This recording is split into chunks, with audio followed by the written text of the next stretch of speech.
guys. Alrighty, guys. Good evening. Don't mind me eating my cookies. No, cookies. Cookies. Eating my cookies. Cookies? Good evening, guys. Hope you're having a wonderful evening so far. Sorry about the long intro. As she goes.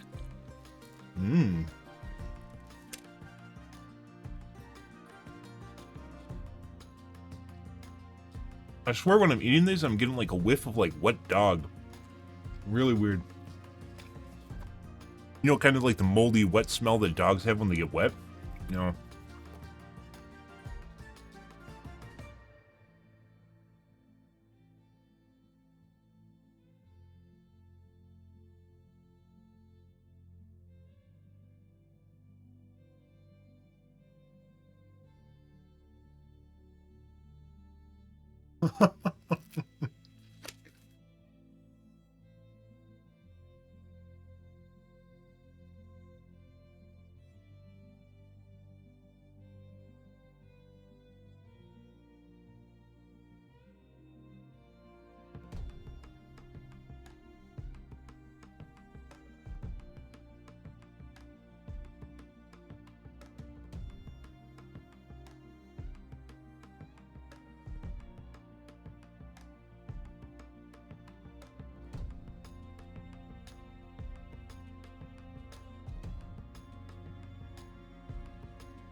Mm.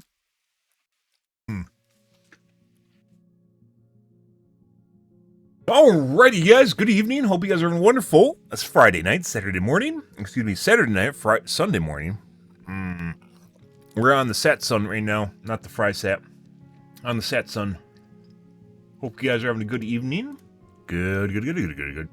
Tonight, guys, we're gonna be doing some Overwatch 2.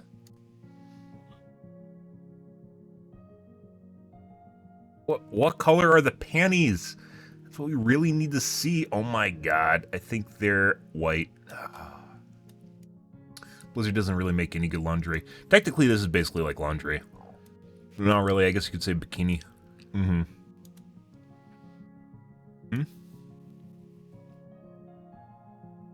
I've seen this before. This looks fucking weird.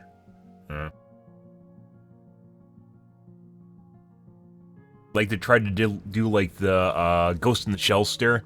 I don't think they did a good job on that. I think she needs to be more wide-eyed than she actually is. It needs to be more of a stare. There isn't enough of a stare there. Also, get rid of the purple shit. You guys have ever seen Ghost in the Shell? There's a sequence in there, basically kind of highlighting the aspect that what is her name? Oh, I don't even remember the main character now. Kosa? No. Major. I think she goes by Major. That her the guy calls her Major. The tall old white guy calls her Major. She has a sequence where they showcase her standoff with one of the members that became one of, I specifically remember the sequence, became one of the members of the squad, who was an opposing sniper, if I remember right. But she was an android and basically partially cyborg, not completely android, partially a cyborg. And when it came to a standoff with the sniper, in which they're basically like playing a mind game with each other, like she just sat there for like an hours or something, like literally just fucking sat there like this, only with her eyes open. Yeah, just like staring, because she's a cyborg, right? Yeah, and this guy who was still like human, eventually tried to challenge her, And in doing so, ended up getting his eye shot out. Spoiler, by the way, but you know, fucking Ghost in the Shell's like 20 years old, so whatever. Ended up getting his eye shot out because he eventually challenged her. He was in like a safe area where he had to like lean, and he couldn't lean because she was covering it, and decided to challenge her. Got his eyeball shot out because of it. Became a member of her squad. I don't remember the rest of the episode or how it went, but that's kind of what this is the inspiration from, in my opinion, or inspiration for. Inspiration from was from Ghost in the Shell for this, but honestly does not do a good enough job. They didn't really capture it. Like it looks fucking weird if you ever watch it. It's not even like this. Like, I don't even know how this is supposed to kind of replicate that. But it's like more like a dead fish stare mixed with like open eyes. I don't think this really accomplishes that. It kind of tries to do that, and I don't think it really successfully does that. Interesting take. A lot of cool stuff from anime that you could actually implement in a video game and they just never do.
Don't worry, guys. You're not missing me picking stuff out of my teeth right now. And by the way, it's not that I don't go to a dentist, because I do. Welcome to getting old. Just the way it goes. That being said, I think when you get older, too, you also realize that if you don't pick stuff out of your teeth and you just leave it in your teeth, it leads to tooth decay. Because it like starts rotting, right? It starts. You don't want stuff to be up against your teeth for prolonged periods of time. One of the reasons you brush your teeth in the first place. And floss?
Alrighty, but tonight, guys, there's more CES. CES is going till Sunday. I thought it was till today. CES goes till Sunday, so tomorrow's the last day of CES.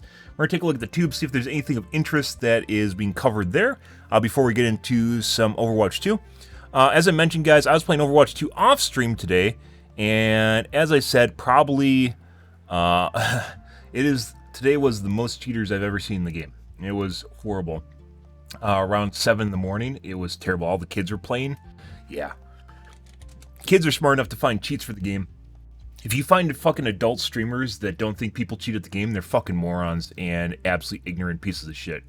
And I'm being hard specifically because they choose to be that way, and then they choose to perpetuate that in the community, which then also picks up on it, and they think that's the way it is. If kids are smart enough to literally type in 2 words into Google, streamers should be that smart. And if you're not, you're a dumbass. And please fix it.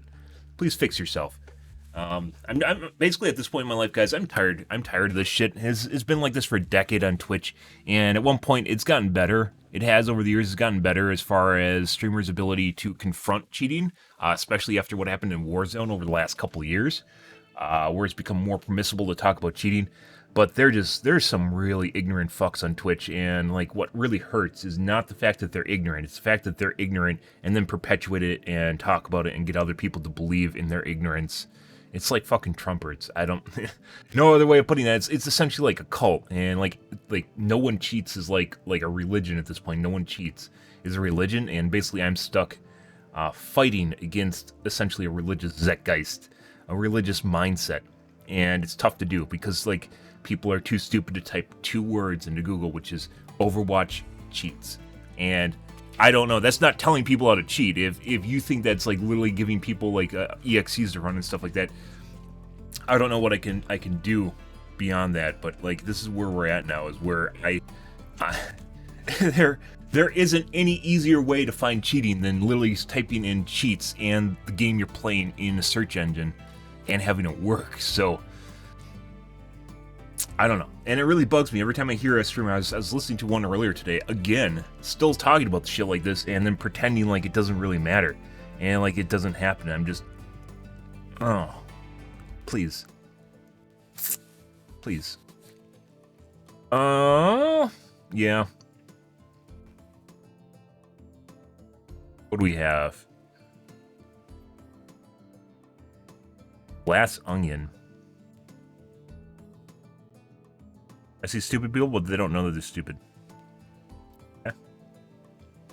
Is that actually a movie? I don't care about 10Z. Stop recommending 10Z to me. After Hours, I think, is a podcast. Yes, it is.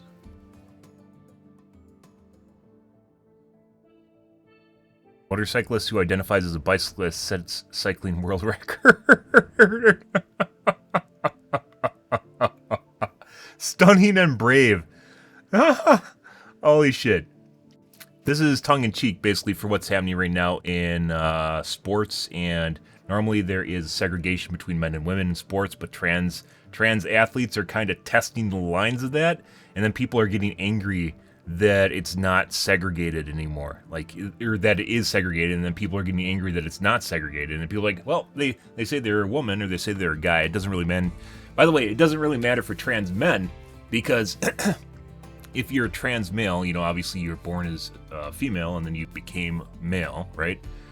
You don't have the same advantages of a born male, but however, if you go the opposite direction, you basically have the advantages of a born male. And yeah, there's just literally, it's like, I don't know what's going on here, guys. It's fucking weird that anyone would ever pick the side that says it doesn't matter, because then we could just eliminate the line between men and women in sports and just have them both duke it out against each other, and you know how that would go, right? And trans men who were not, or trans women who were not competitive when they were men, are competitive when they're women because they're playing against in a different bracket, and it doesn't work. You know, they weren't competitive when they were men, and now they're competitive when they're women. Yeah, it's kind of a telling sign. It's like, I don't know. I don't really understand why this is a thing and why people are actually arguing. Like, they drink the Kool-Aid that much where they think that, you know, you can use whatever pronouns people want. I'll use whatever pronouns you want me to because it's respectful and it doesn't make you angry. Sure, whatever. It doesn't matter to me. But then when you start basically just usurping people's lives and ruining people's lives because, you know, if you change the placement, for instance, in a race, that's the difference between people getting scholarships or getting picked up for teams.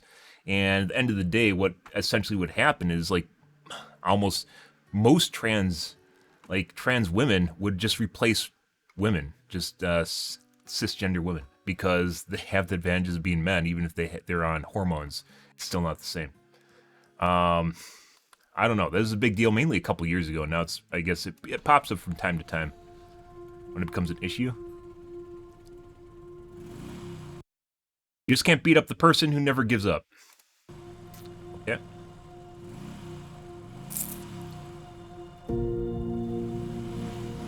My motorcycle is a bicycle now, and I should be allowed to use it in bicycle races.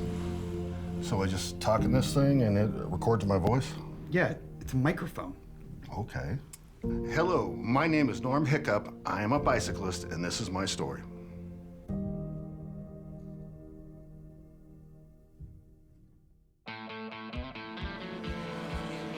Everyone knew the name Norm Hiccup in the motorcycle world.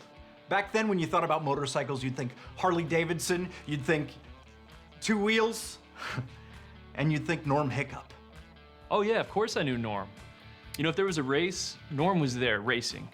Racing and racing and racing and losing. That guy lost a lot. Hey, guys! It's not a race! Slow down! It was a race, and he knew that. Great race, guys. But you shouldn't go that fast. You need to slow down. Why are you like huffing and puffing, bro? I don't know. I honestly don't even know why he competed. I think he just owned a motorcycle. He was the Michael Jordan of losing. And then, the craziest thing happened. So, it was shortly after losing your, 65th motorcycle race that it happened? Well, it's completely unrelated to losing my 65th motorcycle race. But it happened directly after a loss, right? Unrelated things happen after other unrelated things all the time. That's a common expression. Why don't you just tell us what happened? I had always known that something about me was different. There was something wrong. It was as if I had something inside of me as a motorcyclist that I needed to let out. After a lot of thought and reflection, and in no way related to the number of motorcycle races I lost, I finally realized that my life as a motorcyclist was a lie. I was a bicyclist. A man by the name of Norm Hiccup has made history Hey, this is the today. Handlebar Podcast. 1 year ago? Norm As a tractor-driving dentist, I feel Norm really represents the trans vehicle. Love Norm. Joining the race is Norm Hiccup. Wait, I thought he raced motorcycles. I never felt better. Free to be my true self. Live my truth. Just be me. And win races. Completely unrelated. But now that you mention it, the craziest thing happened. I started winning races. Can you believe it? Things were looking up. I was finally me, the real me, and separately, coincidentally, happening at the exact same time, I'm a gold medal athlete. I'd never seen a bicyclist like Norm. Tremendous focus, deeply motivated, and his bike had a 200 horsepower engine that could go from 0 to 60 in 3 seconds. I remember I interviewed Norm around this time. He's a mega star, not only winning trophies left and right, but also a huge inspiration to the trans vehicle community. And I said, Norm, when did you know you were actually a bicyclist? And you know what he said? He said, I was looking at a bicycle, and I thought, my motorcycle's faster than that. And that's when I knew who I was. But the thought and the realization just happened to be at the same time. A total coincidence. Did any of the bicyclists oppose Norm's decision? Was anyone not happy about it? Not if they wanted to keep their livelihood or reputation. Not after Sam. I'm Sam.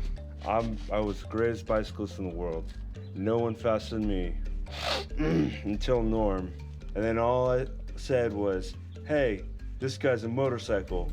And the next thing I know, Teen Vogue magazine runs over my racing bike with a steamroller and kidnaps my children. I still don't know where they are. Some people were intolerant. It's true. People have called me a hero. They said I'm inspiring.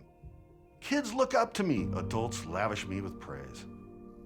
But when I look in the mirror and I see that person staring back at me, the real me, all I see is all those things that I just said. I agree with it.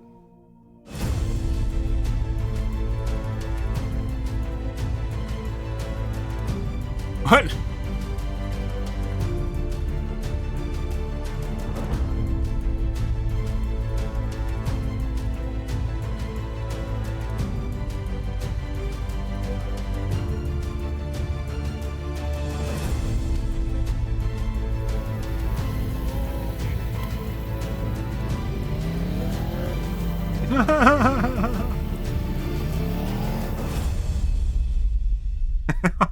fucking hilarious. So, Kyle Mann here, editor-in-chief of the Babylon Bee. On behalf of the Babylon Bee, I would like to make the following statement about Twitter. Twitter is the best website of all time.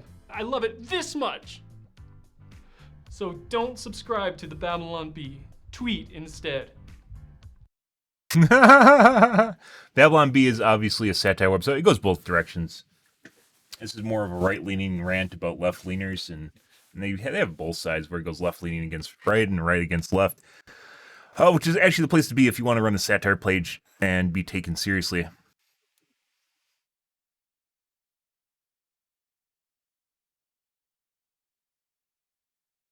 Caught something really clever in this, and I'm not sure everyone caught it. His name is Norm, so when he transitioned, he became the new norm.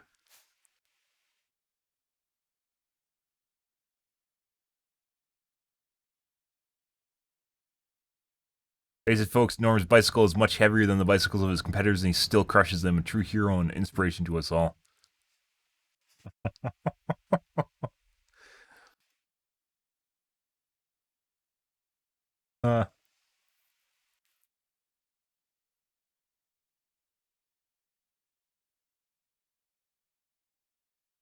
Okay. It doesn't look like there's new articles either, or the websites are taking a break. Let's take a look at Anantech and see if they have any new news.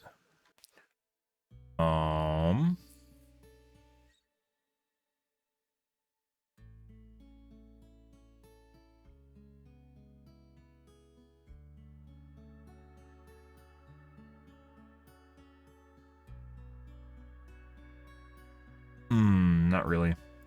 It is the weekend, so it could be people are going to wait until Monday.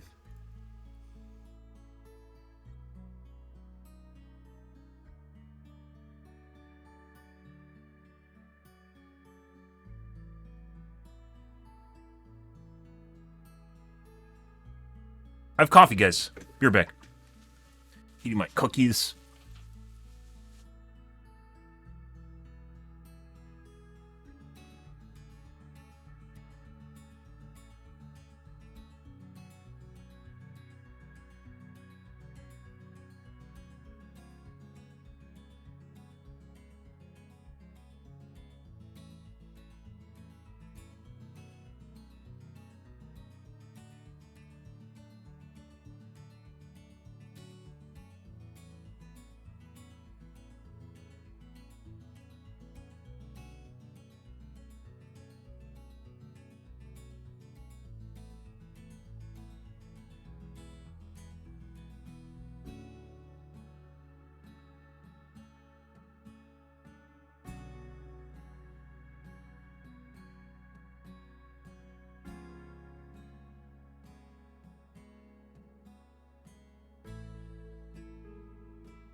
Guys are keeping me distracted from all the things that matter. Oh no. We throw satellites in space? Yes. Spin launch has been around for years at this point. Tech tubers are catching on, I guess.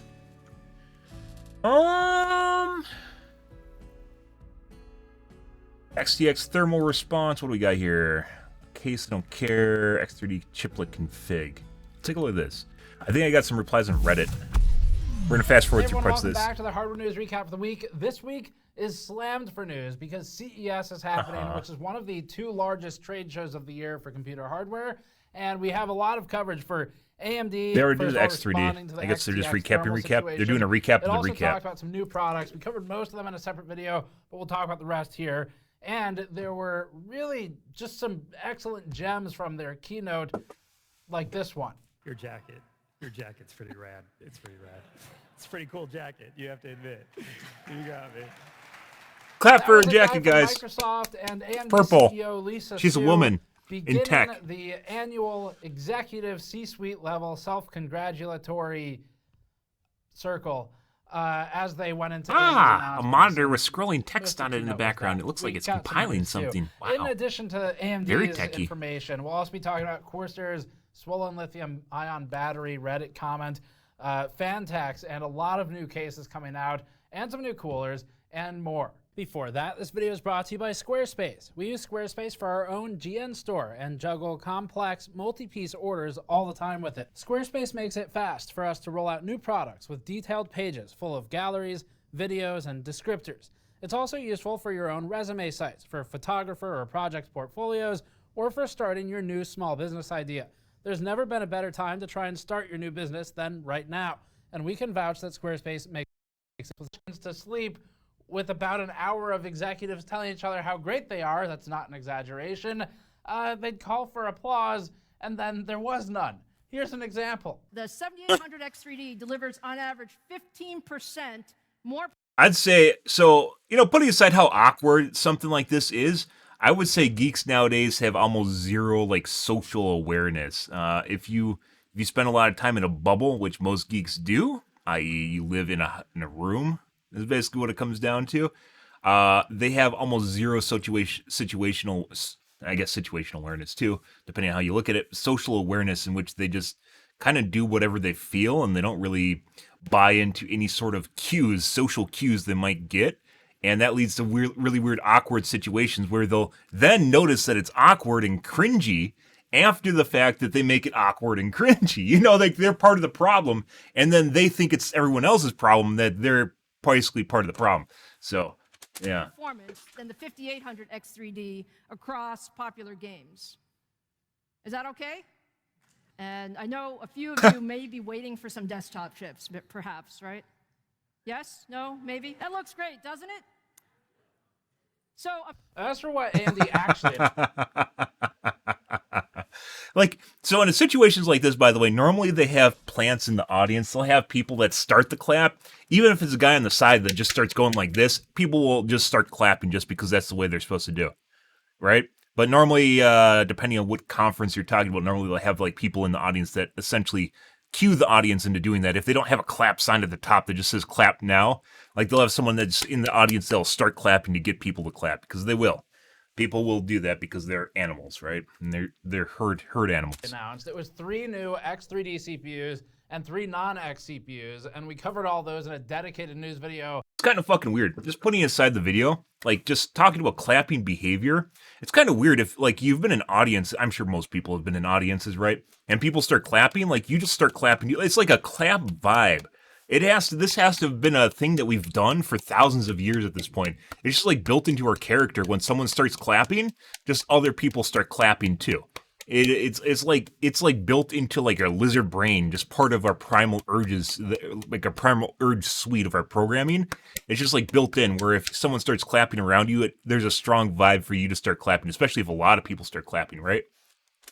That will link below. But here, we want to show you what the other hour and a half was, just in case you're thinking about watching it, so we can save you from the pain.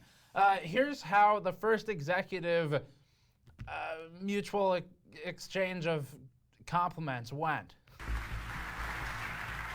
All right, your jacket's pretty rad. It's pretty rad. It's a pretty cool jacket, you have to admit. You got me. You got him to clap by saying she has a red jacket. Embarrass me in the first 5 seconds. Oh, believe me, you're not the only one who was embarrassed. I was feeling it from over 1,000 miles away, and I'm really glad I wasn't in that room. I feel like our partnerships continues to grow, and the difference that you're making in the world is pretty awesome. And it is our next. Oh my God, she's a woman, and she's in tech. I'm pretty pumped about it. We can now run we can run massive models. You've told me every top I put on that chip you're going to use. I'm going to try. Everybody wants to know what's next, and our teams spend a lot of time on the future. You spend a lot of time on the future. This is the question you're not supposed to ask me. No. This is. Are they going to get engaged? Tell the world what some of the future may bring. I think those are for the meetings where we kind of do it in closed door sessions, not with Are they flirting on stage? In front of us. There might be a few more online too. Okay, I'm gonna cut them off. I don't think we can show whatever happens next on YouTube, so we're gonna move on. So can you talk a little bit about some of those products? And that last quote was basically how the rest of the keynote went. You could see as AMD CEO Dr. Lisa Su really struggled to get the other executives back on track, where she's like, no, can you talk about some of the products? But what about the products? Can you tell me a little bit about the products? What about your purple jacket? And that's kind of what about your purple the jacket? start and the end of it. So anyway, the actual news, we have some of it in this video, but the rest of it's in the dedicated one. Since it took AMD and all their partners so long, we we'll watched do the quick Hubs recap video on for this you. already. First of all, the X3D CPUs So this is just don't a have small a price recap. yet. So. The 7950 X3D Guys, is a in case you guys weren't here for it, thread part at 5.7 gigahertz max advertised boost, running 144 megabytes of cache. We'll talk about CCD layout later in this same video as Which well. is what we're the here for. 7900 X3D is 12 cores, 24 threads, and 5.6 gigahertz max advertised boost at 140 megabytes cache. The 7800 X3D is 8 core, 16 thread, 5 gigahertz max boost, so much lower here, with 104 megabytes of cache. And all three are 120 watt TDP, looking at more similar to an eco mode equivalent setting. Launch is next month, and as for the other three parts, reviews land for those next week. The launch is the 10th, and they are the non-X parts that run cheaper than the care. existing This is basically, we talked about this before, this is a price adjustment where they're going to probably phase out the X series or depreciate them quietly, and the 0 series, as you could call them, the 0 series are going to be their primary bread and butter for their non-X3D, and then the X3D is going to take over the placement of the X series chips prior. So they're doing price adjustments right now because of poor sales, but really everyone's just waiting for the X3D. Series CPUs, but are technically lower TDP and clocked. So you might have a cheaper avenue to get higher performance, and that's the most of the real news. You can click the link below for the detail on the mobile parts that we already published. And now you know what happened in the keynote. So time saved, you're welcome. Let's move on. You can't see, but you can feel it. All right, so next topic, we'll keep it brief. GN has some pretty big plans for 2023. I wanted to really quickly go over it for you. We have a much more detailed written post on Patreon. We've started posting Patreon regularly again. I guess I'll check Patreon. Caught up with staffing and staff power to get things done. Nope. So you go to patreon.com/gamersnexus. You mean literally just one person could do all this? Really highlights that we'd like everyone to know. So one of the things like that literally I one personally person's really job. want to work on more is some of the reporting and investigating. It's kind of ridiculous how little work some people do. Especially the stuff that requires some travel. And they get paid for it. I think it really adds. I mean, I love the studio as we've built this new set especially. By the way, this is all new. Couldn't tell. And we still have the old set. We'll be using both of them. But traveling just adds something to storytelling that you can't get otherwise. And for certain... He just wants to travel. This is generally the way that I've noticed for most tech websites go this way, by the way. Over the 20 years or so that I've been browsing tech websites, longer than that, maybe 25 years I've been browsing tech websites, it always turns into one of these things where usually the main guy, in this case Steve, gets kind of bored of doing just the normal tech stuff, and then he wants to spruce it up, and he wants to add something special to it. It's almost like Twitch, right? With people where they start doing the IRL streams, right? Where they thought it'd be cool just to go out and do stuff, right? Like they get the travel bug itch. And they're like, yeah, I'm going to go explore and do different things, despite the fact that's not what his channel's about. He's basically just trying to work in essentially something in his private life into the actual channel itself in order to kind of facilitate what he wants to do in real life.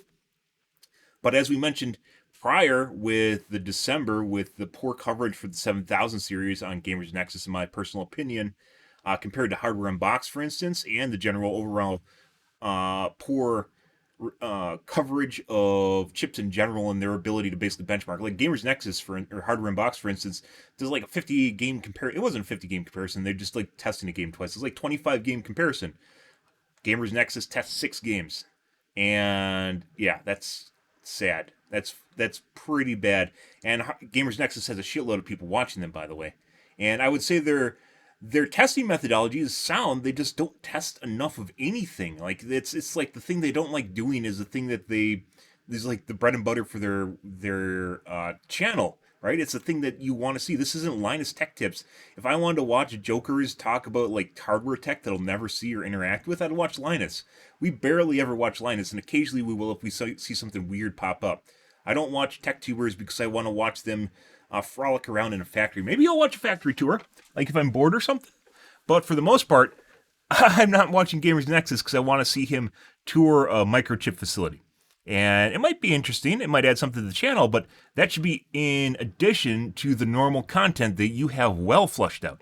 And they don't. They've been sacrificing the normal content in exchange for kind of niche or fun stuff. And I guess if their channel is going to transition to the same kind of model that Linus Tech Tips is, cool. It'll be interesting. It'll be different, right? But at the end of the day, if they don't, we're watching less and less of Gamers Next, particularly because of this, and it looks like this is going to be more of their channel. So, as I mentioned, this isn't the first. I've mentioned this has happened in pretty much all hardware review websites that I've seen. And some point in time, they'll actually get an itch to start doing like trips and looking at like live coverage and stuff like that, and then just find out that basically it doesn't trend well at all, or if anything, because there's almost nothing there. There's almost no content, or it's something like how stuff works, right?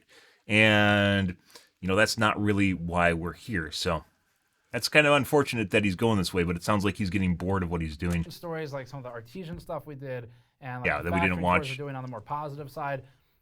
Industry profiles, we're going to be doing a lot more of that this year. We've actually already completed some. It's just not live yet. Yep. Another thing, we've been doing a lot of cross-training in the past year where people... And there was like no coverage at all of the vapor chamber shenanigans or any of their advanced measurements they were doing in the past. Like even the heat, like which I joke about is like the heat pipe and thermal measurements they spend like half their video on, and it didn't really even do that for the 7000 series that launched. And you're just like, okay. Disciplines within GN, there's not many of us, will train on something that someone else does.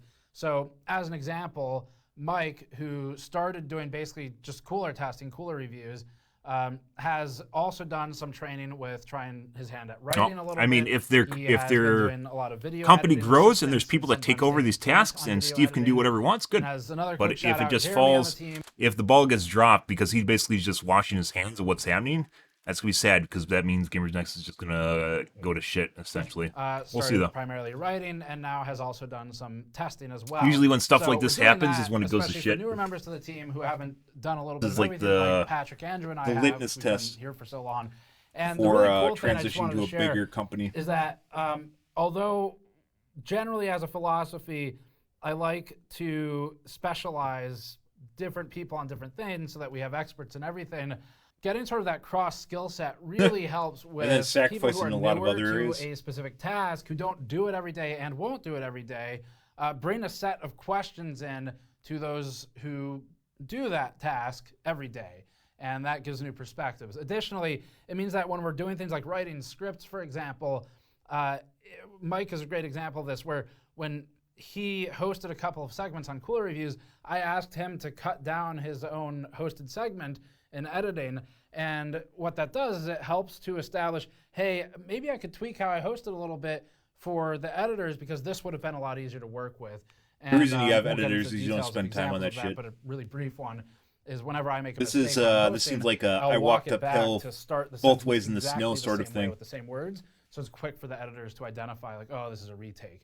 Stuff like that. Anyway, that's been a lot of fun. You're seeing that already show up in our quality, where the quality's gone up a lot. If you're wondering why it's gone up so fast in the last few months, that's a large part of it, is people are learning. Haven't wondered at all. I didn't even notice the company, so we can all help each other with a better understanding of what other people do. Another thing, higher throughput of testing. So we now have more benches set up and more. Are they going to have more than 6 games? To test things more efficiently. You've already seen this in place with the 4070 Ti review, and we're doing a lot more of it. We didn't look at the 4070 Ti review. We are really focused on getting the videos dialed to the quality we want now. So we used to try and hit kind of arbitrary. Maybe my a couple years ago, we've scaled information is outdated because I realized like it's totally arbitrary and self-imposed, and we'd rather publish stuff we're really happy with. So we're just focusing on getting the stuff as good as we can for some of the storytelling we're doing. Anyway, that's the plans for GN. Just wanted to update you in a news video. Oh my God! End of the Disappointment build talks about it a little more. That Patreon post talks about it in more detail. And then separately, this shirt is available on store.gamersnext. It helps companies. Okay, next major story. AMD responds to the 7900 XTX thermals. So while we were working on our end-of-year coverage, this story broke out where there were 7900 XTXs especially when they should have been covering the 7000 series. 110 degrees Celsius. And instead we were doing factory which is TJ tours. Maxx. AMD's initial reaction was that this is a safe temperature within the spec. They've done that before. That's what they said to us when we scrutinized them for the same temperatures on, I don't remember if it was the 57 or the 68 or whatever XT reference cooler, but they've done that before. Whether or not it's safe for the silicon, we 100% disagree in that. I mean, it is it's not their warranty, acceptable. so. That's ridiculous. AMD realized that. They kind of walked it back and they treated it like the real problem that it is. And they have a statement on it. So AMD's statement to us was as follows, quote, "We are working to determine the root cause of the unexpected throttling experienced by some while using the AMD Radeon 7900 XTX graphics card made by AMD." Quick interruption there too. So specifically that phrase, made by AMD, is important. We noticed that some people thought this was like just the GPU itself. That's not the case. If you bought a partner model card, like say from Sapphire, PowerColor, whoever, you're not affected by this. If you have those kinds of temperatures, it's a different issue. This only happens on the reference design. Now, if you're new to this, the companies like specific Sapphire, vapor chambers PowerColor batches, also apparently. sell reference designs. They're made by AMD, but they are sort of, the box is maybe listed on Newegg as Sapphire. So if you buy a reference design, it might be affected, but not the partner models. They said, based on our observations to date, we believe the issue relates to the thermal solution used in the AMD reference design and appears to be present in a limited number of cards sold. We are committed to solving this issue for impacted cards. Customers experiencing this unexpected throttling should contact AMD support, and then they give a link. Okay, so some additional commentary on this. This one felt like it was becoming a bit of the 12-volt high power thing on our side, where we were like, most of the team here was on break. I was here working on whatever content we published sort of around Christmas Day, and then Andrew and Vitaly were working with me nonstop on the disappointment build. So we were like, well, let's just see what happens, then we'll look at it. We're not going to bother testing it at this point. First of all, Der Bauer did some excellent work where he looked at it. I am happy to point you that way for the in-depth look. This time, there's nothing left for us to investigate here because this is a very simple issue. It is binary. It wasn't. Either it was simple after they figured it out, or it will not. So if you have this as an XT, but if you have an XTX and it's not currently hitting 110 degrees Celsius, then it will not for reasons related to this specific issue. If it does, it might be something else, maybe dust buildup or whatever. But if it is happening, then it's not going to get better. So that's what you need to know. Our cards do not have this issue. We would have talked about it in the review if they did, and that means we are unable to, there's nothing to recreate here because it doesn't happen. So the only way for us to show it in testing would be to procure one. We do have offers from people, but I mean, plugging them into a bench and then saying, look, it's 110 degrees Celsius, it doesn't do anything. And I mean, it would have if they were on top of it. Where I think it's related to probably the this is another way of wording. They completely dropped the ball on this one, and here, look at this other guy who did it, and therefore we didn't need to cover it. I mean, everyone does benchmarks. Yeah, it's a tech tuber of the XTX. Maybe we should go watch them instead, right? And you have condensing and evaporating sides, just like a heat pipe, except it's a vapor chamber. So as far as we can tell, to be fair, we do watch multiple outlets because they don't always cover the same things the same way. It's not a design flaw in that if it works fine, then it's fine. It's a getting made flaw, as far as we can tell right now. So all that really means is probably hold off on buying reference models, which honestly, there's better ones anyway. And if you have a reference model, go download GPU-Z, run a game at a high resolution, make sure it's GPU bound, and see if it hits over 100 degrees Celsius on junction. And if it does, contact support, get it RMA'd, or just send it back to the retailer that sold it to you if you're within 30 days. That'd be far easier for you. So those are your options. Anyway, we're glad AMD is taking it seriously now. They said that their customer support has been trained to just accept returns related to this and stop fighting people on it and saying it's normal. So the big issue has been resolved. And a USB-C port on them. Just wait until it's clear that they've all been fixed. So, and the last thing related to this XTX thermal thing, just a quick reminder, this is a good time to remind everyone, we can't possibly keep up with everything. We're doing a lot already behind the scenes, and this is where you weigh and balance what you were keeping up with then. You know, you do an assessment of what is helping your company out and what is not helping your company out, and then you cut the fat if you can't keep up with everything. I don't think I don't think cutting major footage on a graphical release to be one of the things you should cut, but apparently they thought so. So, yeah. They could say what they want about being only so many people doing so many things, but then they just chose poorly at the end of the day. Once again, this is a lot of misdirection, I would say. There's a lot of misdirection where you say, hey, look at this over here, and then you kind of distract from the fact that they just dropped the ball once again. I thought about trying to squeeze in the testing for it, like orientation testing, all this stuff. I'm glad literally just hook it up to a riser and go like this, and then go like this. It's not... Because it's clear we would have needed a defective card. Ours is not. Uh-huh. And just sometimes we're going to skip stories, and we'll update you in news videos like this one. That doesn't mean we think the story is less important or anything like that. I mean... It's just a matter. Yes, they did, because they didn't cover it and they didn't do it. I mean, yeah. You are saying one thing, but we can look at the actions and see they did something else. Like you could say one thing. We all understand that people only have 24 hours. I hope most people understand that you only have 24 hours in a day, right? Time is attrition. You pick and choose what you spend on your time on, and then we see you didn't spend your time on it. So then we look at what you did spend your time on and go, oh, you went and toured factories during a major hardware release cycle, and go, maybe they could have waited on touring hardware factories until the new year was over. Like your,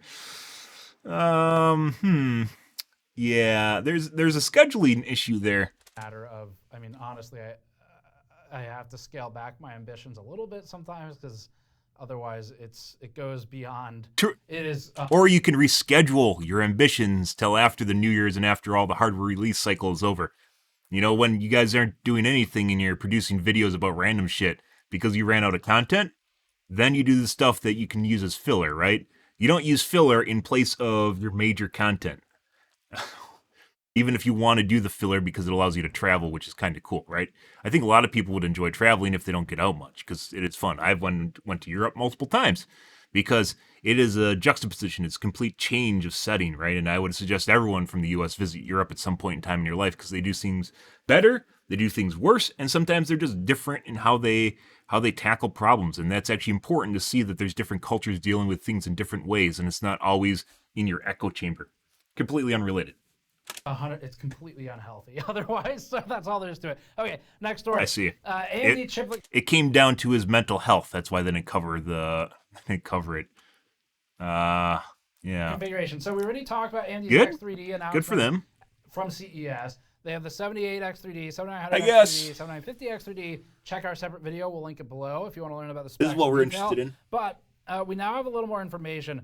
Gordon Ma'un, our favorite co-host from PC World, AMD's better. Well, that's true. That's what the internet says. I would disagree because as the person with the internet, I would disagree with the internet, unfortunately, because do you still want a career? He had an interview with AMD's Scott Stankard where they discussed the new X3Ds in more detail. And the most important thing here is that the 7900X3D and the 7950X3D specifically are going to have an asymmetric CCD layout. So and the problem here, guys, is what it sounds like is they're going to put the X3D cache on the slower chiplet. They're going to have two, one's faster and one's slower, and they're going to put the X3D on the slower chiplet because they seem to think it doesn't matter as much as putting it on the fast chiplet. So you're going to want to run your games on the slower chiplet and allow the more data-oriented work to end up on your fast chiplet. And that'd be great and everything if Windows was perfect at their thread scheduling. Windows is not good with thread scheduling at all.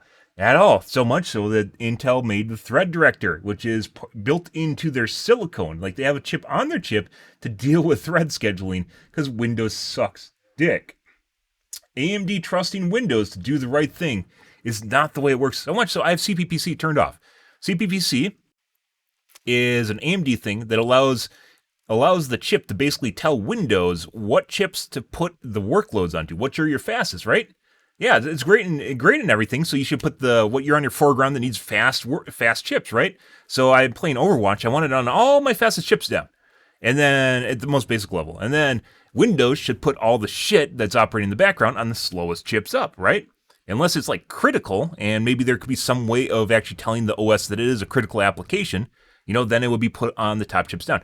What Windows does is when you have CPPC on, Windows will try and load up your fastest cores as much as possible with everything, not just Overwatch, with all your garbage. And that means when I'm playing games, it'll look like this. It'll basically go like, it's not exactly like this because some of these are faster than other ones. It's not like completely linear. So it'll go like this. It'll go like this, and then I'll have some chips sitting at 0% instead of equal distribution of workload.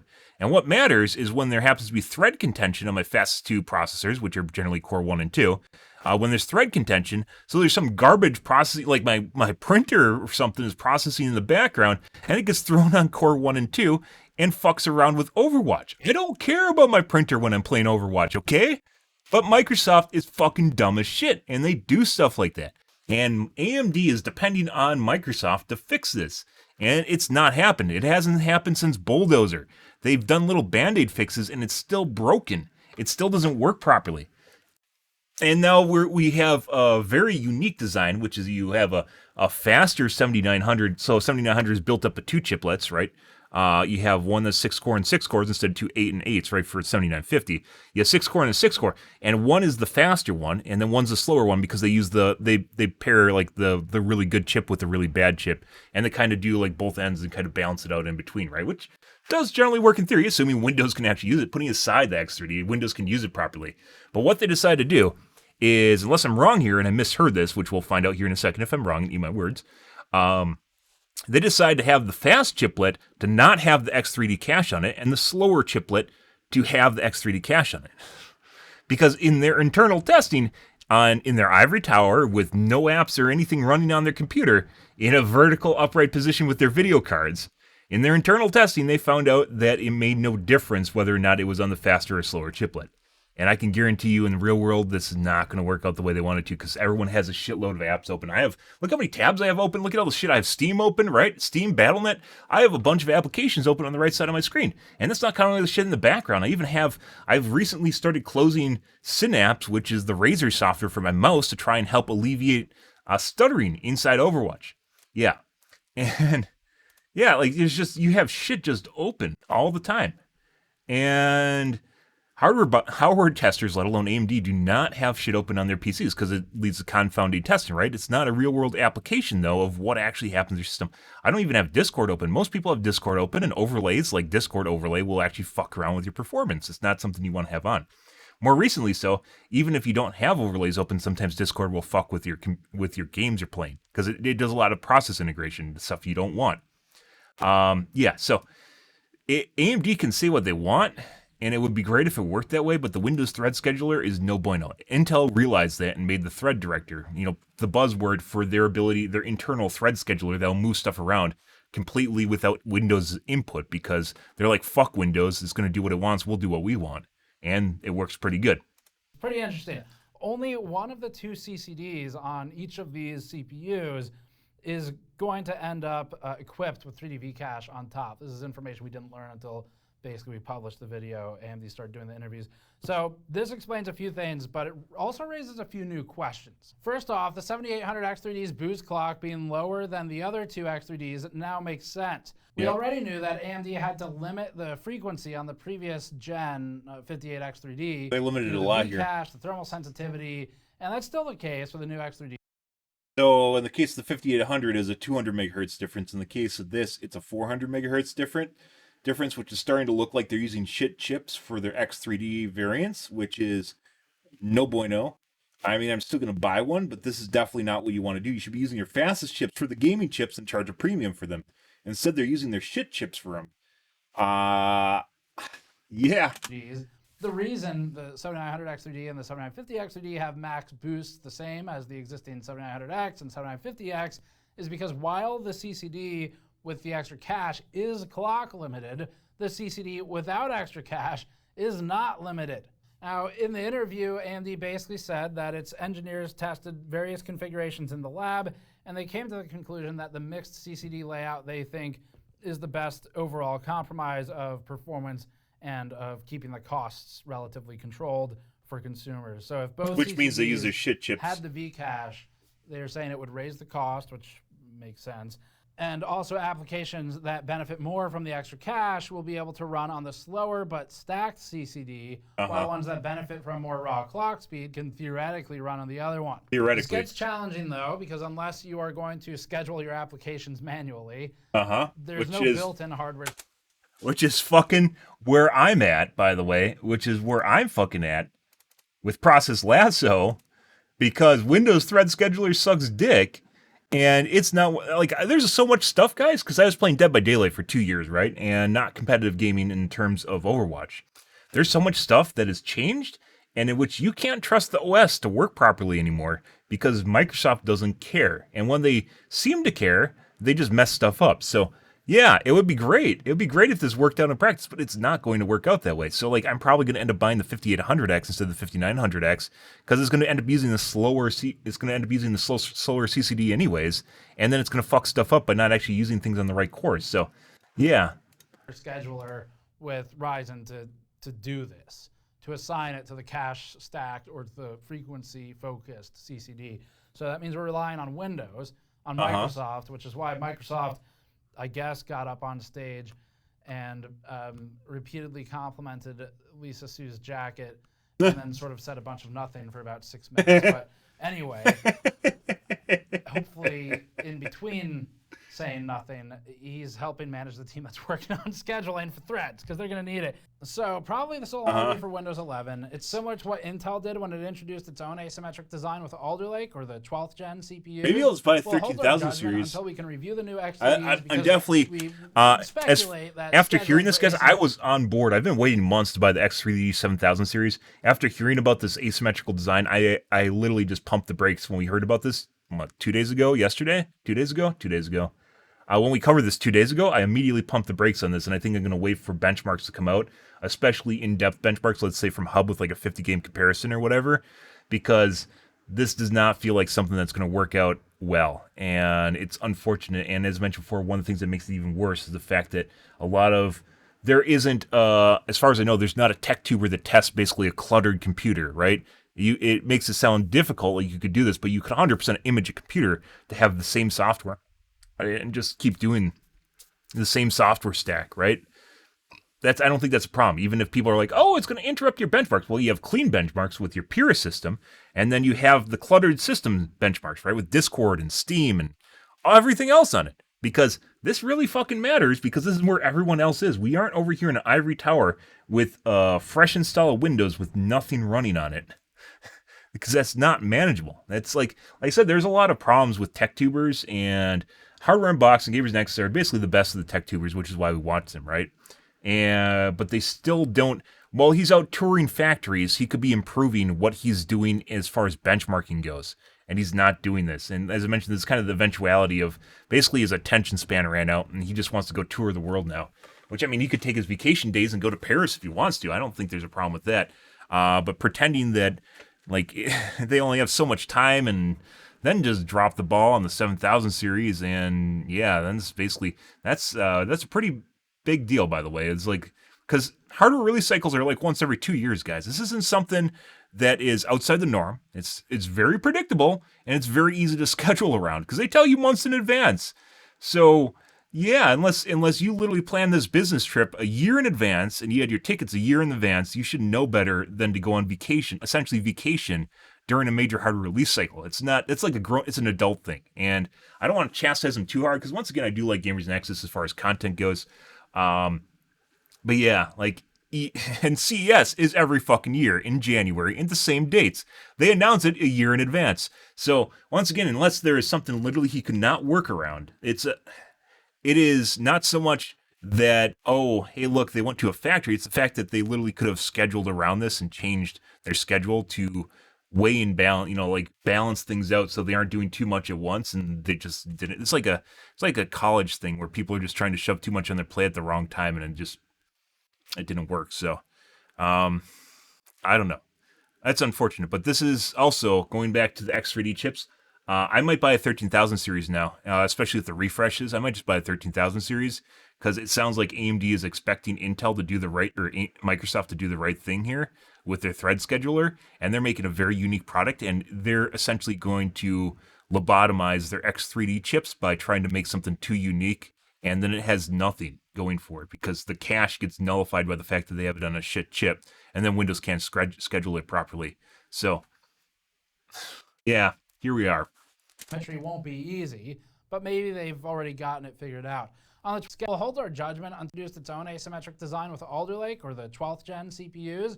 We'll hold our judgment until we can review the new X3Ds because we'd speculate that scheduling for asymmetry won't be easy, but maybe they've already gotten it figured out. On the 12th and 13th gen, one type of core is clearly faster than the other for all tasks, and that seems like a simpler decision than having awareness of which applications benefit more from cache or frequency. And we always love working with Gordon, so if you want to learn more about this, check out his piece from PC World over on PCWorld.com or on their YouTube channel, which is just PC World on YouTube.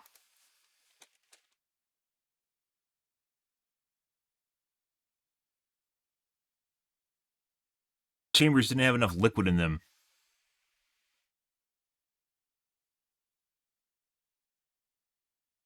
Okay.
An X3D.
We're not interested in any of the other hardware reviews. We'll leave the little nugget there for Not to test a cluttered system. Did hardware unbox have a new video? Let's see.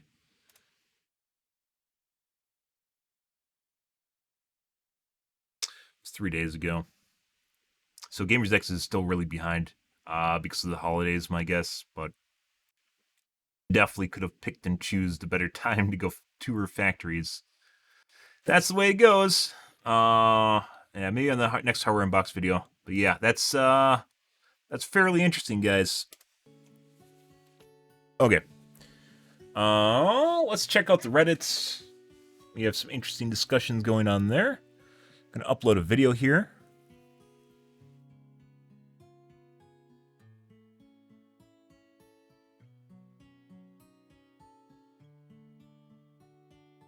Okay. Let's see what's going on there.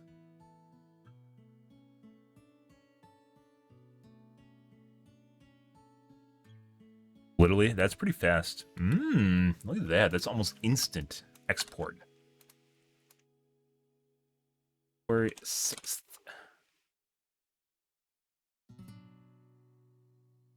Game. I wonder if there's actually a way on YouTube to see people that use your content in their video and just watch it. Kind of feels that way. When we're watching, not Drain Addict, Pool Guy. Occasionally saw his stuff pop up. I haven't seen Pool Guy in forever.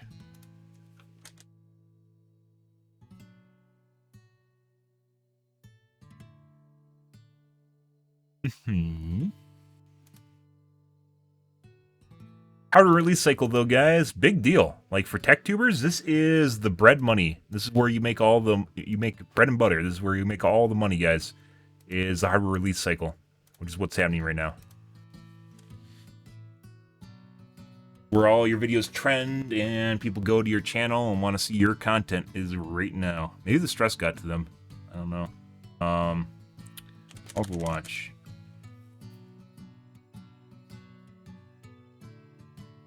Now is where you earn the money. You bring all the boys to the yard.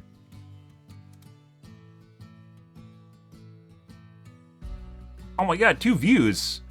You look at this, guys, like I look at this, right? And I see this and you go, wow, there's no views on these videos, guys. I've been making Twitch content for over a decade. You know what's more depressing? Like, I was like thinking about this. You know what's more depressing than seeing 0 views on a video, guys? Is remembering that I streamed for 10 years and I didn't put it up on YouTube. Like, even if there's no views, like, just sitting there on my channel as just something there because I've done it, right? And I think that's more so because I was being lazy, or maybe I didn't want to do the YouTube, because I didn't want to do the YouTube avenue. I'd rather just stream on Twitch and just have Twitch work that way, but it's not. It's not the way it works. So, like, it's great and everything, like, just, you know, go, oh no, there's 0 views, I probably shouldn't do it. It's worse. It's worse than 0 views is the fact that I literally let my content disappear because I didn't care enough to upload it. And Twitch deletes your videos after 3 months. So, yeah, it's like I didn't stream, even though there's really old videos here, by the way. Like, there's ancient stuff here. A lot of these are copyright claims. This is back when I uploaded videos from a popular AMV, anime movie video creator. Because I didn't want him lost, and the guy that made him basically disappeared into nothingness and took his website with him. Fortunately. But they all used copyrighted sounds and shit, and eventually disappeared. But yeah, 2014, this is even after SiriusStream. This is back when Twitch announced that they were deleting videos. This is when Twitch announced they were deleting videos. And so I had to upload a bunch of shit or lose them. And basically I did this for a little bit and then I stopped. And I've been streaming since 2012, so it's even earlier than this. But yeah, as I mentioned, like, the worst thing is probably the fact that I have 10 years worth of content that I let just disappear. Even a 0 view, it doesn't matter. Because these are views that I otherwise would never have had if I didn't upload to YouTube or if people didn't see it on YouTube. So, Yeah, might be depressing or whatever, but it's still better than just letting it disappear. Sad but true, because they'll probably stay on YouTube forever, unless my channel gets taken down or whatever. Let's take a look at the Reddits, guys. I got some lovely replies here. Oh my god. I think they're using parts of Epic chips that do not make the cut. At least I'm pretty sure that's what they did.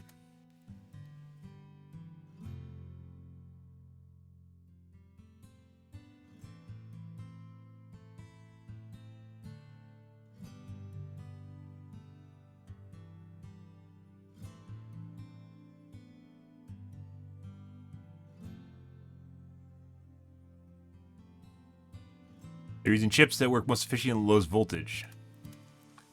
That is your assumed take on it, which you're trying to peddle as fact. That was never stated in the video, nor is it what the video infers.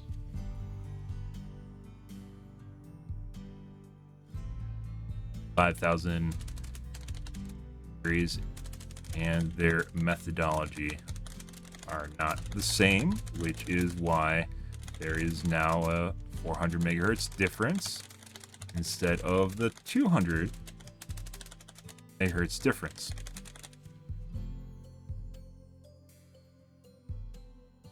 Why?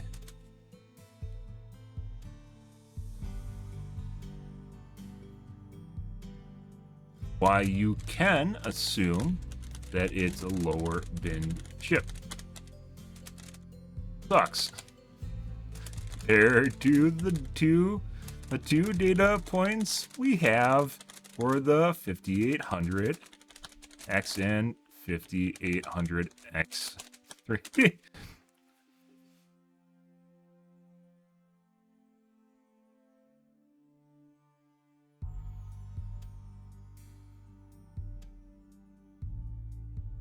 If we're making educated guesses here,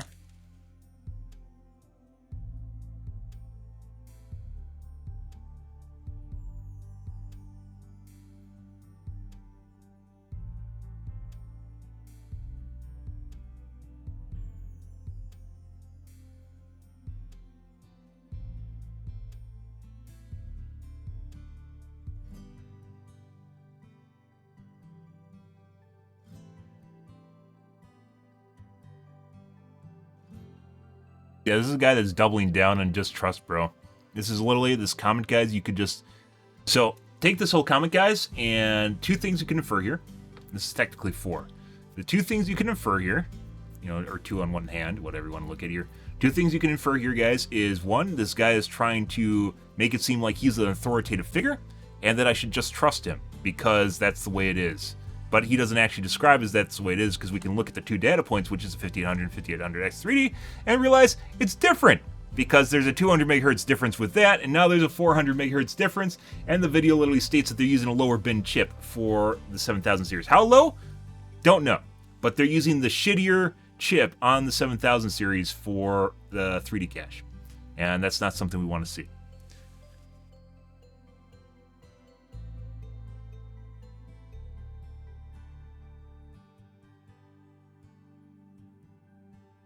And this guy seems to assume that they're going to use two really good chips instead of one really good chip, which is what they've been doing in the past. Let's see if we're downvoted, and we'll just do retroactive downvoting on everyone. That's downvoting me. Okay, they're minding their business. Good for them.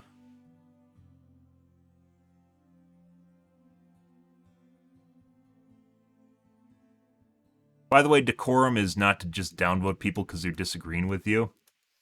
Like I don't go out of my way to downvote people because I'm arguing with them, because it's petty. But if other people start doing that and they want to bury me, and it caters to their lizard brain, like the guys that go GG easy, I'll just do it back to them because it literally gets to them, which is the whole reason for doing it. If they're going to be petty, then I'll just give it right back to them because usually they really hate that shit, which is why they do it to others. But if they're preemptively doing it, I'll just do it back.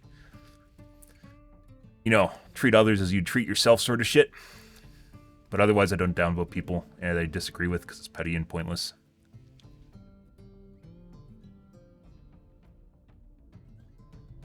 The diva enjoyer, my happiness is decided by the alt. Reddit meta. I mean, that's arguing meta. You'll see the same shit on Discord too, by the way. You'll see the same shit wherever people argue with you.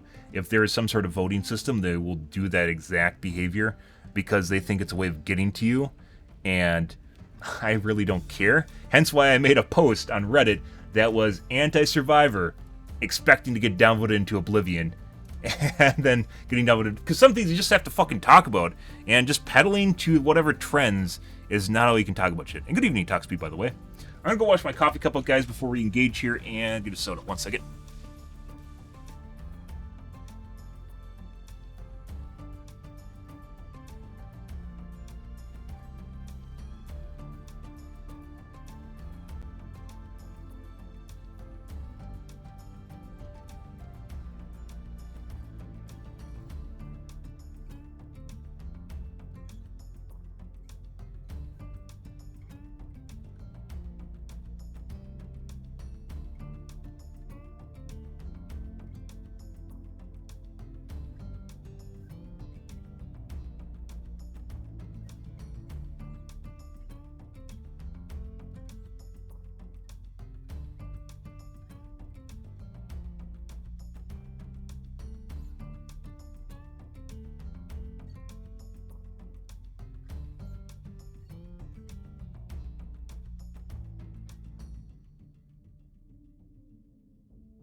By the way, this is one of the things that I didn't do for the longest time, was I didn't always show Reddit.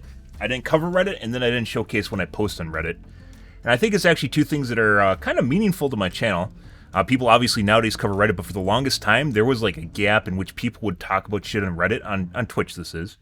There's a gap in which people would talk on Reddit, talk about stuff on Reddit, but never actually talk about it being on Reddit. Like, they would say the same thing, almost a meme, directly quoting from Reddit, and then they pretend that either they came up with it or it's just random shit that they just decided to think up, despite the fact that they clearly read it off Reddit. Like, they didn't want to reveal their source of information, despite Reddit being basically one of the biggest go-tos on the internet, right besides, like, Wikipedia. It's like Reddit, which is one of the reasons I cover it.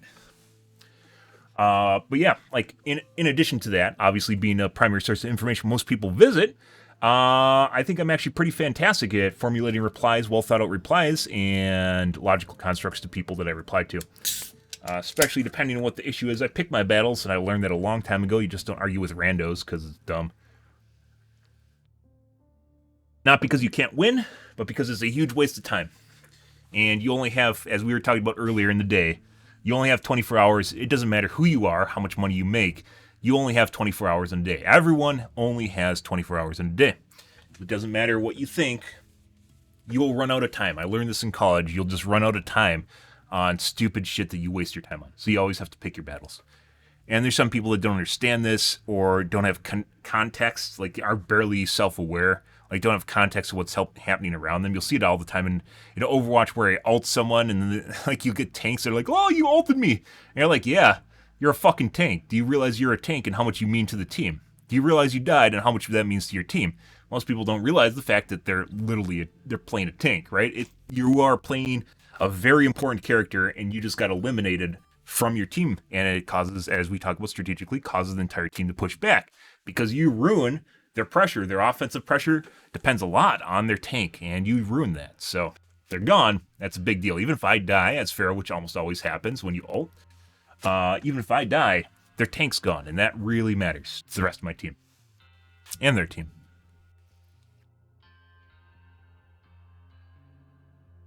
I'd rather play some Overwatch than Reddit with some, and then argue with some Reddit kids.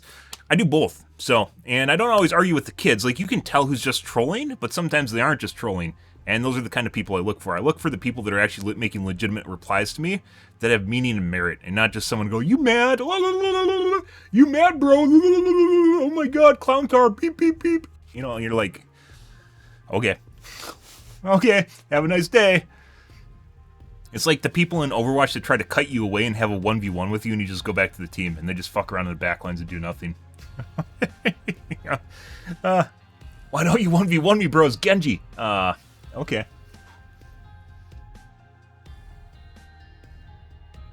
Oh, speaking of Overwatch, there were so many cheaters on this morning, guys. I didn't stream it because I play with Overwatch. I've been playing offline too.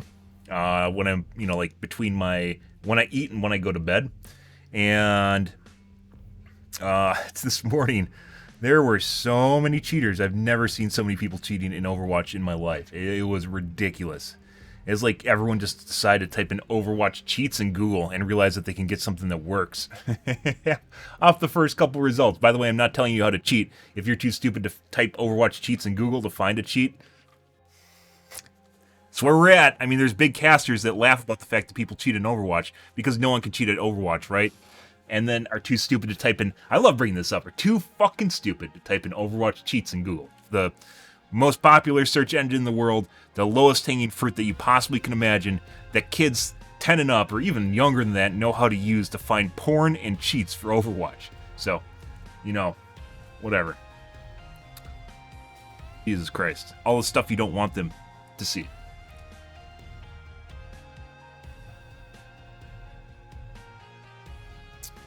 But we're going to get to playing Overwatch. There's a couple things we're going on, mainly covering CES coverage. Ooh, let's check out TFT Central, see if there's new monitors today. Last day of CES is tomorrow. Nope. This would have been the 7th. Nothing. Okay.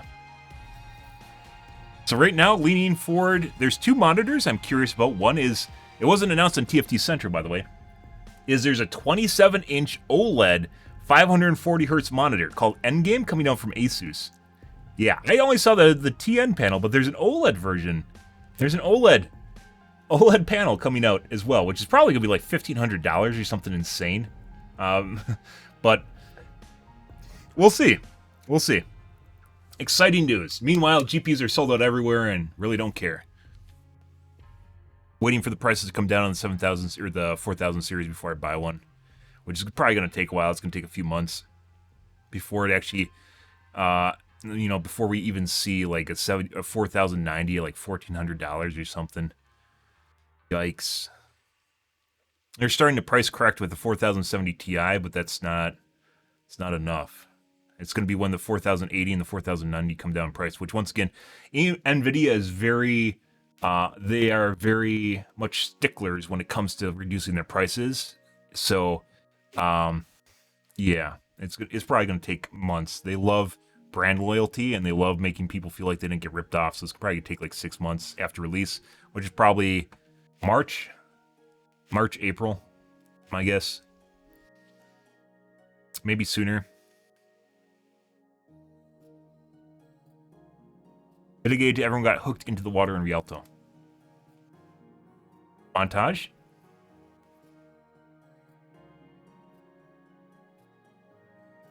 Since when's Zen's kick move people? Does everyone's kick do that? It's only Zen's, isn't it?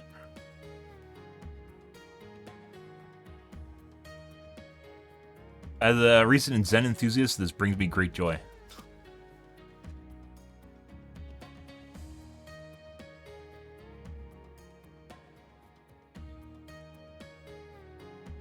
Total team wipe by Sem. Yay!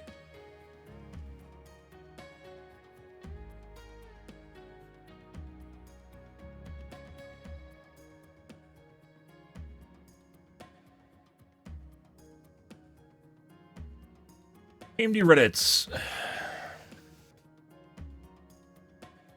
XTX and 900K. As I mentioned before, guys, if I didn't have to rely on NVIDIA right now, I'd totally buy an XTX. Like, I wouldn't even have to wait right now. XTX is still hands down best value. And it routinely beats the 4080. And occasionally beats the 4090. And it's $1,000. Putting aside the vapor chamber issues.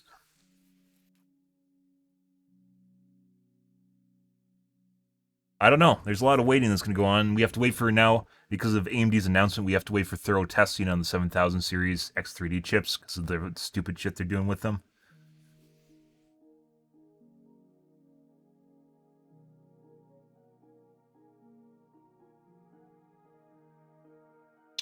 It is what it is. We'll just give more time for prices to come down.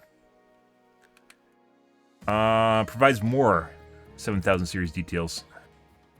Hey Internet, Gordon Ung with PC World here. I am with Scott Stankert of AMD. You recognize him for a great... Well, the way we approached it here was, as you know, we've got 2 different CCDs, as we call it, each of which has 8 cores. What we're doing here is one of those CCDs is what we've stacked with that extra 6. We're just going to copy paste. This is the same video from yesterday. I'm just going to copy paste my reply.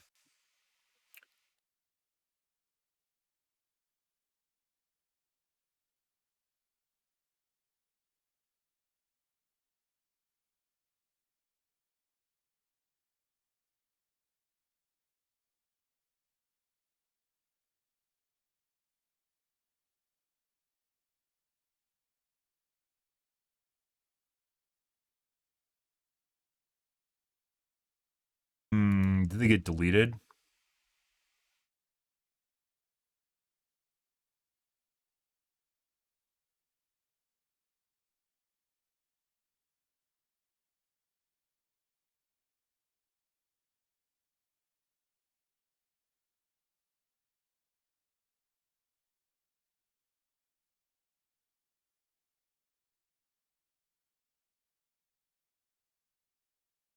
No, it's here. I don't know why it's not showing up under my profile.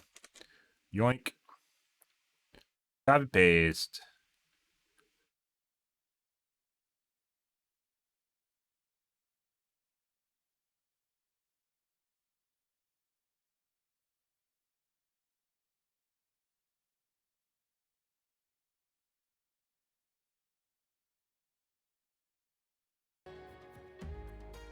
I'm not going to spend time retyping the same thing for the same post, basically. It's a repost.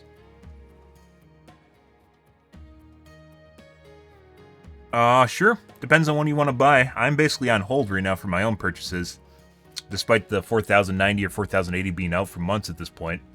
And then the 7000 series CPUs coming out. Now I have to wait for benchmarks for them, and I'm waiting on I want a 500 hertz monitor.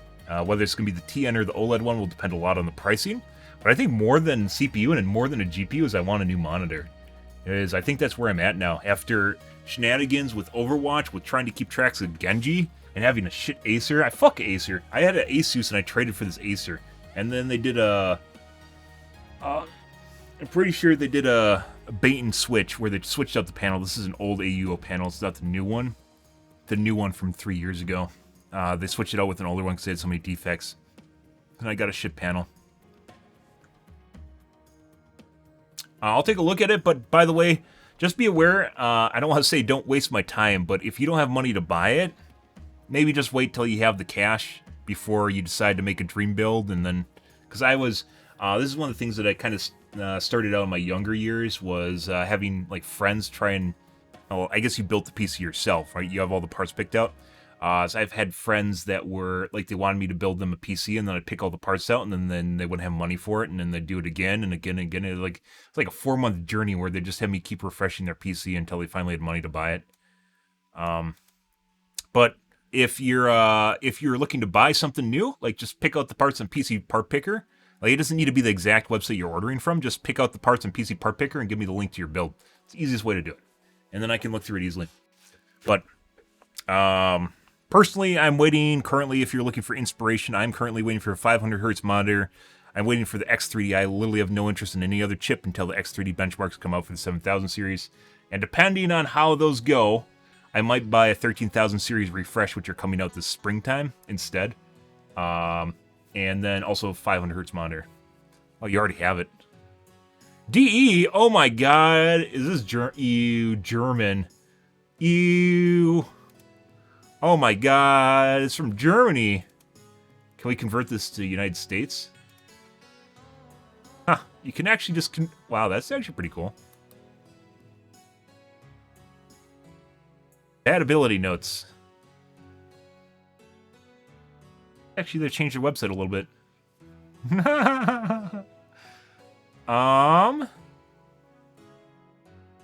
So obviously the things that you can just is like whatever this is flavor is your case, right?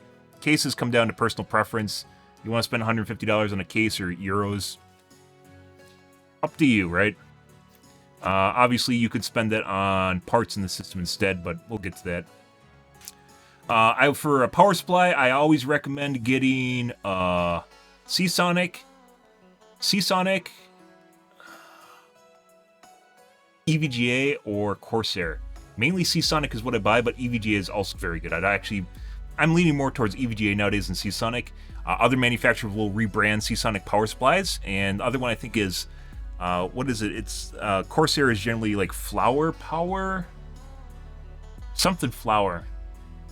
But it's a big manufacturer of quality power supplies. But Seasonic and EVGA are generally the power supplies that are very reputable, especially if you're going to get a gold, which it looks like you're going to anyways. Be Quiet is a relatively good name brand, mainly for fans, and I don't think there's been bad things about their power supplies, but I look more towards a Seasonic or EVGA power supply, and then get a gold rated one. And the good ones will have like a fucking 12 or 10-year warranty on them. It's pretty insane. I have one in my system with a 12-year warranty on it, so that's kind of a testament to how long they expect the power supplies to last and how good they are. And they will. And you can tell, basically, because if you get power flickers, like let's say, if you ever see a brownout, right, where the lights just flicker slightly, bad power supplies will reset immediately, right? If you have a good power supply with big caps on it, so big capacitors, when it flickers, your computer will be fine. And you'll be like, huh, that's weird. Shouldn't it have reset? And you're like, no, actually, it shouldn't have. No, it's almost like having an UPS, but not really. Because obviously it's not an UPS. Anyways, just moving along here. And you could shave off some money on your power supply if you wanted to. And you don't even need to get a gold, really. You could get like a bronze rated one from EVGA or Seasonic. It'd still be really good. Same thing with the case. You get a cramp your case and shave off maybe $80. Video cards right now are definitely the devil's magic.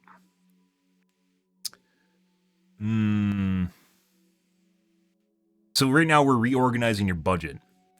And a couple things that I'd change is if you're Intel, my assumption here is you want an Intel no matter what, which is why there's an Intel here, is I would definitely go for the 13,000 series instead of the 12,000 series. Maybe this is a compromise to get a 10-core processor. The 13,000 series has a better distribution of E cores to P cores in the i5 series. Yeah, GPUs are hard to find, and I would actually say, we'll talk a bit about this in a second. The Be Quiet, I mean, there's a cooler that basically has been recommended for a while, which is the... is there an edit here?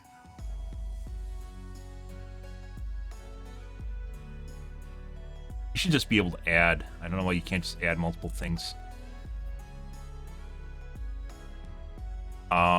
Which is the Evo. The Evo 212. A lot of people have it. It's a cheap cooler too. Saves like $20. Motherboard B660. Gigabyte, I don't really have any preferences on that. $150 is basically about what you'd want to spend on a motherboard, unless it's something fancy. Like some chipsets require you to have a more expensive motherboard, like AMD's stuff nowadays is like $200 instead of $150, like starting.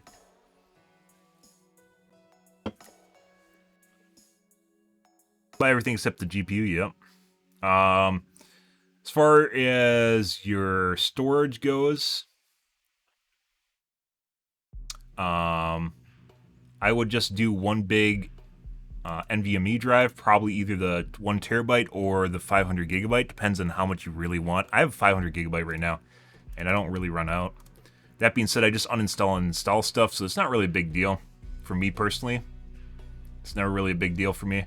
But some people really like having all their games and shit installed, so maybe it's up to you. But in your case, either the 500 or the 1 terabyte. I mean, the drives are pretty cheap nowadays. Go for either one, but in my case, for instance, I would do like a 980, so a 500 gigabyte, and then, well, once again, it depends on what kind of games you're playing. If you have like really big MMOs, they're going to take a lot of space, right? And then I'd do a mechanical hard drive for your storage as a secondary storage and put all your shit on it, your porn, your hentai, your BDSM, your puppy videos, whatever, on your mechanical hard drive because it doesn't matter, and then you install your games on the SSD. Two things this will do is one, you'll have a really fast drive for games, which is what really matters. And the other one is you'll have a lot of storage, so you can get like an 8, for the same price, you probably can get like an 8 terabyte or maybe, 8 or 5 terabyte hard drive, 4 terabyte hard drive, I don't know what they're up to right now, for the same price. So it gives you a lot more storage, and you still get your, your cake and your icing too, right? So, in builds like this, something asymmetrical where you have a mechanical hard drive and then something fast is a good idea. And you can rearrange your budget to do it. And things like case, by the way, are always things you can change out. So if you don't have enough money and you are set on what your budget has to be, you can buy a shit case for like $30 and then maybe later on buy a nice case, right? So you can rearrange how you spend your money and when you spend it. Power supply, I would not skimp. This is something that you're going to end up using for a long time, and you can change it out with your build. So even if you have a current build, which you might just want to keep the power supply, or you could just buy a shittier power supply and keep your current power supply if it's already good, right? So if you have parts in your current PC and you're going to like downgrade it, you could just keep the power supply, which might be really good already, and then just put a worse power supply in your next PC that you're downgrading to, and giving to family, friends, selling, whatever, putting in a closet. Video card, as I mentioned a couple different times here, is I don't know what like eBay is like in Germany. However, I would very much look into the used card market. I know, oh my god, crypto mining, but the way eBay works is there's a 30-day warranty, and once you get it, test it out, make sure it works fine, and if it works fine, you keep it. 30 days is plenty of time for you to troubleshoot a video card and figure out whether or not it works well. For the same price, you can buy, I don't know what prices are like in, actually I can check. Is there just eBay Deutschland? Ah, yes there is.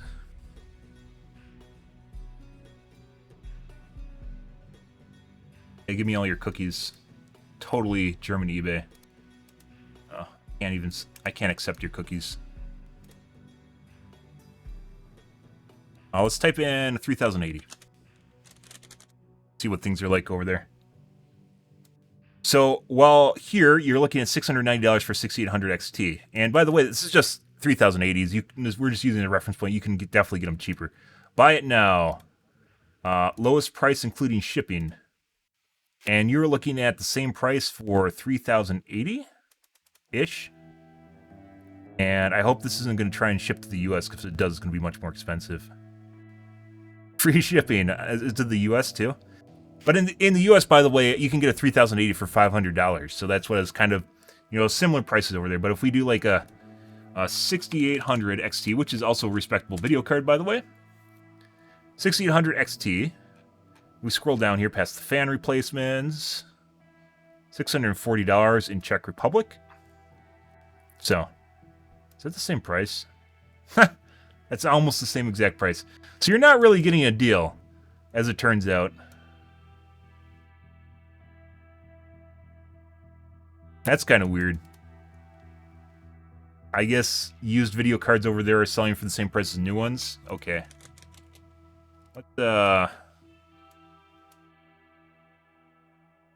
Let's see what the US says. Maybe eBay is doing something weird.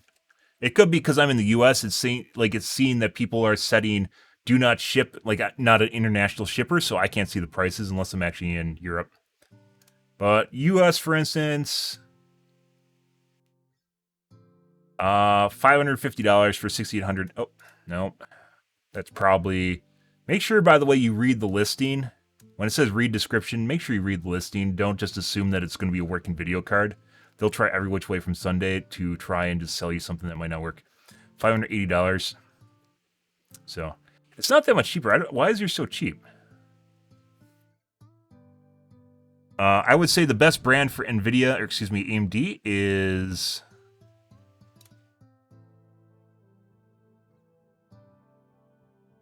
And that's almost the same price as new. That's pretty... AMD is very aggressive on pricing right now.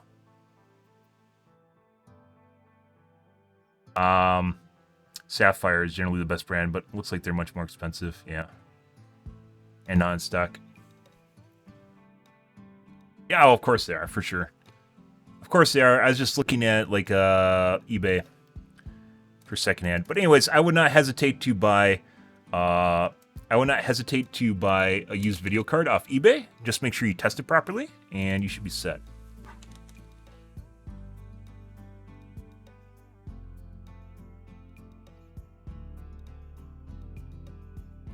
They were around $500 prior to Christmas. Canada. There's one for $530, technically $545, $550. They were down to $480 at one point. I don't know why they're still expensive. It's a lot of, as I mentioned before, I don't know why the GPU pricing has not crashed. There's a lot of crypto miners with a lot of GPUs just sitting somewhere. They're just sitting idle. The amount of GPUs we have seen trickle out onto the market is in no way, shape, or form comparable to the amount of GPUs that the crypto miners have gobbled up, which is why I really think things are going to eventually crash. And it's probably going to wait until sometime this year. A lot of people are holding out on their earnings, and just either stuff's powered down or still running. They're running negative right now. Because there's some people that believe that if they run negative, it'll pay off. And that's a really fucking stupid way of looking at things. But that's the way some people are, so here we are. Anyways, at some point these are probably going to crash, but it hasn't happened yet. The GPU mining market, or the GPU resale market, has not crashed at all. Prior to Ethereum merge, which was last year in September? September or October? 3080s were still $500, and they still remain to be about $500, so... I don't know. There's crypto miners just hanging on to hope and dreams somewhere, and that's the way it is, except that's not going to change, because there's tons of people doing exactly the same thing, so... eventually these are going to make their way to the market, but they haven't really yet. Because crypto mining right now has definitely shit the bed for GPU mining. What to mine? You can simply go here in like 3080. If you have 6 cents a kilowatt hour, you are positive making 2 cents per day. Most people have 10 cents a kilowatt hour in the US, and this is completely outside the norm if you live in Europe. And you're negative 22 cents a day. So you're paying money to mine, which I don't know why anyone would, but there are some people in this case. Really weird. 6 cents a kilowatt hour is very, very good for the majority of people. Extremely good, to the point at which almost no one would have that. But, you know, I don't know. I guess if you can get it for $690, good for you. I would definitely consider eBay for a video card. As I mentioned, just test it when you get it. It might need a new repaste. You'll have to wait and see. And this is the one thing that will happen with crypto mining. If the fans work properly and it's properly blown out, the next thing to look for is it might need a new repaste, and that's not really a big deal. I would not expect, like, I wouldn't hold it against a video card if it needs a repaste, because that just will happen with time. I need to repaste mine, and it's not used for crypto mining. And I haven't, and it still works fine. It's just sometimes it'll throttle a little bit. Just a little bit.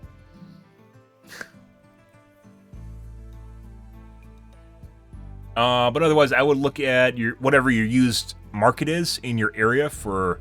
Well, with eBay you can return it. With other areas you might not be, like Craigslist you're fucked if it doesn't work. So keep that in mind. eBay is a little bit, there's there's a safety net there, which is why I don't hesitate to recommend people buying used GPUs for even if they're crypto mined on, is because you can test it. If it doesn't work, just send it back, and they have to accept it back. It's just the way it works. Buyer protection is the thing. But anyways, stuff to think on. Obviously, you want 32 gigs of memory. Whatever. That's just the way it goes. Motherboard-wise, you probably could get something cheaper, but I don't really think it matters that much. CPU cooler, you could get it cheaper. So there are ways to shave off money. Hyper 212. Cheaper motherboard. I don't know if this works for the 13,000 series, but let's say Intel 12,000, 12K series, Wiki. We look at the chip layout here, and then we do 13,000 series. They changed it between the 12 and 13,000 series, and then they're more efficient too. So you have a 12,700 here, I believe. 12,600. It's a pretty good processor. Is it the KF or K? I'm guessing it's the cheaper one, the KF, because you don't need no internal graphics. Yeah. I don't need no internal graphics. What do we have for layout? Where's the P and E cores? So it only has 6 P cores. And, oh, it looks like it has 4 E cores. So 6 P cores and 4 E cores. Or some of these don't have any E cores at all. And scroll down here. i5, they all come with P cores and E cores. And if you look down here to the 13400F and T, you can see that you can get a 6 and 4, which is what it's here, 6 and 4. I don't know what prices are, once again, in EU. They're going to be different. A 6 and a 4, which is what you're already getting in 13,000 series, for basically the same price. Actually, cheaper. You can get a 13,000 series cheaper, so, allegedly. And then you could even get an 8-core E-core on the 6 threads for, more around your price point that you have right now. So you could get 4 more E-cores. I don't know how much it matters, because what really matters for gaming is the P-cores, once again. So, I think the really big, for Intel, the really big step-ups here are the 6 and the 8 difference, right? So the bottom here and the bottom here. And then maybe if you feel feeling spicy, maybe getting the 4 extra E-cores for, it's like $30, I don't know. But what really matters for Intel for performance are the P-cores followed by the E-cores, and that's assuming that it works right. So if we go right here, take a look real quick. This is Raptor Lake, right? Raptor Lake.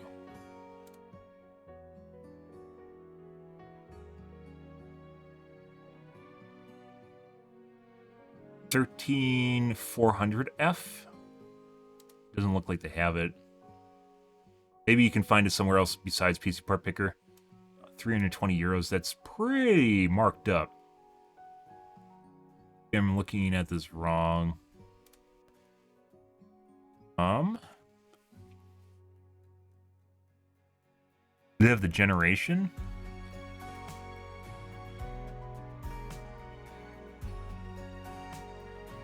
I think they're missing a lot.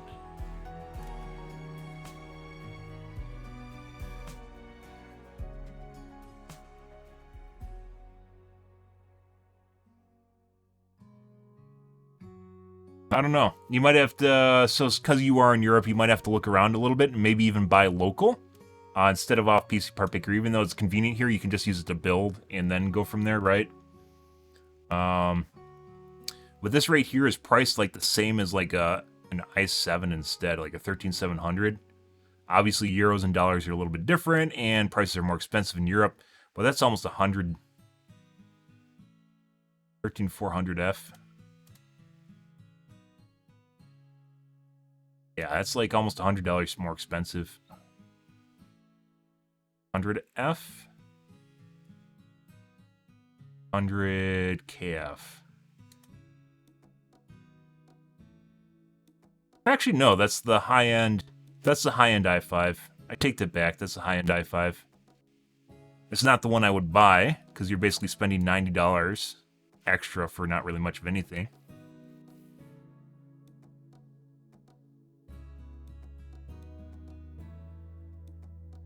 Get a little bit faster performance cores. Yeah.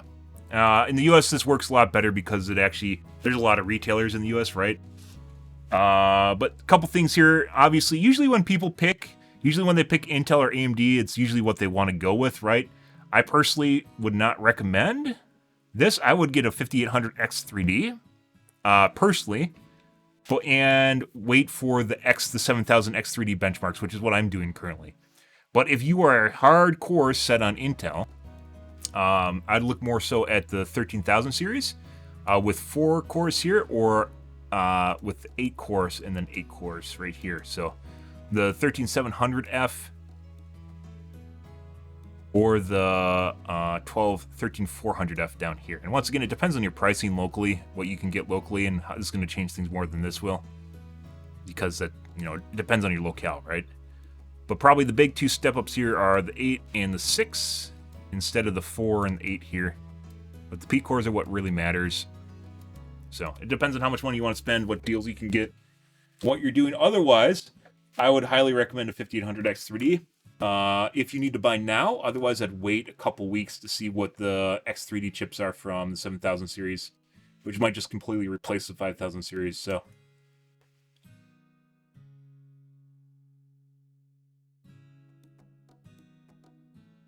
no compatibility filter.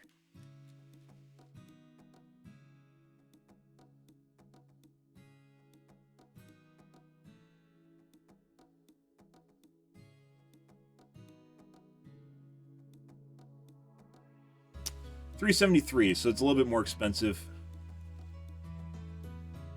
I don't know if it's that.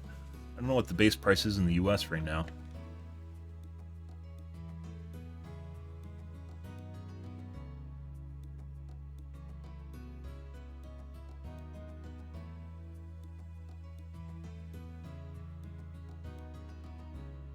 Basically the same thing. Yeah, so that's changing things a little bit. It's extra 100, so this would be more comparable if you're actually going to go for the 8 and 8. Would be when you start getting into the price range of this.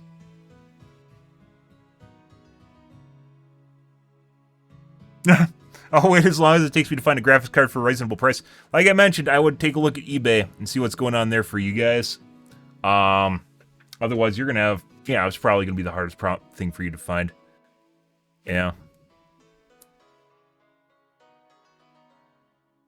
But yeah, anyways. Otherwise, kind of have an idea here. I would do a larger mechanical and then your choice of SSD here instead of 2 NVMe drives because you don't really need it. Case you could wait on if you really wanted to, otherwise you could spend it. It really depends on your preferences, but that's an easy way to save on some money early on for a build and then repurpose it. And I'd get an EVGA or a Seasonic power supply. And you can look, some of them have really meaty warranties. This memory, I don't really go out of my way to pick out exotic memory sticks, so it really just comes down to your personal preference. G.Skill is a good brand.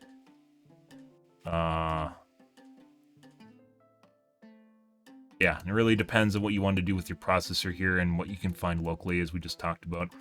Cooler is, once again, a Hyper 212, but it comes down to dealer's choice if you want to scrape some money off. I think a Hyper 212 is probably maybe a couple dollars, like $20 cheaper or something. But, I don't know what the Pure Rock 2 for FX is. If it's good or not. But otherwise, good. Yeah, personally, guys... What I'm waiting for is a 7000 series X3D benchmarks to come out, and then also 500Hz monitor, 7000 series X3D benchmarks. I'm going to have to wait for the 4000 series to come down in pricing because it's way too expensive right now. Very much way too expensive right now. It's probably maybe a couple months. See what happens with the X3D. The thing for me that I'm most interested in, even though I have my processor at this point is 2 years old and my graphics card is close to 4 years because I have a 2080 and a 5900X, is I was waiting for the 7000 series X3D, but now I'm really waiting for a high refresh rate monitor. So a 500Hz monitor to go to from my 240 is actually what I'm really looking forward to this year. More so than GPU and CPU. But probably monitor, CPU, and then my GPU. Which is kind of hilarious considering it's your GPU and everyone gets excited about it. The pricing is just not there for me, so. Yeah, no problems. I actually enjoy talking about tech as it goes. Let's see. Kind of all turns out roughly the same, though. I mean, you kind of get an idea of what I'm interested in, and then kind of an idea of what you're interested in. It might be two slightly different things, like the 13,000 series. It really depends on your pricing locally. But the 13,000 series, especially if you can get it for the same price as the 12,000 series, is a no-brainer, right?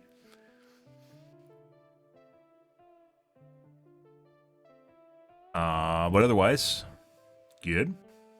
Brand loyalty too. A lot of people buy into with like motherboards. I'll usually buy an Asus, but Gigabyte's a good brand too. MSI is a good brand. DVD Reddits is where we were. We left off here. Developer update. We covered that already. The patch notes.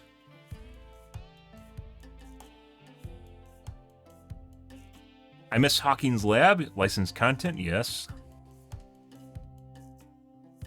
Hating RPD is the only thing that unites survivors and killers. I don't know why survivors would ever hate RPD, except for the ones that don't know where to go. Because it's a shit show? Yeah, if you don't know what to do in RPD, but RPD for survivors is very survivor-sided, because there's a lot of places for you to hide and stealth the killer. Get a chance to go up a P100 GigaChad main, but Adam mains ruins it.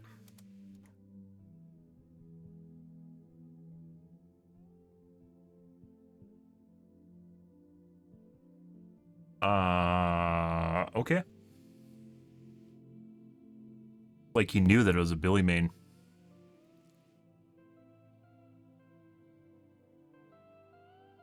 Another game that people cheat a lot at. When survivors can see what the killer is before they even join the game and do shit like that. Yeah, I would, if I had to buy new right now and I was getting a new GPU, it's like, because we're in a really weird transitional spot from crypto mining, I would consider a 3080 eBay, and then I would consider an XTX, and now I'm basically looking at a 4080 or 4000 in terms of stepping, because XTX is really where I want to be, but I'm locked into the NVIDIA ecosystem, which either means like a 3080 or I'll have to get a 4080 or 4090, which is a huge step up in money. And that's why I'm holding off on it, because it's not really something I don't want to spend an extra $1,000. That's a lot of money, and it's not really 3 times as fast as it turns out. I think it's twice as fast.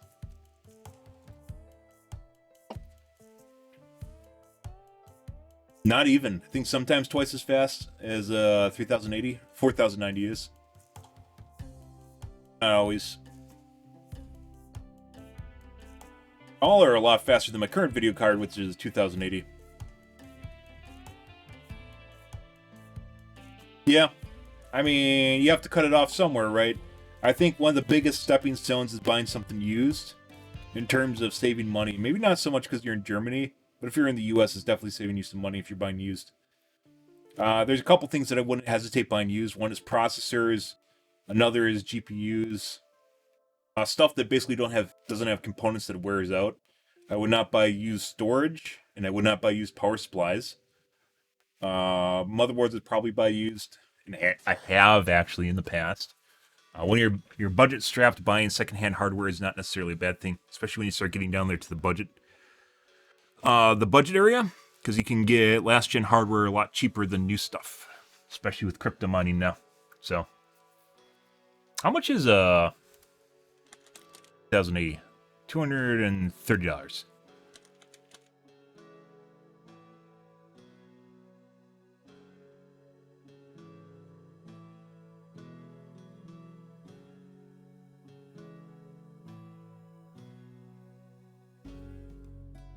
Parts. Pre-owned from Japan. Parts. They're actually pretty expensive. This is kind of weird. About $300. That still has a decent amount of resale value, which is kind of weird. Good.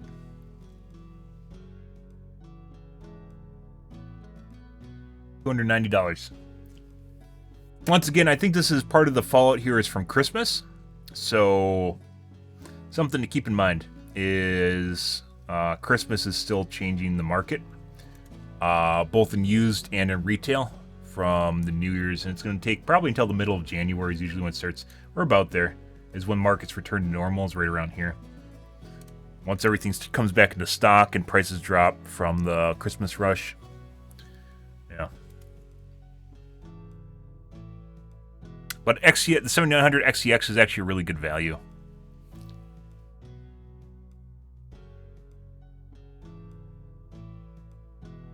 If BHVR makes this Rebecca skin, I'll single-handedly make the company richer than Elon Musk. Oh yeah? Wesker's gonna be crazy.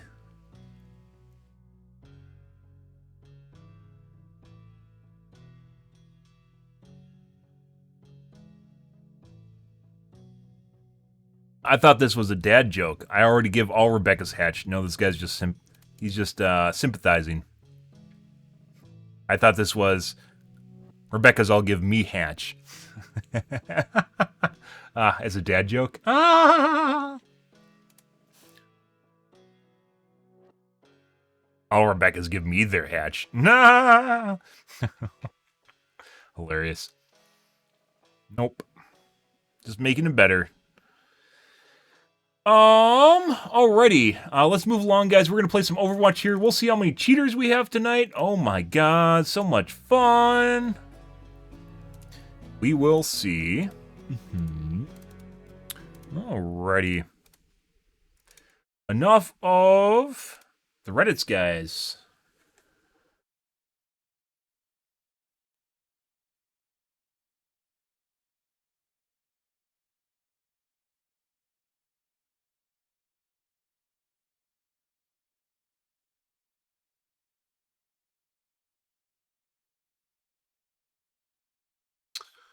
Let's move on to Overwatch 2.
Fat girls need love too, they just need to pay.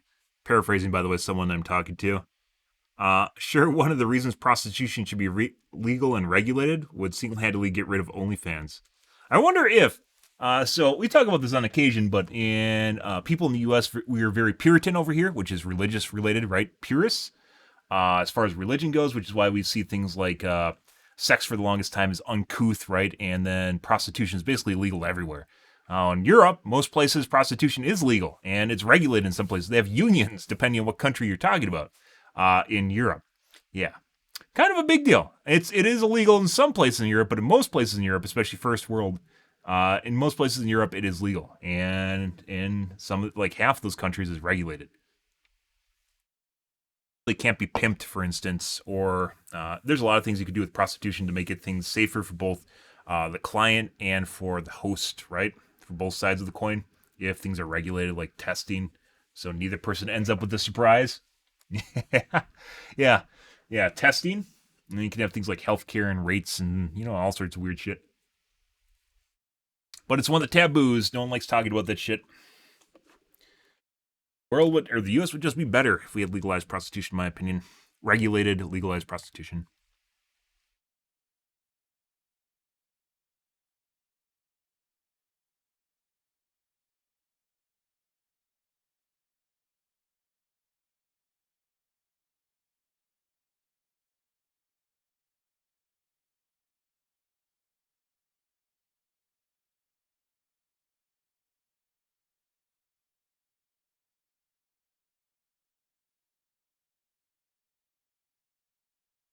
Huh.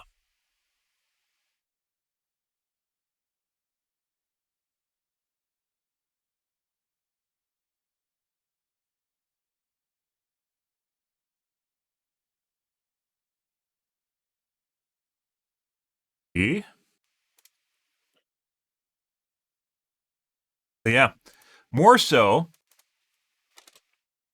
than a new video card or processor, I am looking forward to 500 hertz monitors.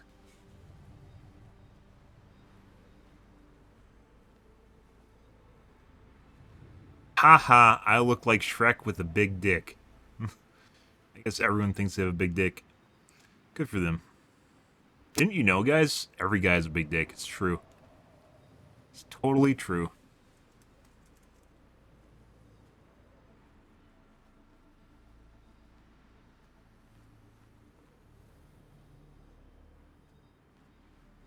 Maybe. There's someone that's talking about getting catfished.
I don't mind an occasional catfish. Depends if you get them to fess up to it, and it might think it'll work out if you know. Usually they'll put out warning signs, though, if they don't remember things they say, so you catch them in their lies. Lots of red flags, or don't like talking about themselves or their lives, because lying takes work, especially to keep up with their own stories.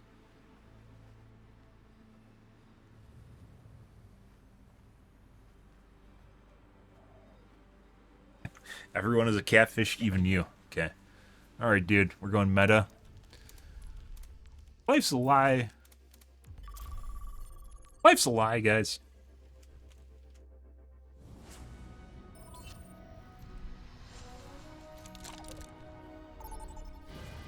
Instant. Traveling to Nepal.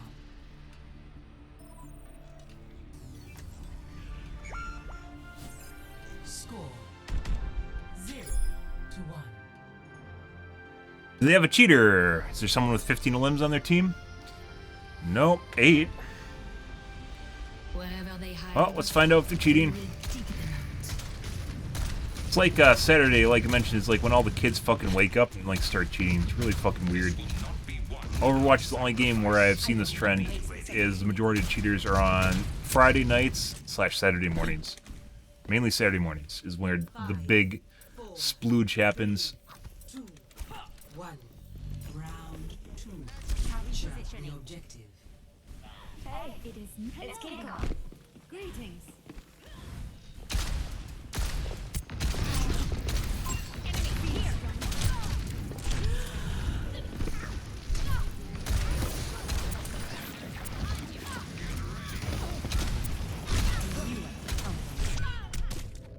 Uh-huh.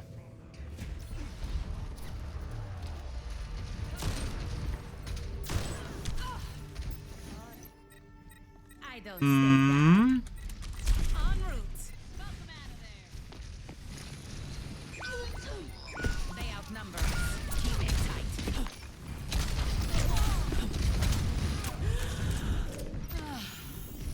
Much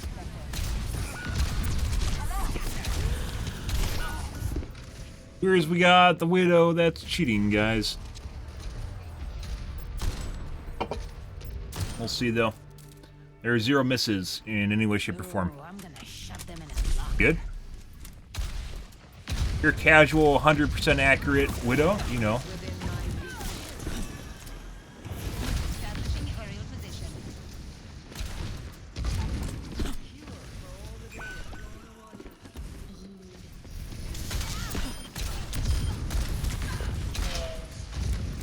Oh, look, she's missing now. Good.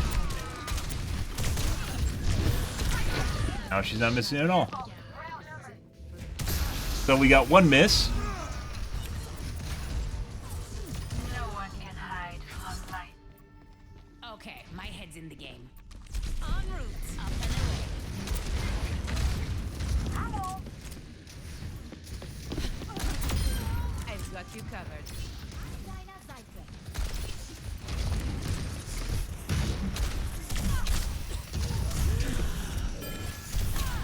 Health restored.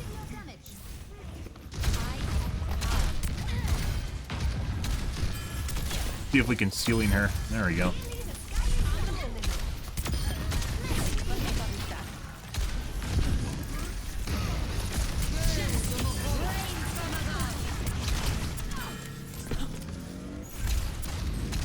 Increasing altitude.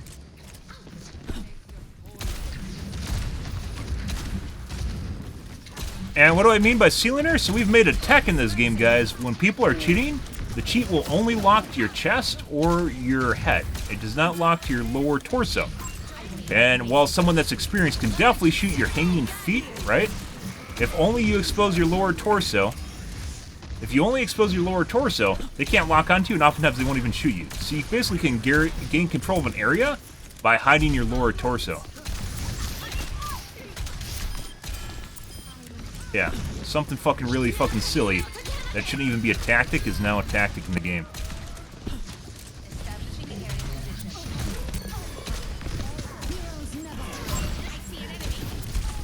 Bye.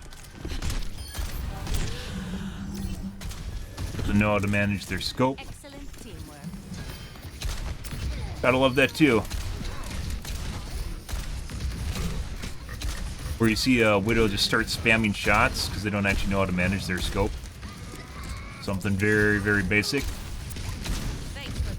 Yep.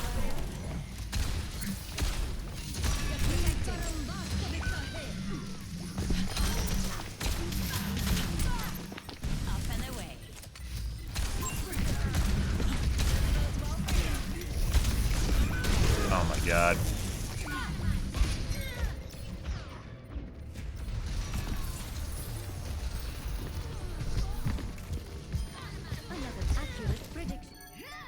Returning to battle. Greetings. On the move. I am here to support. Mm-hmm. I will not waste this opportunity. Oh, let's go die, guys.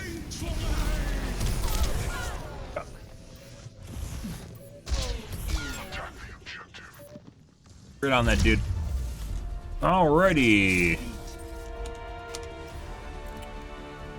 What was this guy's name? Selvan. Very, very clever. Hey, look, guys, it's me. Yep.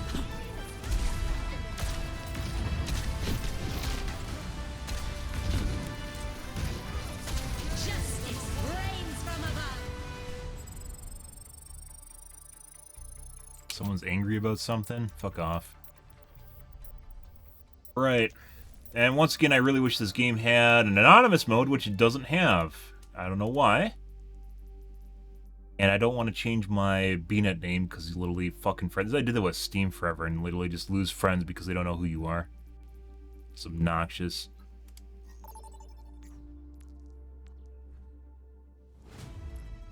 Traveling to Dorado.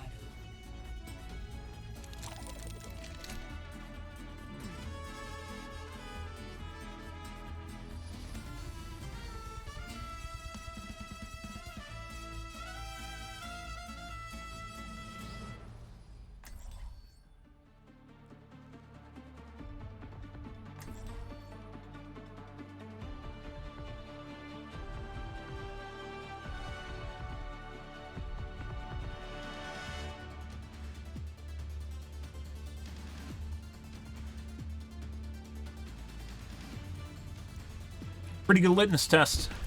Once people start figuring out, it's going to become much more difficult.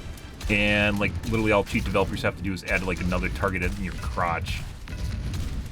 But like most of the time, if I like sit here and hover and shoot below it, like my feet are hanging out. My feet are oftentimes just dangling below the door frame because of the line of sight from my head, right? Or my neck, depends where the game's aligned my head. Aligned my FOV. My line of sight's here, but they'll still be able to see my legs further down, right? But I'll be able to see like this, but they'll still be able to see my lower torso.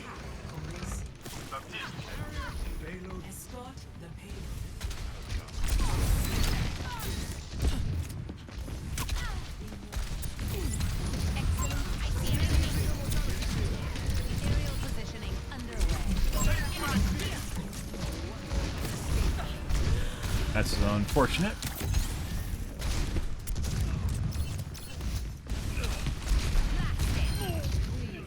I don't know, I just got... He got headshot. So our McCree's probably cheating. While that was all going on, guys, he got headshot in the middle of it. When I pushed him to the side, he got shot mid-concussion with a headshot by our McCree. Good for them. Easy shots, easy life.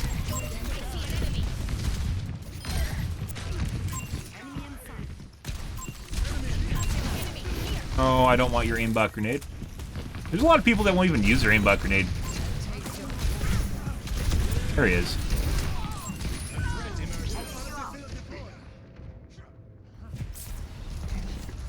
Good, good, good. I still want a 2000 series graphics card in my streaming PC. Particularly for the RTX effects, but I might just wait for like a 4050 Ti or whatever to come out in like a year. They usually release their shit video cards later on. With updated encoding engine and such that I actually use on my streaming PC.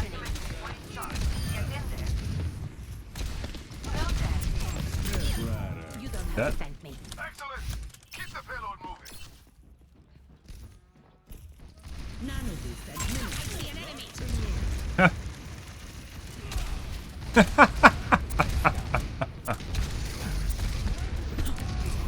See. There's an Anna literally just sitting behind me, wasn't there? What is that melody?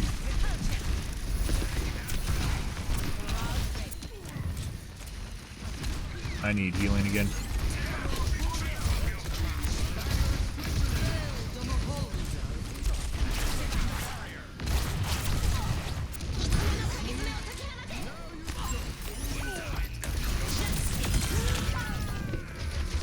He's dead.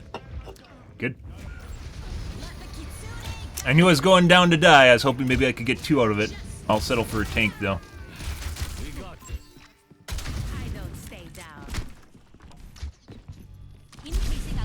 Hanzo?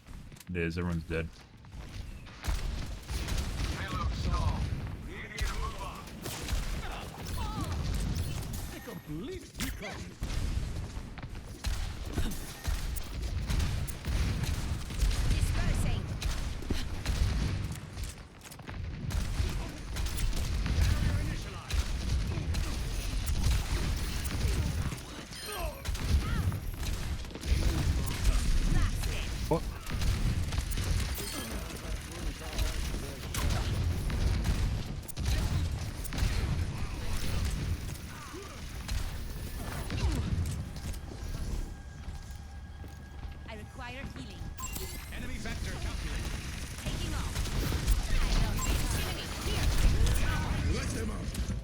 Both sides.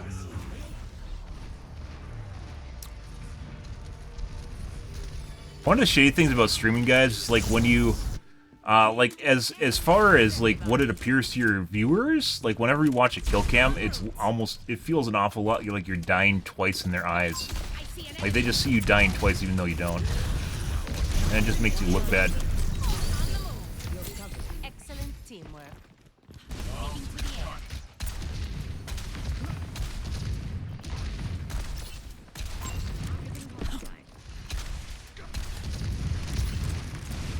Really unfortunate.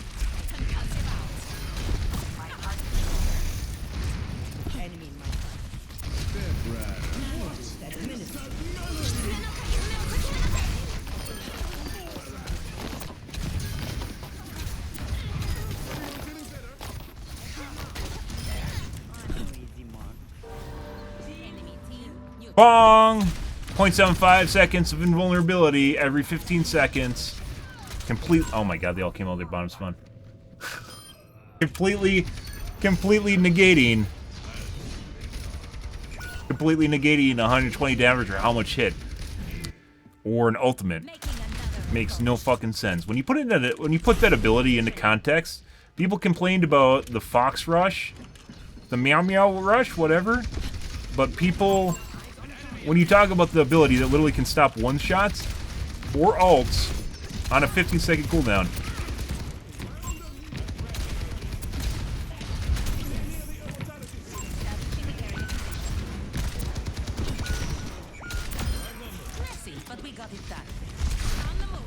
Oh my god, slow jets. Need this, thank you. Bye. I thought I could get both of them.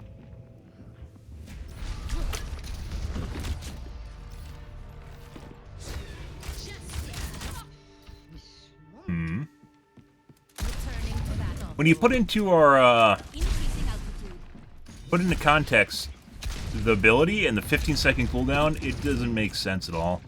Lucio has to use a beat drop. Zen has to use his fucking transcendence, right? And then you have an ability that's on a 15-second cooldown that can basically stop ults. Either completely negating them or negating the majority of the damage.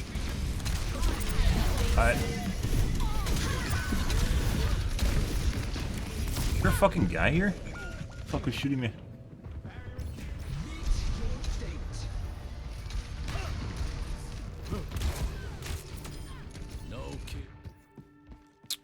I don't stay down. Take him to the air.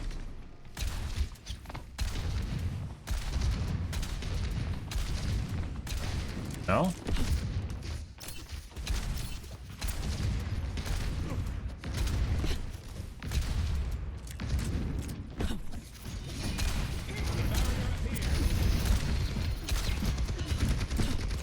Do it again. Good.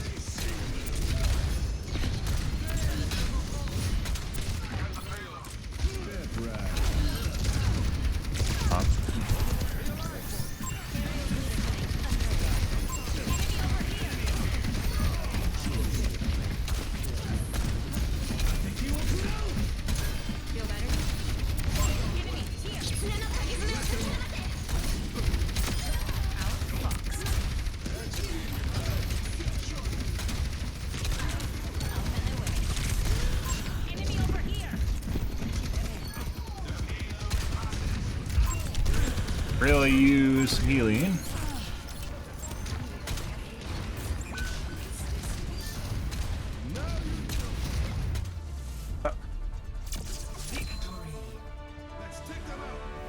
Good, good, good. Mm-hmm.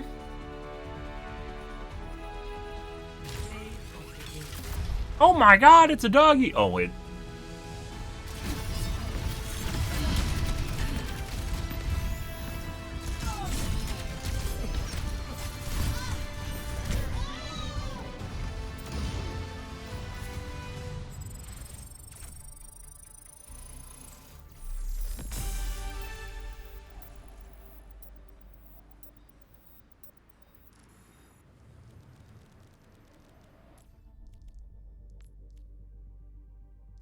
New. This is just saying the category is new. New. Arriving at Consent. Prepare for battle. Select your hero.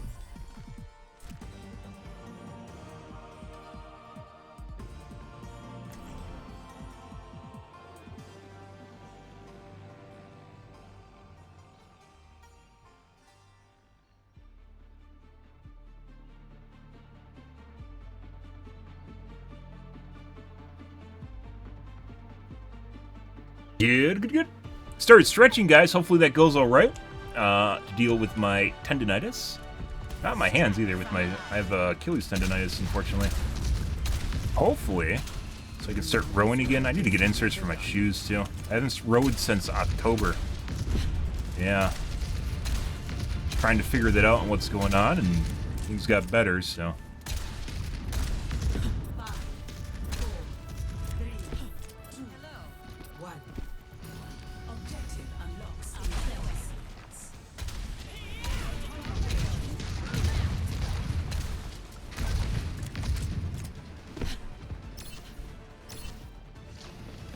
Junker Queen.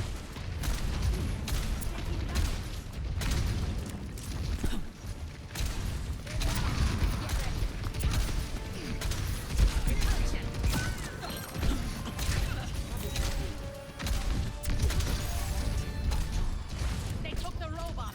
We need to attack. Aerial positioning underway.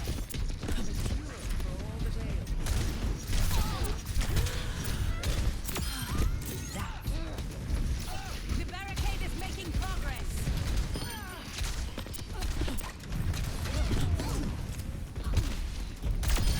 Terminated.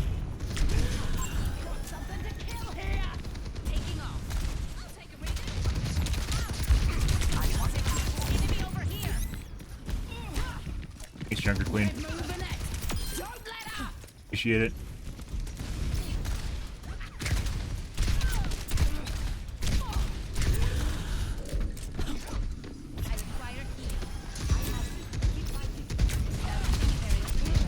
Make it.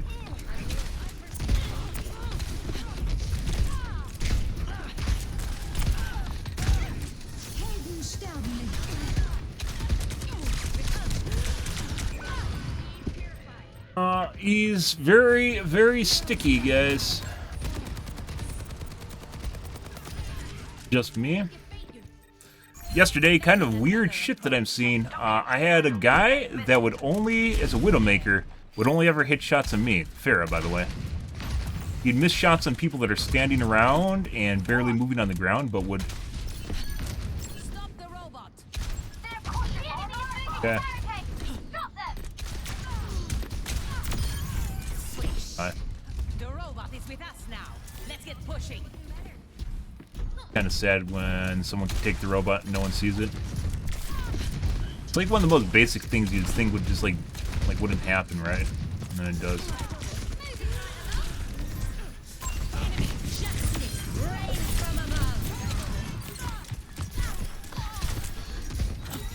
I knew I could help them. Stop them.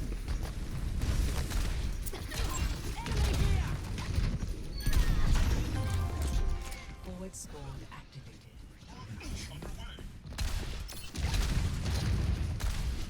Establishing aerial position. Stick with the robot. Soldiers trying to get weird angles on me to one-shot me. Be advised.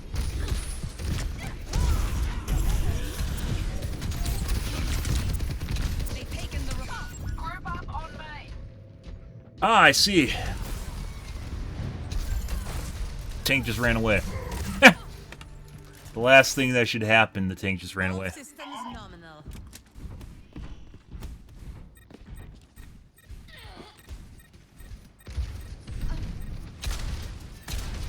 Yu-Gi-Oh! Having a pissing contest with a DPS.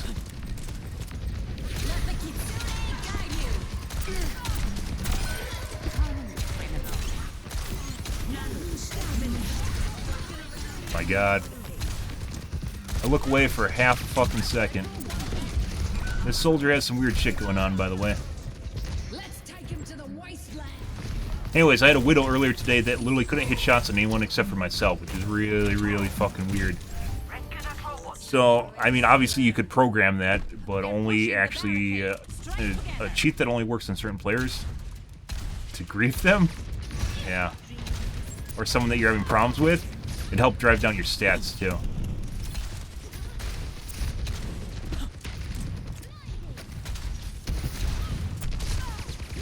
Very certain this soldier's cheating. I'm pretty sure he's watching me through walls. He looks for opportunities. Yeah, he's definitely cheating. He's 100% cheating. Looks for opportunities based on where I am behind cover. So when you like, if you ever get like a tracer that's super fucking annoying, whenever you turn your back, they like start shooting at you. Yeah, that's someone that's cheating and watching you through walls. Which is what the soldier was doing there. He's waiting for me to look away and then start shooting at me. Yeah. Reviving... Oh, I mean, first off, the community has to figure out, by the way, that it's actually... community first has to figure out that it's actually very... Oh my god. Oh my fucking god, and then just got one shot. Community first has to figure out what a big deal it is when Mercy reses. There's tons of people that don't pay attention to Mercy when she's resing, and that's kind of a... That's a big thing, right? So she almost always gets her res off for free, especially if there's any tiny amount of cover. Yeah, that fucking soldier's 100% cheating. If they have a tiny bit of cover, they'll always get the res off for free. Almost always. Let's not be sensationalist here. She's trying to fucking res again. No one's paying attention except me. I guess the hog, maybe?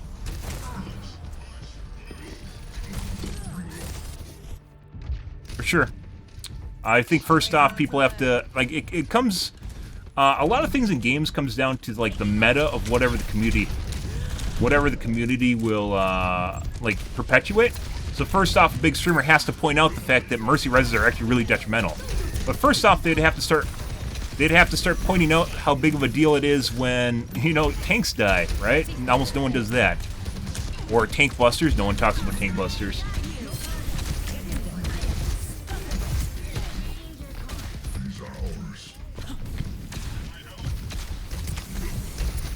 I wonder where they're running. Don't they have a full team? Weird.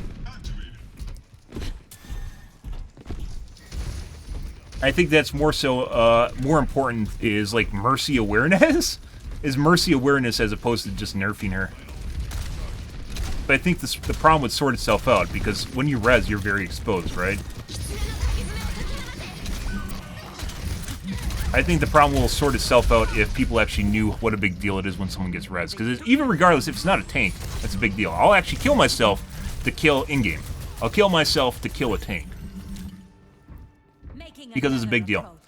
This soldier, by the way, is 100% toggled hardcore. Like, super hard toggled. So. It doesn't really matter. We're just going to try and kite him across the way. And kite him away from our team, so maybe our team can do something.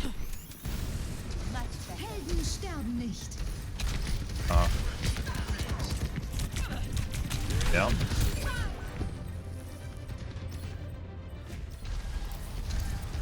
Tanks are very strong. 5v5 is not healthy for the game because tanks are so strong. And if you have a shit tank, it'll usually cost you the game. So.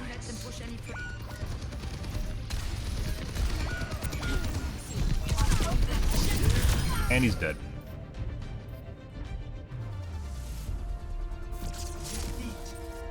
No, it's not a tank gap. That's a fucking cheat gap. There's nothing we can do about that. And oh my god, it's Farrah's playing into a hit scan. That guy's 100% cheating. There's nothing you can do about it. Super hard cheating.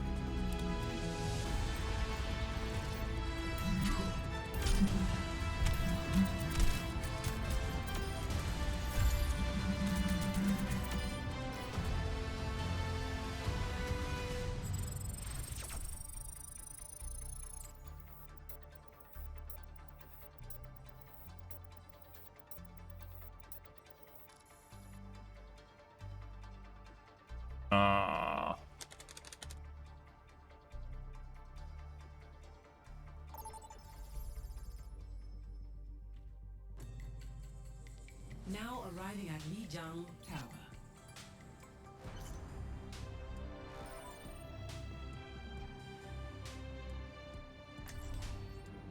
Yeah, I wish I had a paragraph, but I don't, so. Is what it is.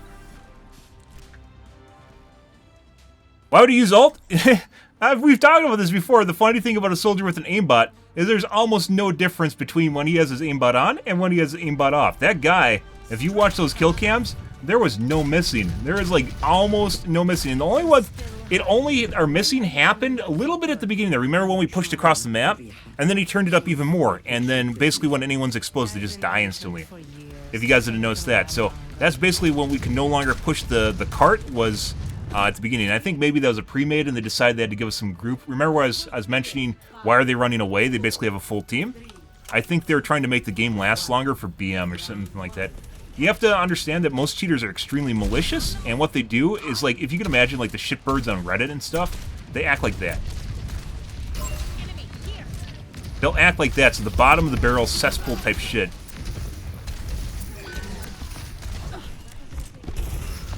Let me reload. No. Missed. I didn't actually need that.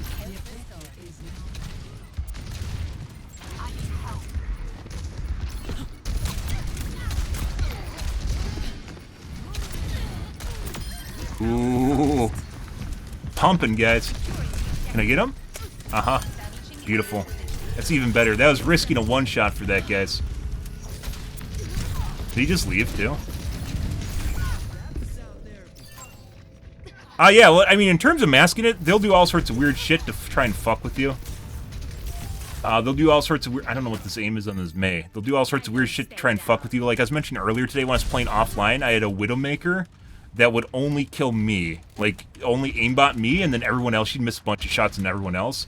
But she'd hit every single fucking shot on me and have like 90% headshot accuracy. On me, particularly. Thanks, Lucio.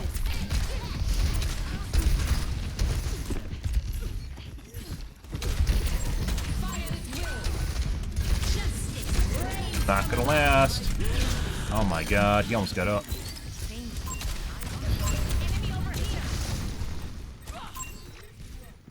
Buddy. Oh my god, Anna. There we go, I had to do it. I had to do it. I don't care. I don't care if I... Okay. I don't care if that almost got me killed. I had to punch her. There was not a choice there. I just had to punch her.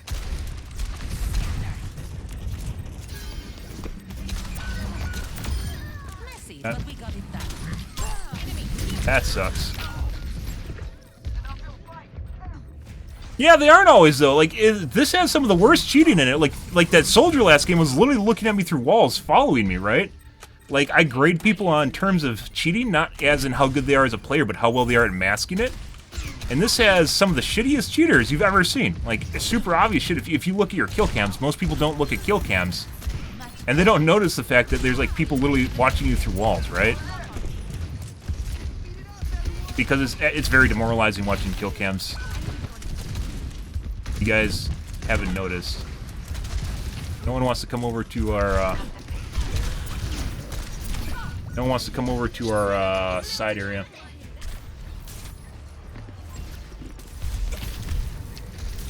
This guy might be cheating, too, where he's over-flicking just to make it look like he's legit. But yeah, like, someone with a good aimbot won't be really any different from, like, what it looks like for a normal player. Like, if they're just really good player, right? There's obviously some sort of weird, problems when you talk about the fact that, they're fucking plats with god-tier aim like they're supposed to be GMs or top 500. Not something that happens. You know, the usual shit.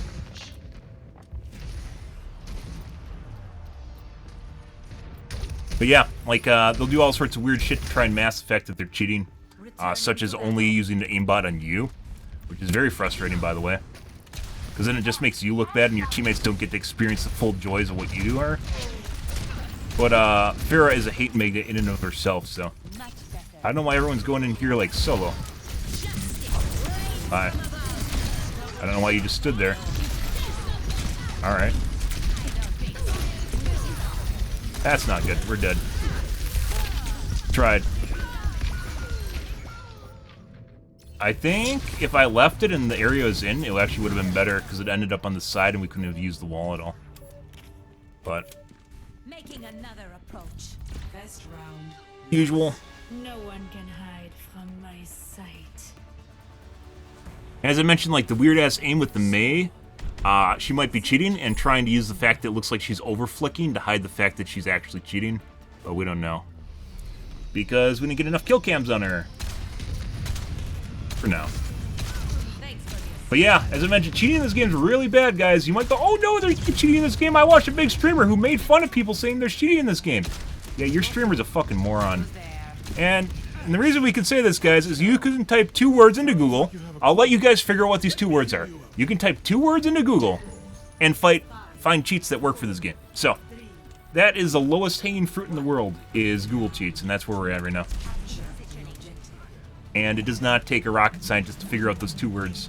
One involves the game, and one involves what you want to do. Yeah. And you can find free cheats that work for the game, too. Like, free Google cheats that work.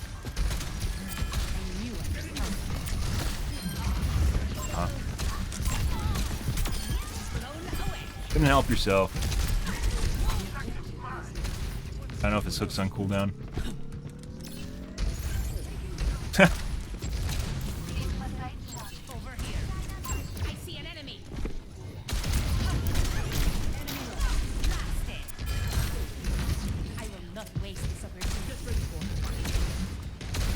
You'll eventually come back here. He's trying to kite me into a 1v1, and we don't need to leave the team, so.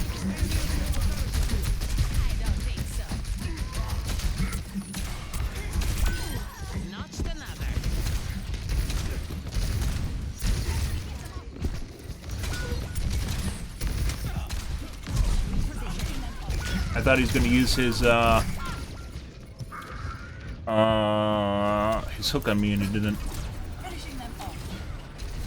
Oh. You still play Mei? I do. What has happened here with me only playing Pharah is a couple things. This game has a lot of problems with computers. I've been trying to I've been trying to iron out my system as much as possible, and the hit scan allows me to do that.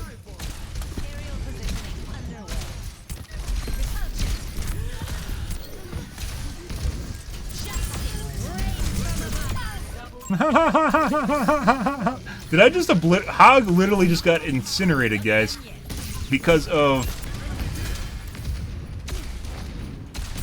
the fucking Baptiste ult that he just threw in front of my rockets. Holy shit.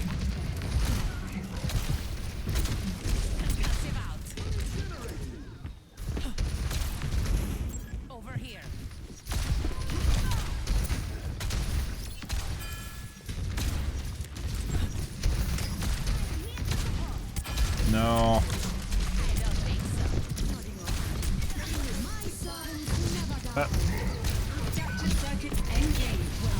Oh.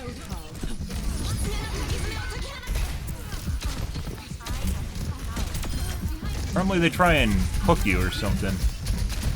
Yeah.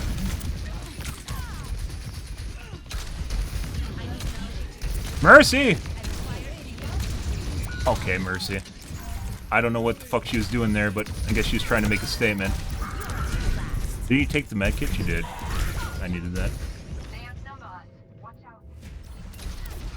I would, so, like, from a industry standpoint, so if you are an independent programmer, freelance programmer, and you can make some easy money, making cheats for a video game is very lucrative. You can charge people $20 a month to cheat at a video game, and all you have to do is find code exploits in a game, which are very easy to find. They teach people online how to do this shit.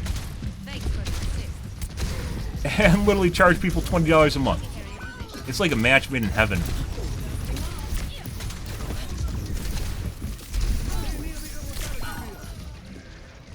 Like a match made in heaven, so.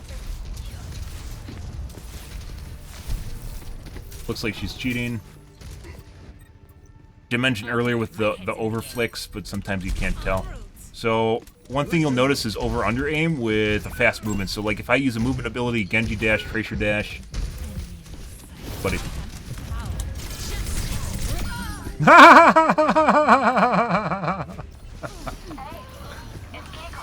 Oh my god, no one's on point. Oh. Hey!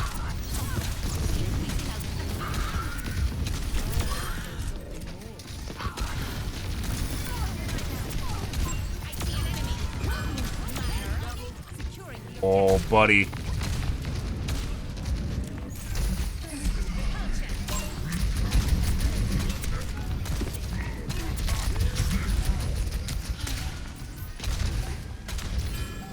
That was big. Incinerating pig, and then that res was big. You.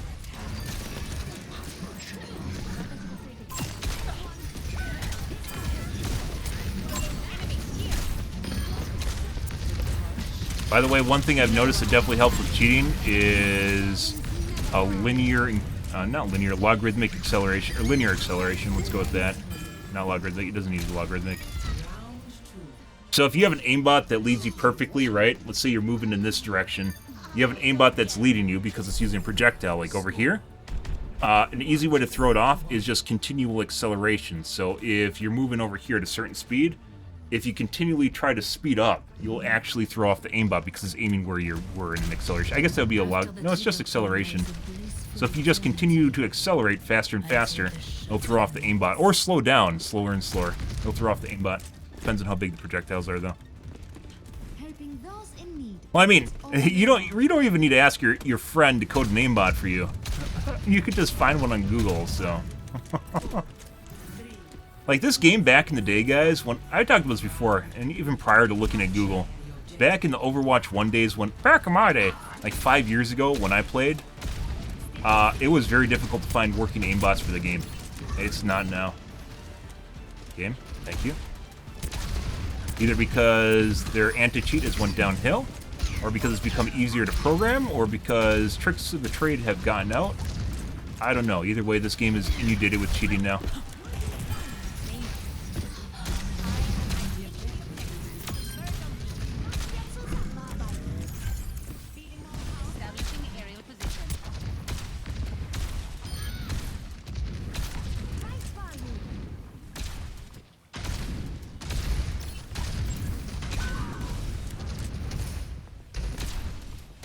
But yeah, it really bugged me. It got under my skin. I hate when people act in ignorance. Like, they'll be ignorant to a subject and then they'll act like an authoritative figure on it. Just especially when it's something like cheating, where you need everyone to kind of and be on the same page so they can kind of figure out whether or not people are cheating or not, report people, and then not downplay cheating either. But there's a big streamer the last 2 days is watching him. Normally pretty good to watch, and just... Oh, he just went off on tangents about how no one cheats in this game and shit, and I just... really makes me wonder whether or not he actually cheats himself and he's just trying to put off people. Like, from considering it. It all comes down to smoke and mirrors and Game of Thrones shit. Subterfuge, basically. I can talk for hours about cheating. Hours and hours and hours about cheating. And sadly, it's one of the worst things you can do to your stream because most people, a lot of people, younger people, don't think people cheat at games.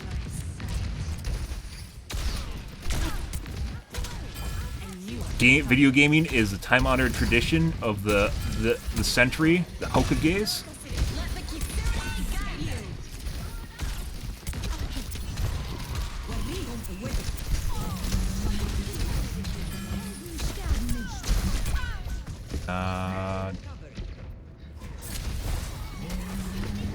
Could feel it. But yeah, I actually really like playing Mei. And I kind of didn't completely address that. I don't really like playing Mei, but due to what's going on in the game right now, I've been trying to figure out the game itself, and I need to have a static.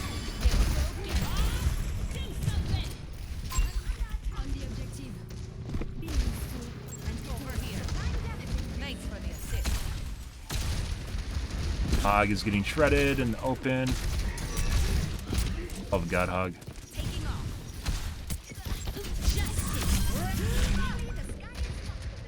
I've been sitting on that too long, so. And Mercy just tried to res me. Okay, my head's in the game.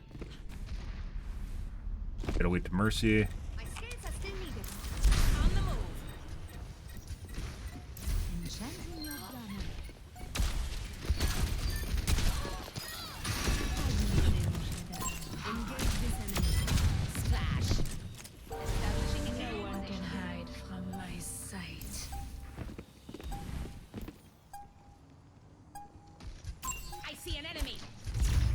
Yep. I also, by the way, I'm really liking yellow. I think yellow works most of the time. Obviously, it looks kind of weird here. But even then, like, anything that's yellow, when you see, like, a textured vision on it, like, of something that's yellow, it usually looks very, similar, or, dissimilar, excuse me.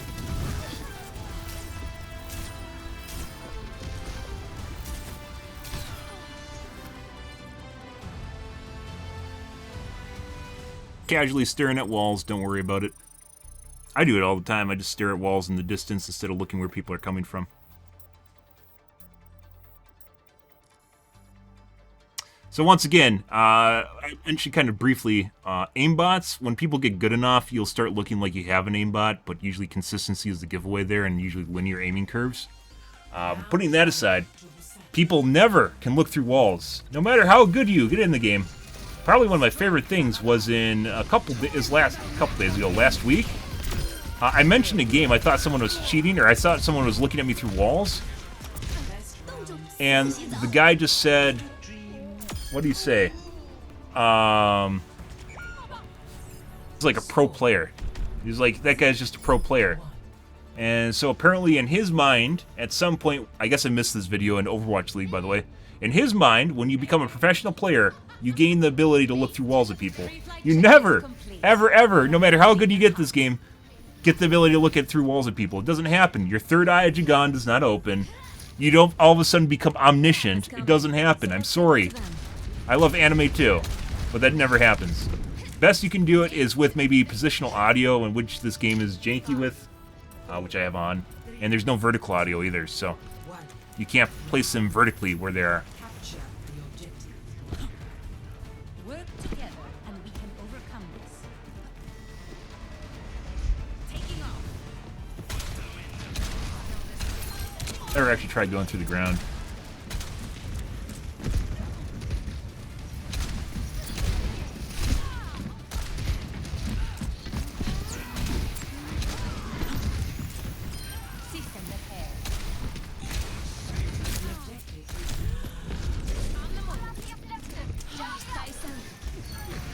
Buddy.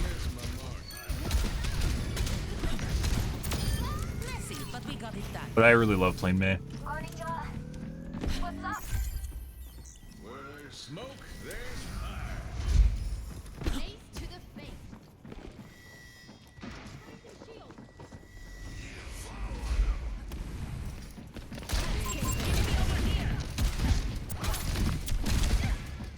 Sadly, your third eye Jagan does not open. You bait it?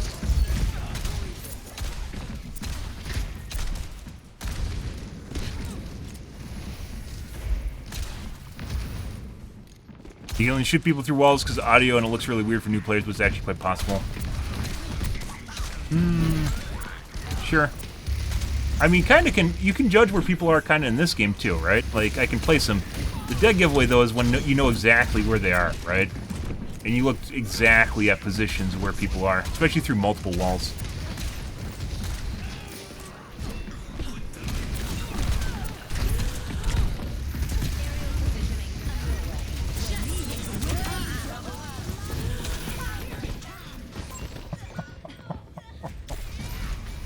I don't know why it took so long to kill them.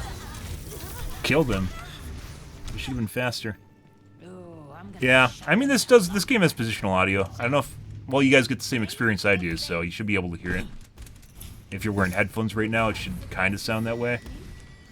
I have it on because it does help. It makes stuff quieter. It does help.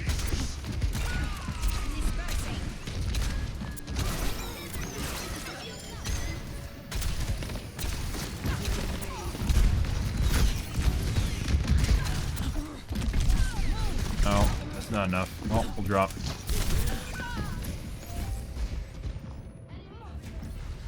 Sure. Also, kind of the shitty thing about good audio is then all of a sudden you can't figure out whether or not people are cheating or not. Because it could just be good audio too, right? That's the favorite excuse since time began about why people are looking or shooting people through walls is because I can hear you.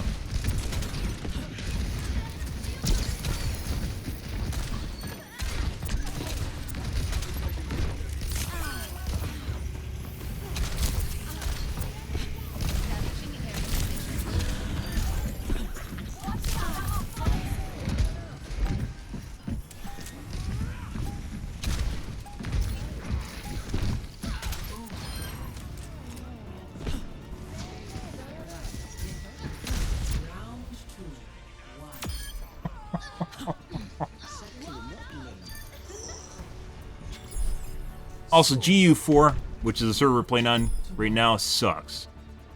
Just as a spoiler, Blizzard has 2 servers, which are Chicago and San Francisco, which they own. And then there are 2 servers which they now have from Google, which is GU4, which is what I'm playing on right now, which is in Washington, D.C. And there's another one on West Coast where I don't know where it is. And for some strange reason, GU4 has a lot of problems with hit registration, with delay on projectile creation. So like when I push the button to when a shot comes out of my gun, and it oftentimes feel like it's 20 tick instead of 60. If you guys ever played back in the day. The Overwatch 1 days, when the game was 20 tick rate, feels a lot like that. B1. Up game. I just got stuck in the Undercroft.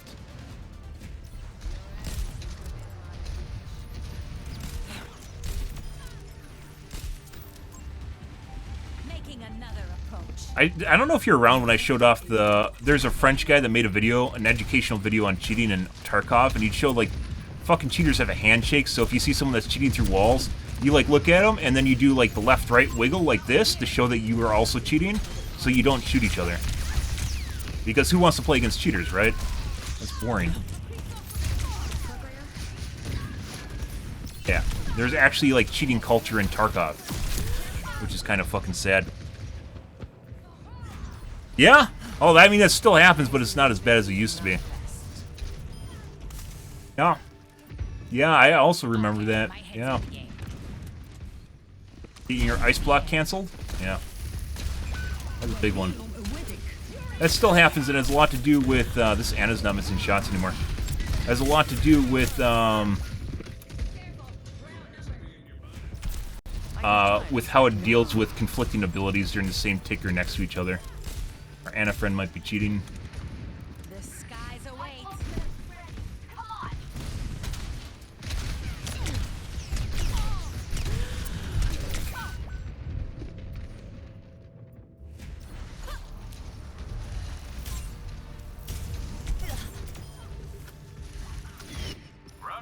Always more to learn. You guys notice a difference in flow here? Pressure him. Yeah.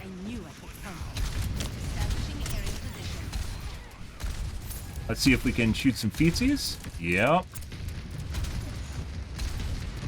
So a lot of cheats, as I mentioned before. This is a new thing I figured out when I started playing Overwatch 2. There's a lot of cheats that will only lock to your chest or your head. Almost all of them. And as such, you can sit with your head covered. You can sit with your head covered and literally not get shot. Even though your feet are exposed and a good player can definitely shoot your lower torso, there is a significant number of people that can't shoot your lower torso. For whatever reason.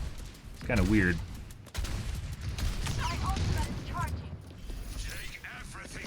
Yeah, oh yeah, the worst case scenario is when your abilities actually go on cooldown.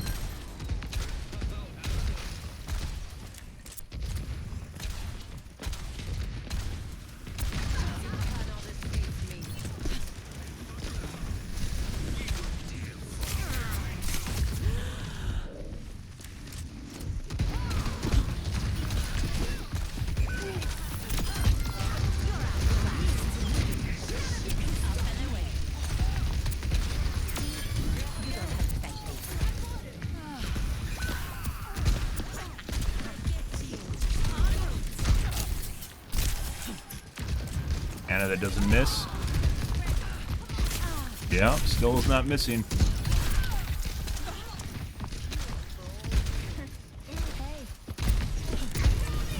So not sure exactly why she missed for a little bit. But now we have to kill Anna constantly. Over under, for instance, there. Good aimbots will also detach. There's a lot of nuances for different types of cheats and the different behavior you'll see with them. Some aimbots will disconnect, others will hard lock to you. If they're better aimbots, they'll disconnect and high. If the mouse deviates enough from where it's aiming, so it looks more natural. Yeah.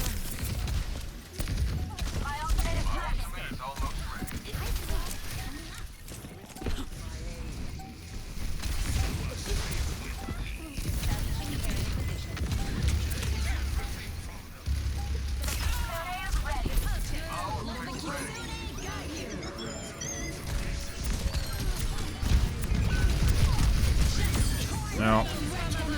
He has to die. We don't have time to waste on whether or not that's actually going to turn into a kill or not. Okay.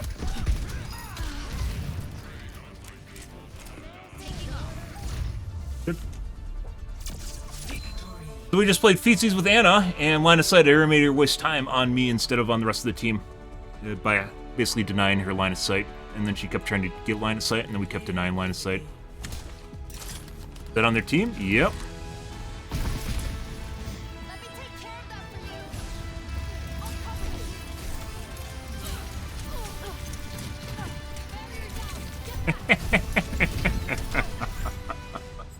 And we won the metagame, which is literally winning on a macro level. Even if we weren't able to kill her constantly. Just wasting someone's time. So, you know, obviously characters have certain things they do really well, like tanking, just eating damage, applying pressure, for instance. I'm doing a lot of damage, as it turns out. DPS, and then healing, right? But you can off DPS as a healer. But if someone just makes you waste time off DPSing, you're wasting even more time as a healer. So you're actually losing on a macro level. And you just don't realize it because most cheaters are dumb. So. Good. You know, the usual shenanigans, but you're not directly killing them. Yeah, I know. I know, guys. Anna hits literally every fucking shot. It's tough to just insta-kill people.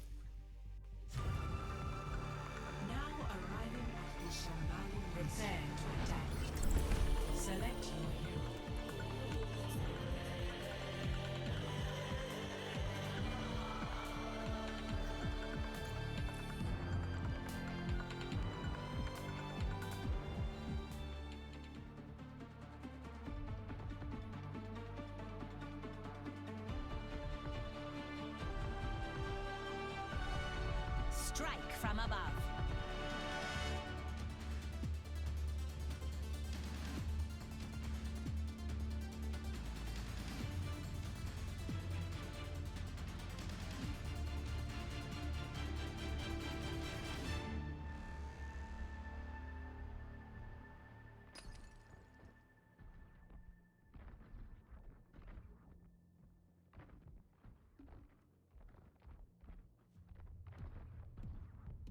Okay. Big takeaway there was when I started using the door frame cover on... is this the same guy? Is that a different match? I think we just got the same guy. Let's keep it moving.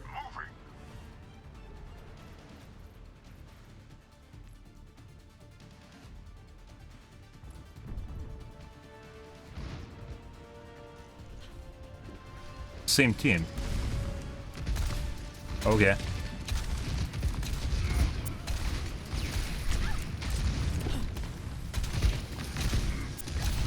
Alrighty then.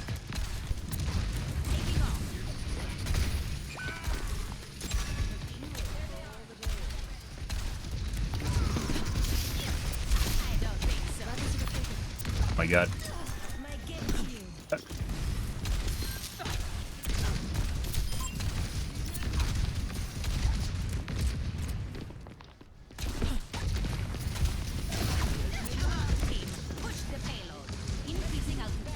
Didn't go.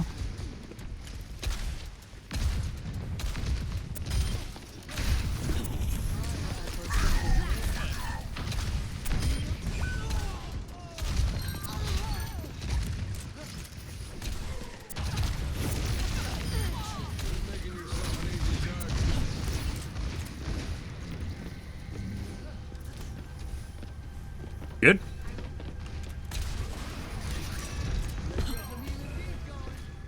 I knew I could count on you.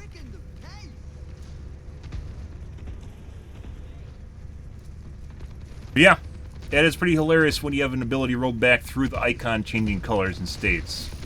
You know.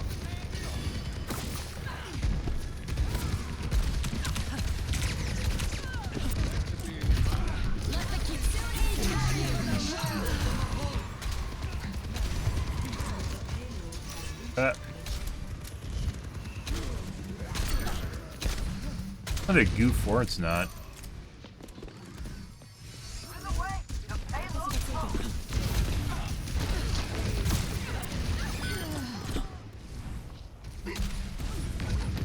Ha ha ha ha ha!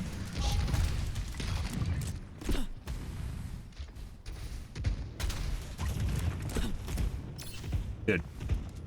You're literally gonna sit here. Why don't you sit on the cart?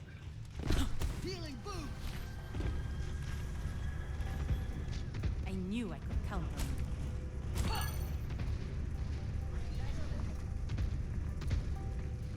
Someone's trolling with religion. You know, pretty much anyone that ever mentions religion in a video game, you can almost always exclusively put into the troll box. Like, people that are actually religious usually never talk about religion in games, because they know they just get trolled. So you have, like, people that, like, talk shit to start trolling, who don't actually believe in whatever they're talking about. The payload has reached the checkpoint. Like your hog's killing everyone. I got the payload. Let's rumble.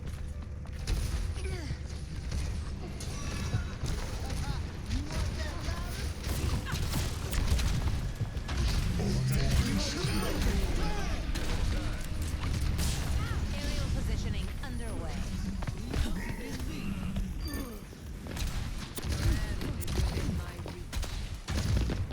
God.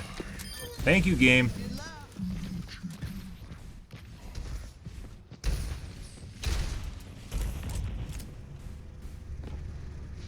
Like twice. Ran out of jets exactly at the right moment. Good.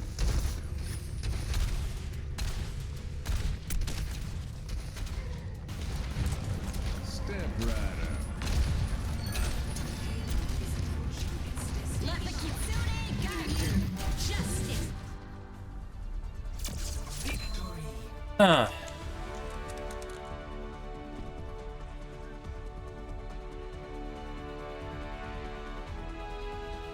Play of the game.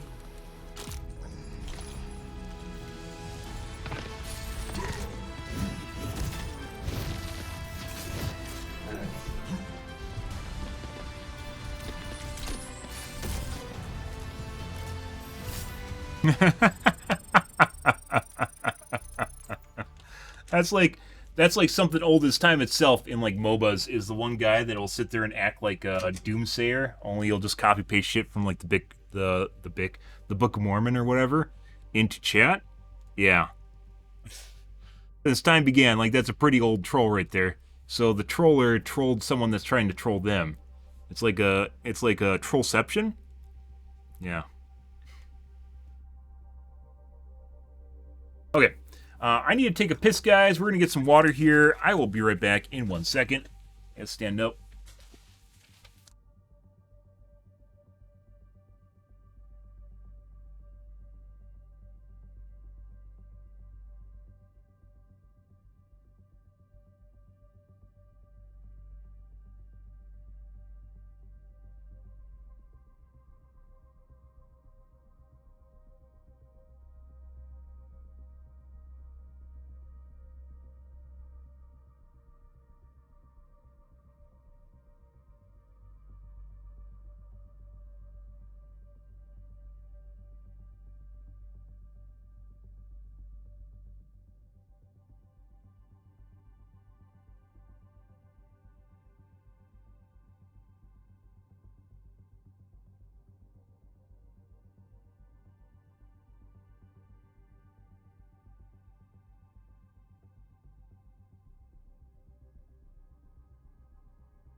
Mm-hmm.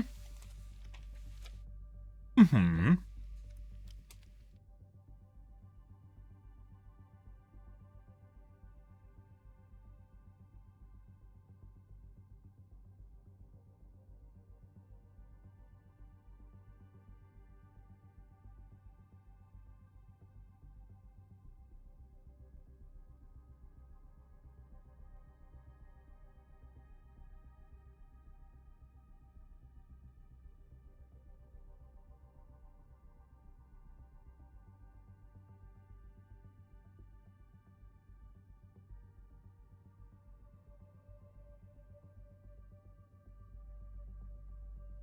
Mm-hmm. Mm-hmm.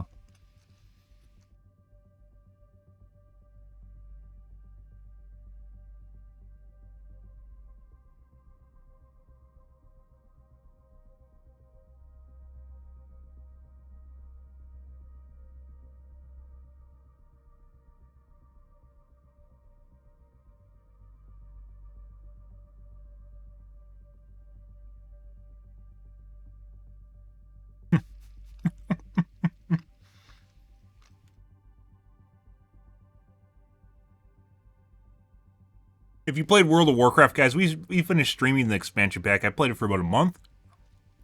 The new expansion pack. What's your favorite Drake and why is it the blue one? Blue one looks like a dragon, the others look like lab experiments.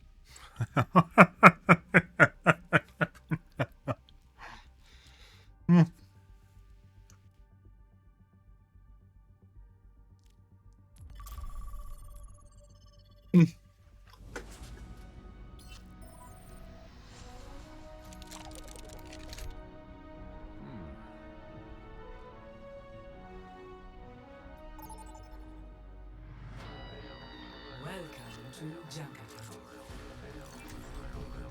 Strike from above. Someone cheating in here? Kinda looks that way. Let's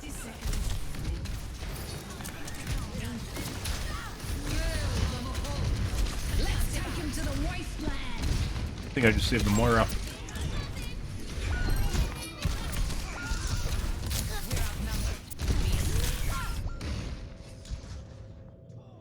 Beating Anna from last match.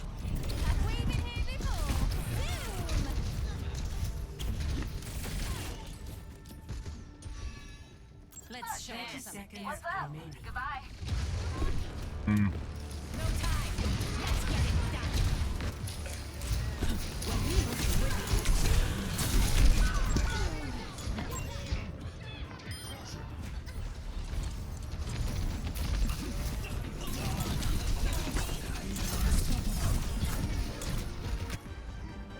Always more to learn.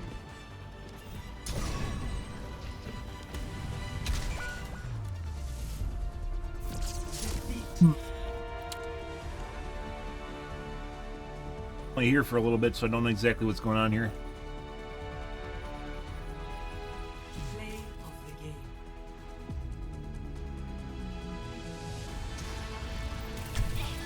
Here goes nothing. Have we been here before?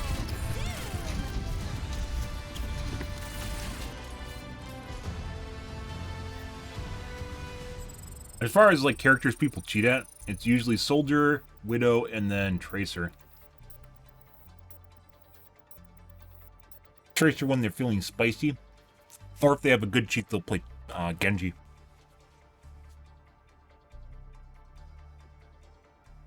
But most people just have the trash they found on Google.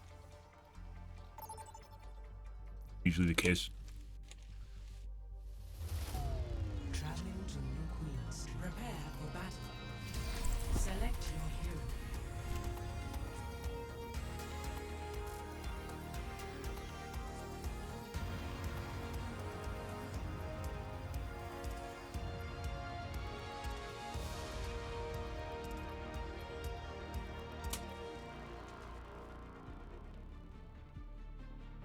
Mm-hmm. Mm.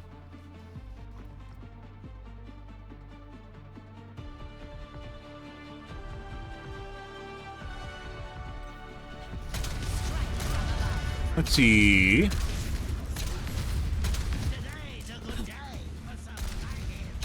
X-Dress, how do you say your name? X-Dress?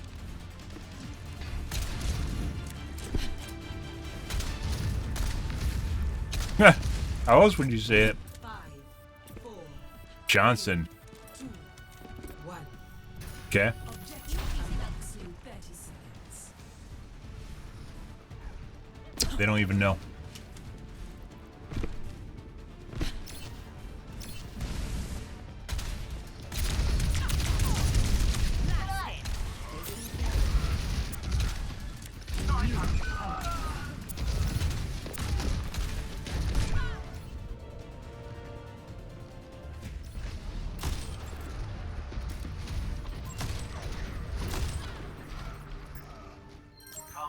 Returning to battle.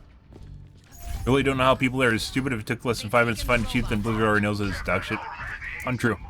Usually, like, for instance, on forums, they'll immediately get reported, and, people will talk about it. They'll be like, hey, my 5-year-old Blizzard account got banned. And I'll be like, hey, yeah, me too.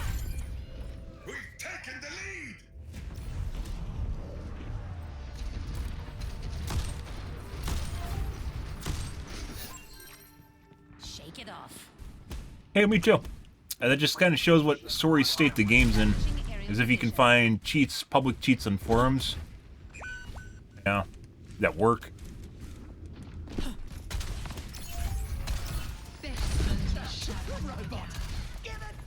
They're moving the barricade. Dispersing. Excellent take. Fucking go back, yep.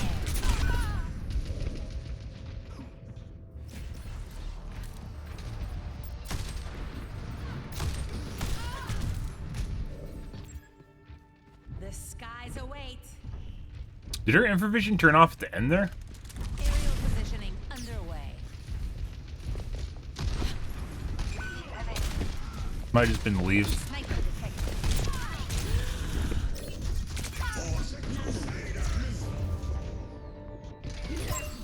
Be nice if our team went to the point. Let's show 'em some air power.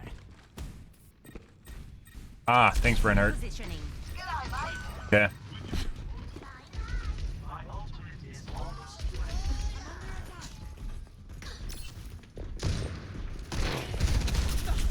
Huh? Widow friend seems like a knower. Pretty sure she's cheating. Not sure on that yet, though.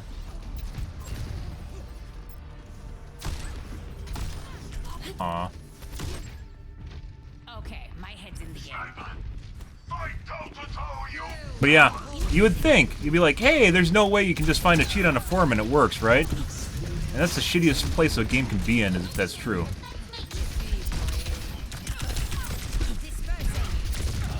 Mm.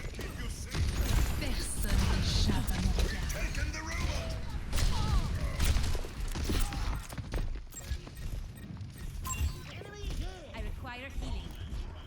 I'm here. Keep fighting. No. Yeah. Establishing aerial position. Justice rains from above. Oh my god, so close!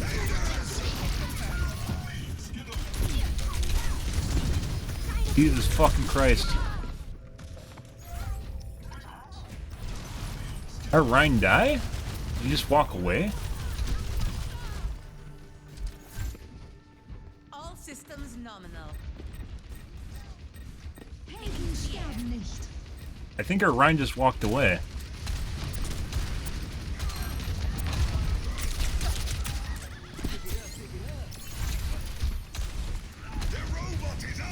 Concussive out. Hmm.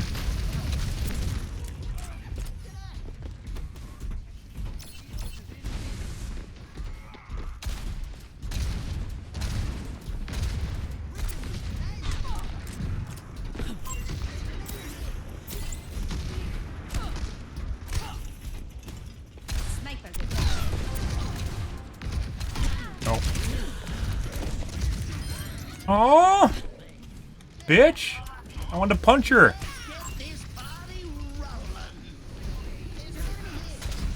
I could really use some fucking healing. Okay. When you regret not going to get the big med.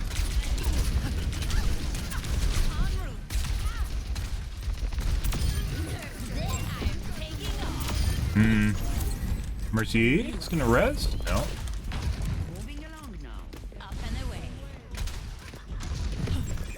Wouldn't happen to be a widow over here, would there?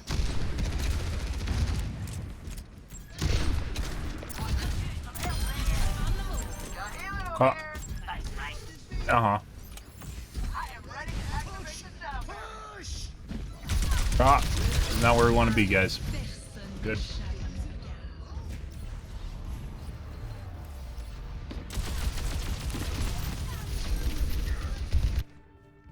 Let's show him some air. But yeah. Shit place to be if your game has Google cheats for it. I mentioned that before in prior games. They're going full circle. Back in the Overwatch 1 days, you couldn't find cheats on Google, though, that worked. They'd just get you banned right away. And they'd talk about how good Warden is and shit like that.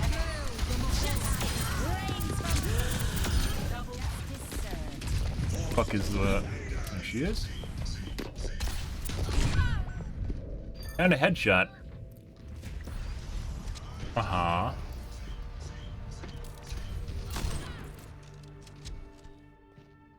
Shake it off.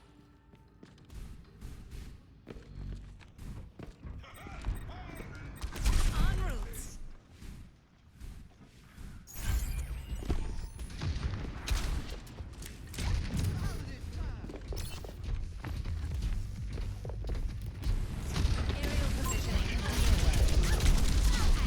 Uh-huh.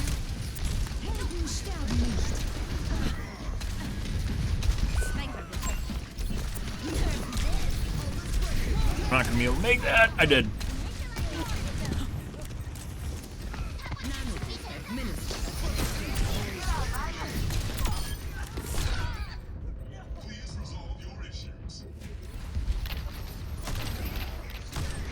Cheating. Yeah. He doesn't directly follow you through walls. He definitely snaps the locations you're at, though. Prior to you emerging from them. And then tried to shoot people through walls just now, if you guys missed that. Good for him.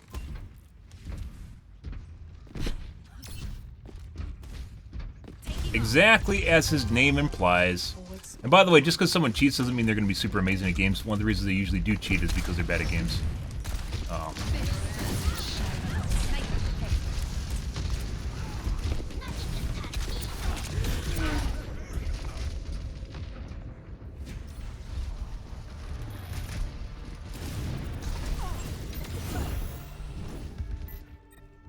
Wasn't the Moira that killed me, it was the Widow just now. Again.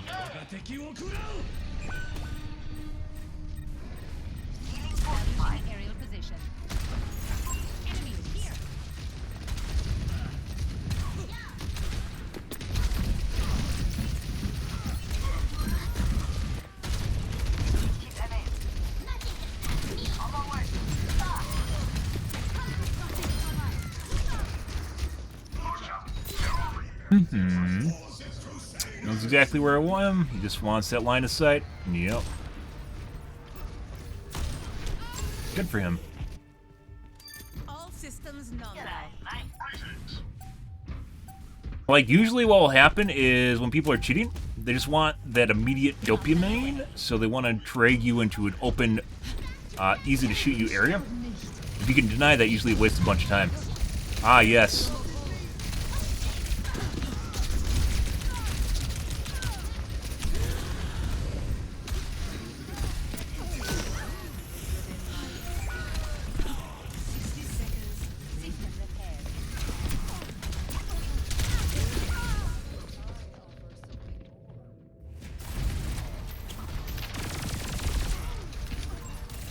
He's cheating. Good. Returning to battle. Good. As I mentioned, 3 classes cheaters almost always play. Sometimes they'll play McCree or inferior McCree, which is Ashe as well. But it's almost always Soldier, Widow, and Tracer.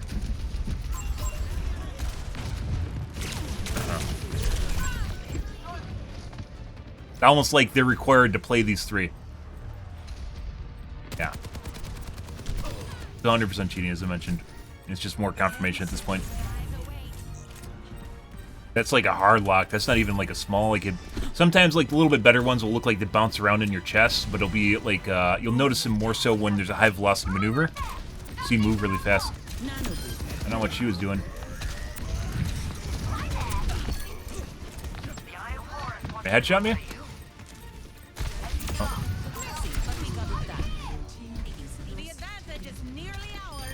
I'm in the sky, guys. Let's get moving. Mm-hmm. Force and Crusaders. As the name implies, actually a bot. Good for you. You got me good, dude. Let's see.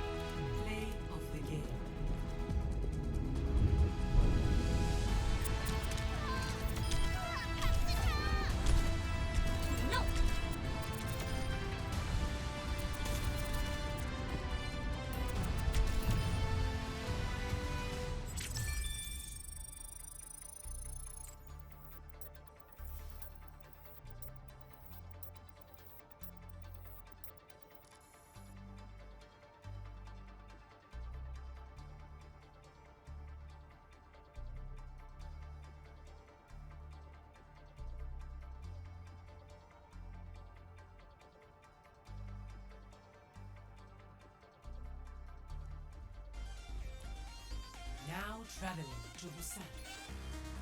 Same player will skip it. Nope.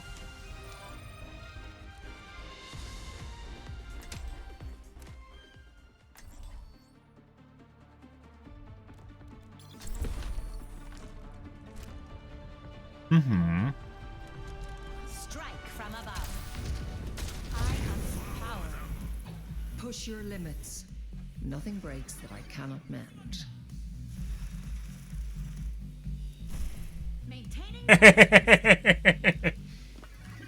Are you guys a couple like Donkey and Shrek?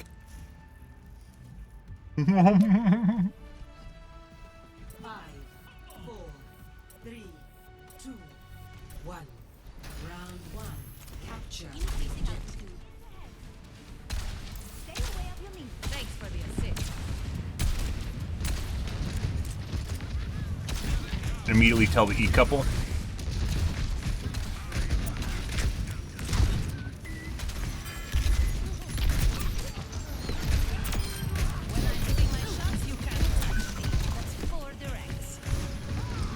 Fuck, man.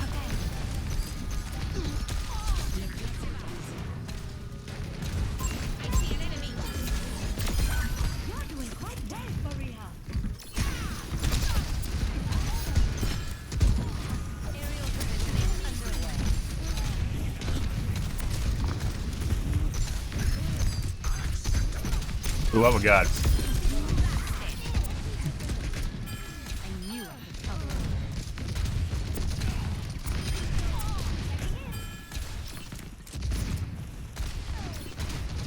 Talked about this before, guys. Pharah is like the #1 reason, like, not #1. Oh yeah, #1. Like the origin story for like 95% of cheaters in Overwatch is Pharah. Like playing comp and having their teammates yell at them gave them PTSD enough to download cheats. Sound familiar and likely? Yeah. Like playing a hit scan and being unable to kill a Pharah and then their team freaks out at them. Oh, I don't want your aimbot grenade.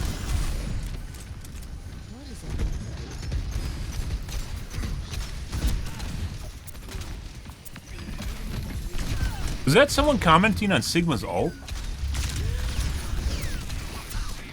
I don't know if that's a voice line or what.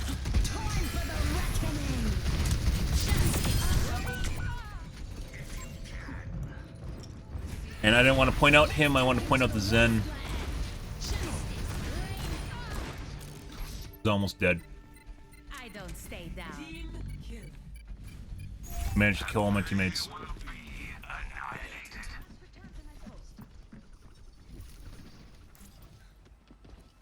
Damage intensified. I will not waste this opportunity.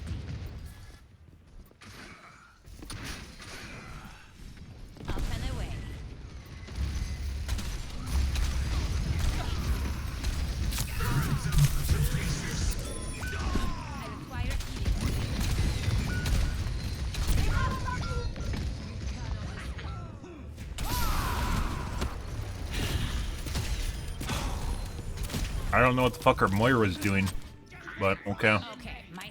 It looked like she was shooting piss on no one. Well, I'm right in front of her. She was pissing into the fucking room where no one was. Now, I guess it'll happen. Critical failure, guys. Oh my god, no line of sight.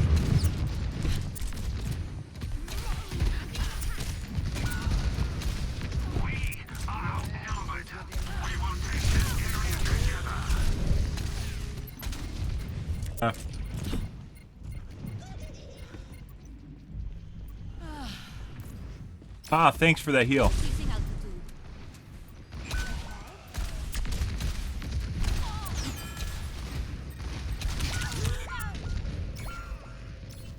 Do you even have line of sight on me?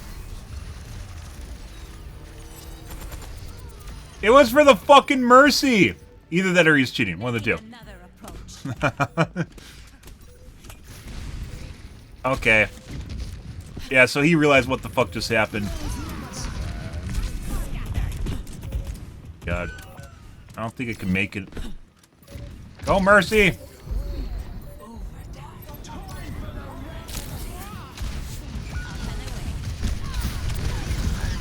I just shot through him. Second to last missile went through him. It's always a good sign. 0-1.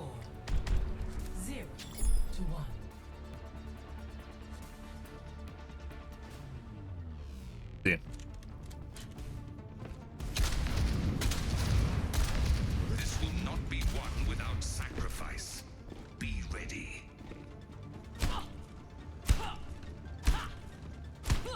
Oh, we're in the thick of it now.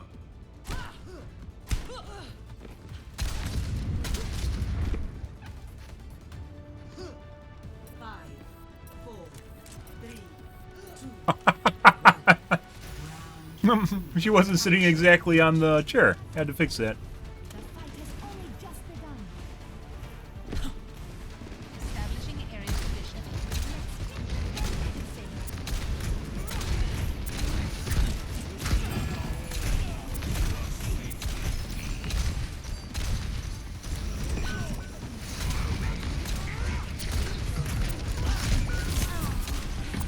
Oh, no aimbot grenade!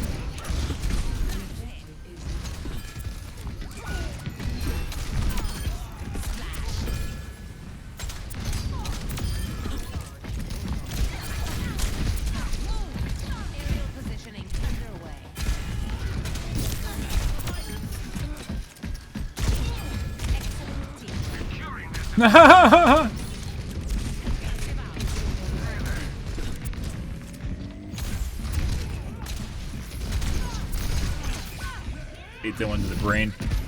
Oh my god, Mercy.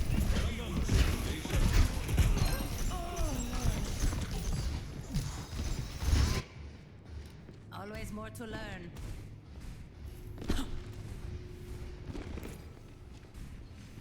Enhancing your strength. Repositioning.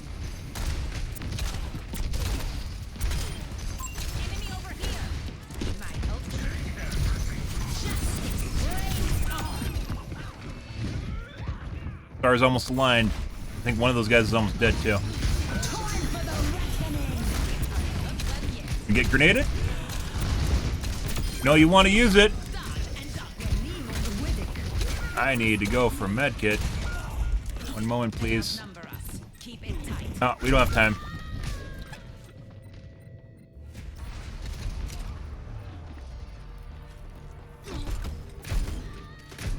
That looked an awful lot like he was just following me through the wall, guys.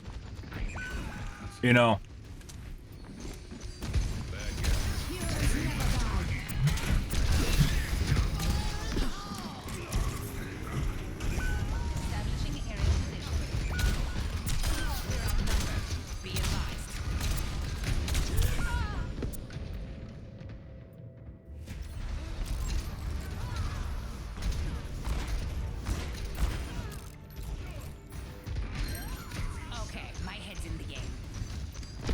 We're just gonna try and pull them from the door, and maybe my teammates can get out. Even though we'll probably die.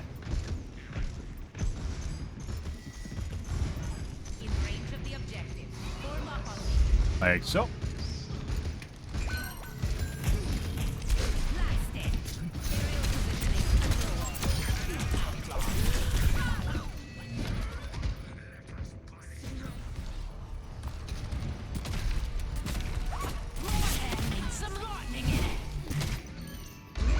systems nominal. Step rider. They got us. We're gonna give our team enough time to respawn. We're gonna hit the point probably at 95% and then die. If they're actually gonna go. Literally need the fucking tank to go. There's a guy above me right now. I'm taking the objective. Converge on Hey, buddy.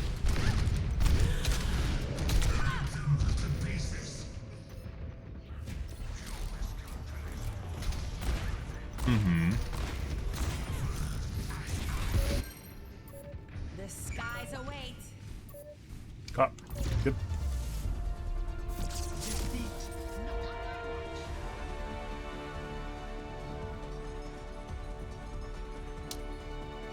Well, we had a team.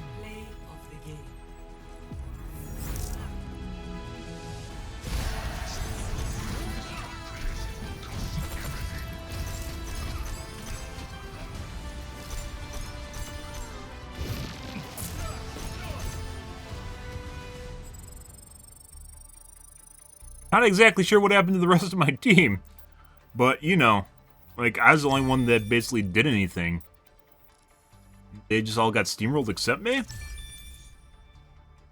I don't really get that. The McCree also missed a shitload of shots on up until the end when I was trying to take the point, by the way. McCree missed a shitload of shots on me. And then when it mattered, he didn't, but, you know. Weird. Very weird game. Traveling to Icon.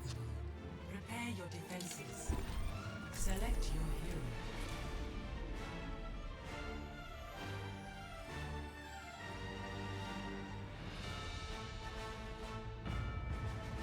Mm-hmm.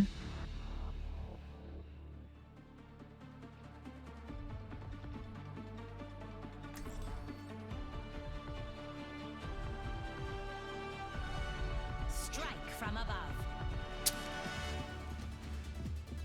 Helping those in need. I don't know what this is. Apparently, someone sees people playing video games and they're like, hey, I see that name all the time. Or something. I have no idea what that is. I don't crash anymore. Uh-huh. Once again, I really wish this game had an anonymous mode. Every game should have an anonymous mode. Regardless of whether or not you stream or not, it has nothing to do with that.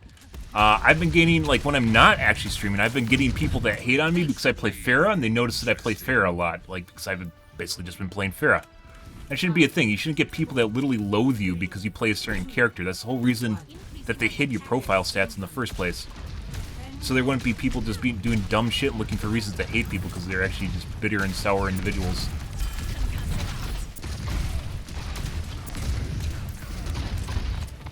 Would not like to be... I would not like to be shot in the brain, TYVM.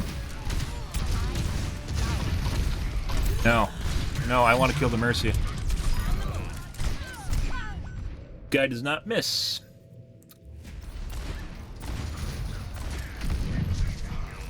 Except when he's apparently trying to figure out how to use his aimbot grenade.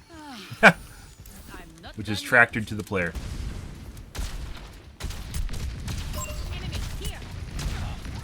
Yeah, he does not miss. Interesting.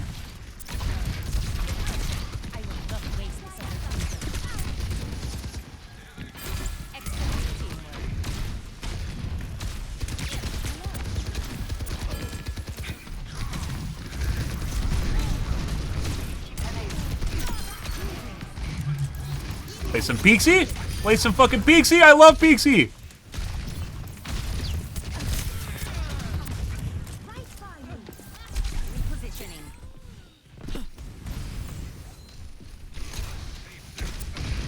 Peaksy makes it really difficult for aimbots to shoot you, by the way.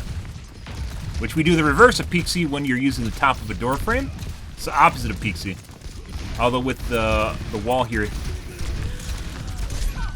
With the wall here, people can still shoot my brain. Huh, that was an interesting look at the corner. Good for him. Okay, my head's in That was the soldier, I believe? Yeah. McCree's been in the game since the beginning, and soldier. enemy getting up. The six-dimensional fighter Mercy. Oh my god, is she gonna kill me? She almost killed me with buses. Rains from above. Thanks for the assist.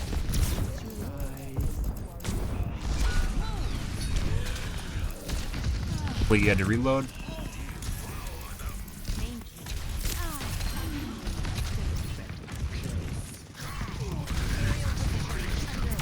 Just try it. Oh, maybe not.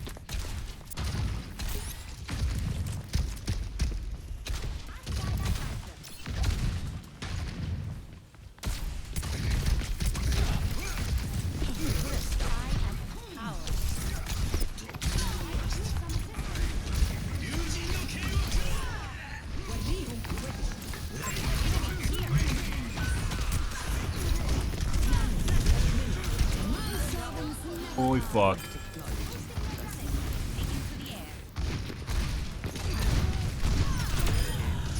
Ooh, buddy.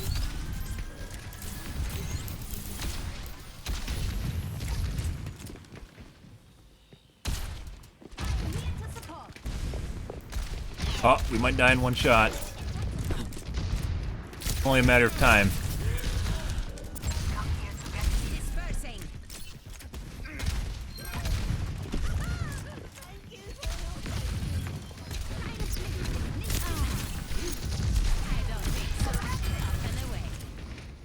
Let's say.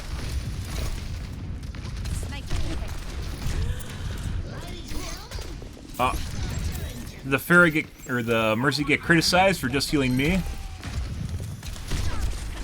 Get her? Let's find out. Nope.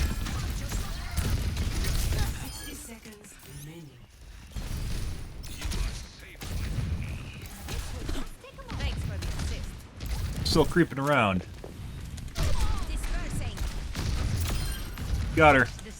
Aerial positioning underway.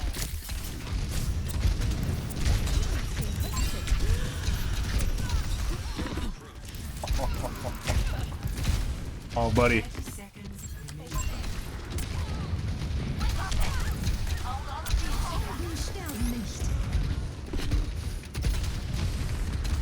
Meet her. The Me Too Pharah.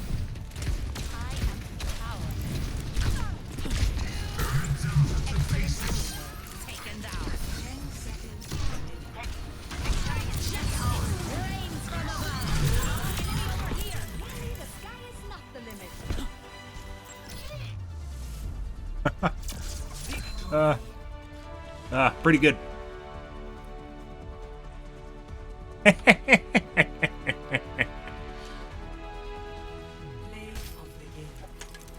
We had really good heals that game, even when Mercy wasn't healing us. The Anna was still pretty good at healing us.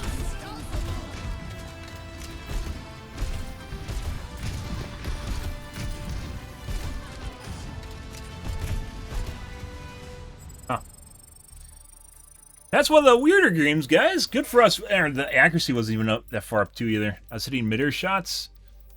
There really should be a category for mid-airs. Direct shots aren't even...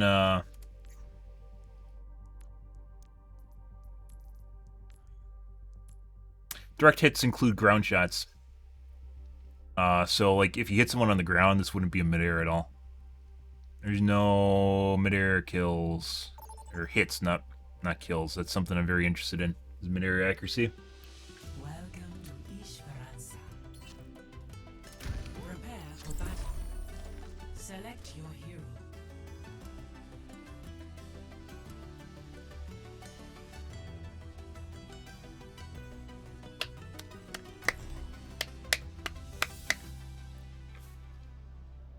I miss playing Mei, guys. I do. We have to keep playing Pharah, though.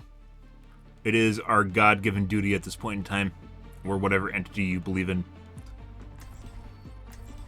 that we have to play Pharah.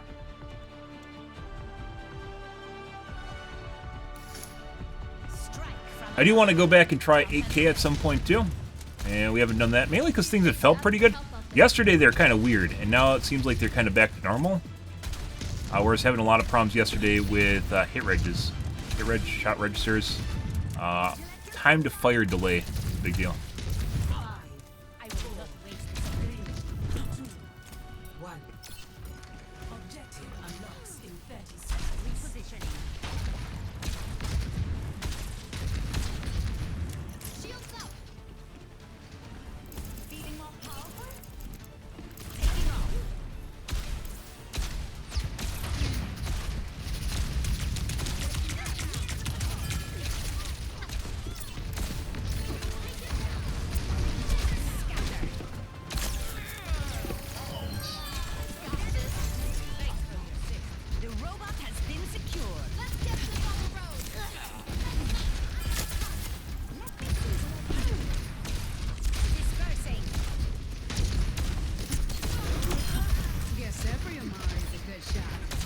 Oh, just this one.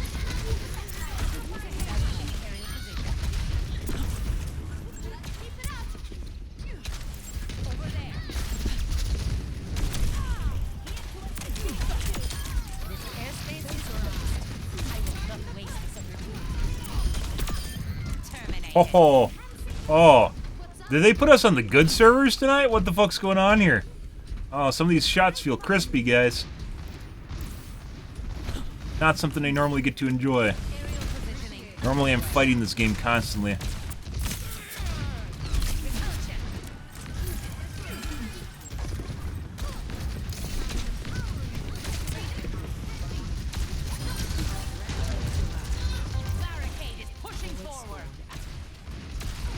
There's McCree.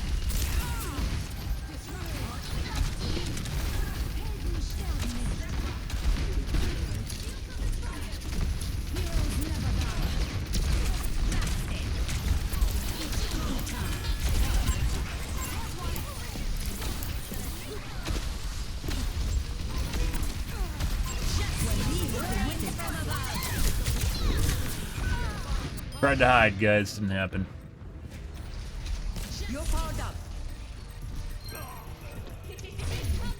You should really be able to still use F and point shit out when you're dead. I've mentioned this before. You shouldn't try and cuckold you into saying, "Oh, I'm dead." They outnumber us. Keep it tight. Hello. Hello.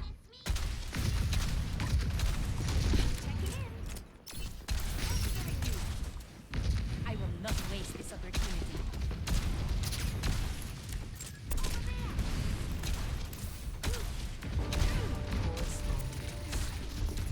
We need that robot to turn around.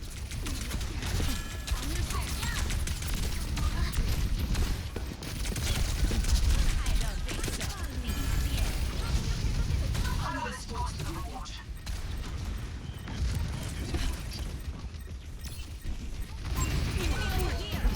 God. Not your finest hour. The enemy's pushing. Thanks for Let's take care of them.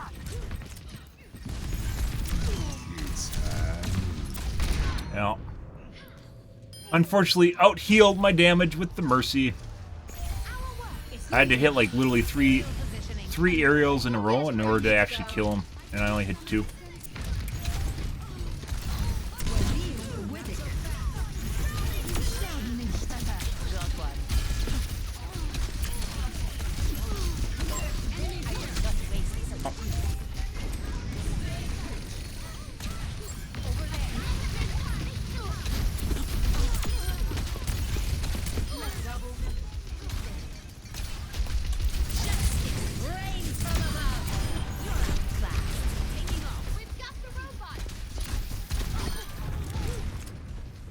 He really does not like our fucking supports.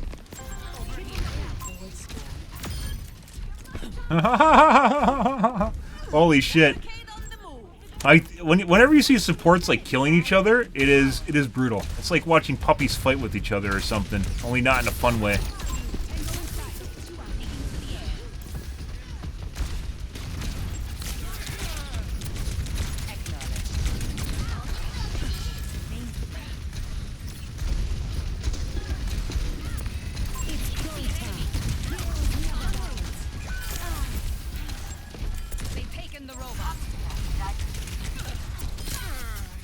the fuck is this Tracer?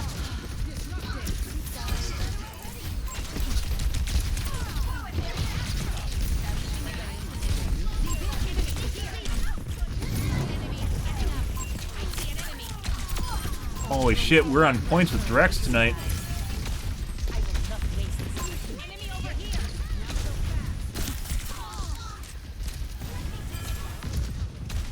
No, don't let her regen!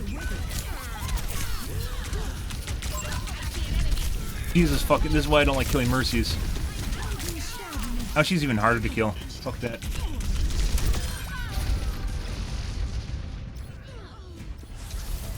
Yep, challenging the 6th-dimensional fighter jet. By the way, guys, challenging the 6th-dimensional fighter jet that is Mercy to direct airs is not something you generally want to do, because you'll lose that. But, you know, maybe if I hit all my direct shots, you know, we'd be in a better place, right? That doesn't happen, though.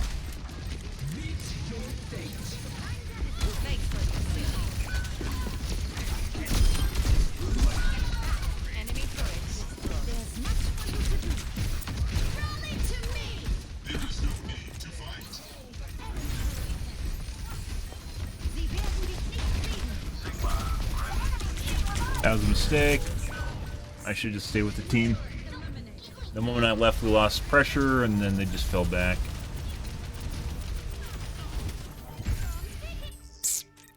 Okay, my head's in the game. Enemy turret ahead.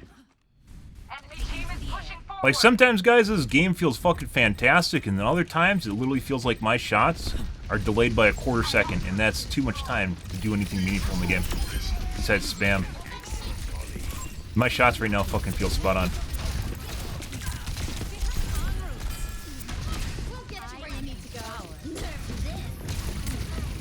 Make it? It landed literally on top of the platform in the wall. You gotta be fucking kidding me. You literally gotta be fucking kidding me. It landed in my little slit area. Like the only thing it could have killed is me. No, you won't. My ultimate is ready. Enhancing your strength. Thanks for the assist. I am the queen. Like we lit. Thanks. Good job. I don't. Over here. What the fuck are they doing? Holy shit. I mentioned this before, that is like the world's biggest cuck, is that one area.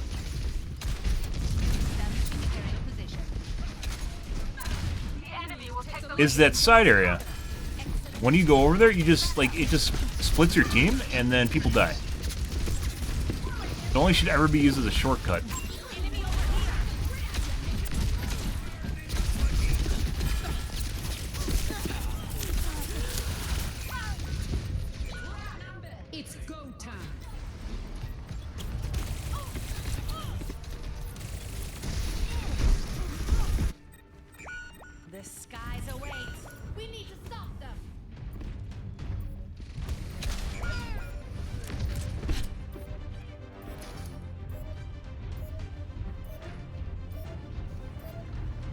I can't. Okay.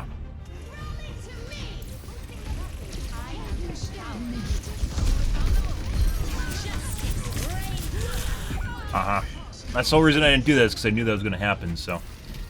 Their whole team is watching me, and, like, I need to get an opportunity to use stuff, but there's, like, 4 people watching me, and 3 people on their team aren't really doing anything, so.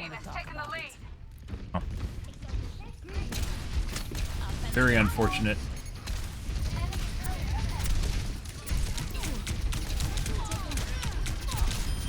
There's literally a diva. There's literally a diva who is trying to suck my missiles off the fucking turret with the guy repairing the turret. You can't make this shit up.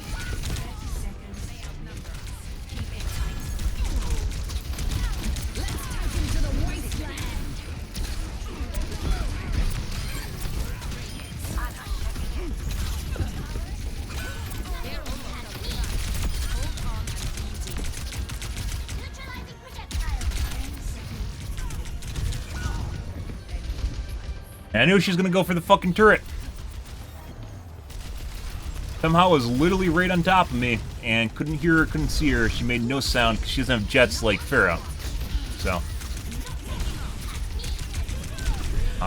I just fucking bopped up against the fucking diva that was sitting on my dick. Because I couldn't actually use my E, guys. Look at this. Yeah. This is what we really need. We really need a team, guys, and we don't have a fucking team. We have a 7 and 9 diva. A 7 and 9 diva and whatever the fucking else that was the DPS on our team. It was just me and the Mercy.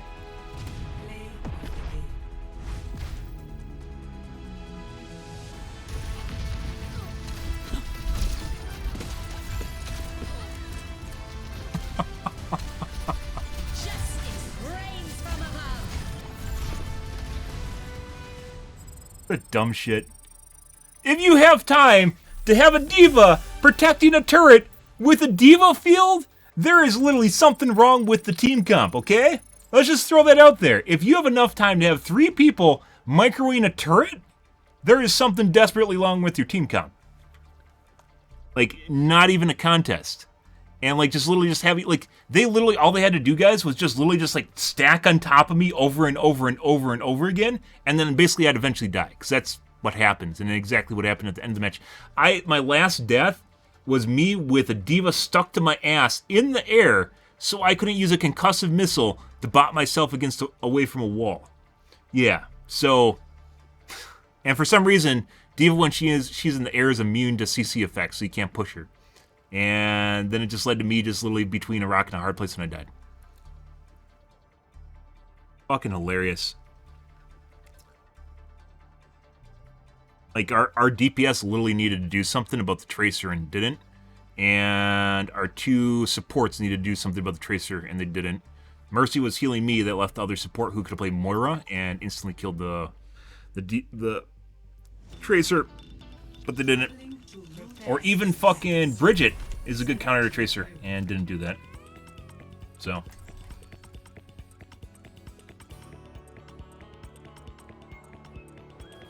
Dumb shit. There's literally 4 people on their team trying to kill me at the same time. Oh, buddy. And of course, when your entire team starts doing that, eventually the 2 people are gonna die. Surprise, it's a team game. These are the first cacti I've seen that weren't dying on somebody's windowsill.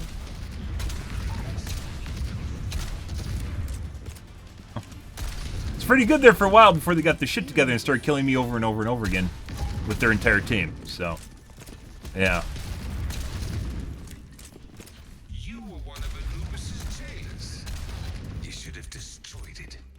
That is not what I would have expected you to say. Of course not. You humans love your assumptions. 5, 4, I 3, am empowered. 2, 1. Attack commence. Escort the payload. I am moving the payload.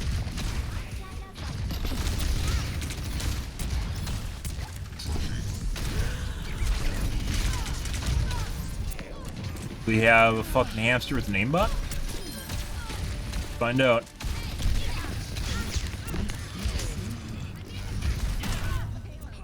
Mm-hmm.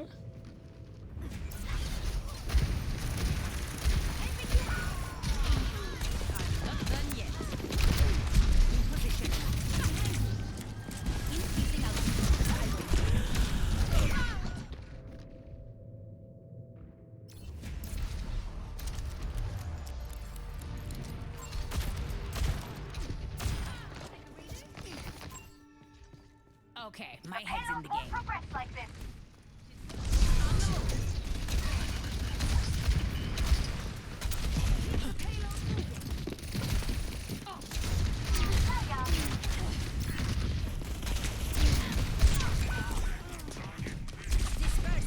Did you get her? Find out. Nope.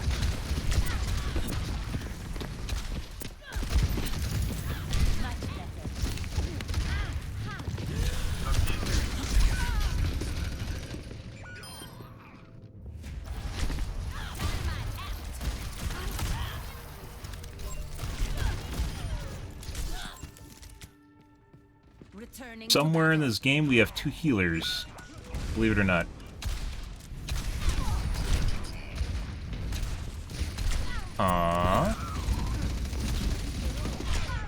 I'm pretty sure Ash is cheating?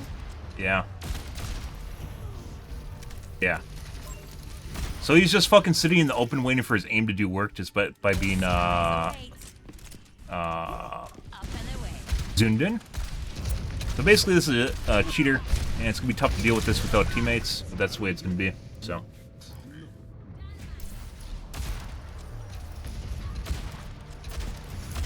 Yeah. Good. Let's show him some air power.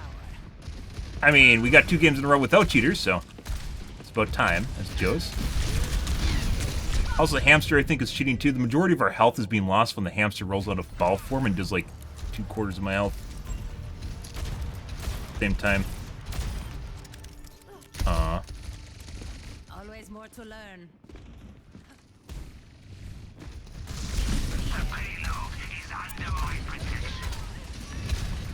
Let the Kitsushi guide you. You've got us outnumbered.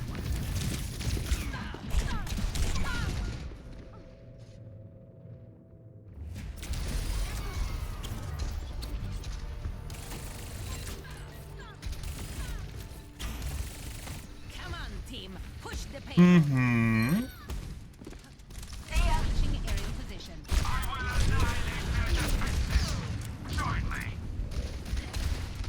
It's actually missing shots now. For some reason, it wasn't earlier. Yeah. They outnumber us. Keep it tight. Take restore.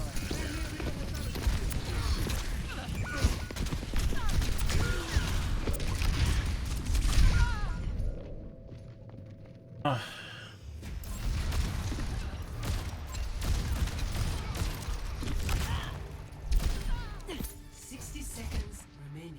Making another approach.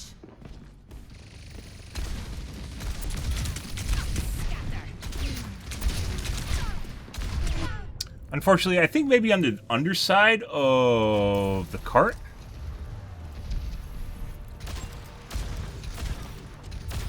It's like she adjusted her aimbot to actually miss. Earlier in the match, she wasn't missing at all. So it's like maybe 25% miss rate.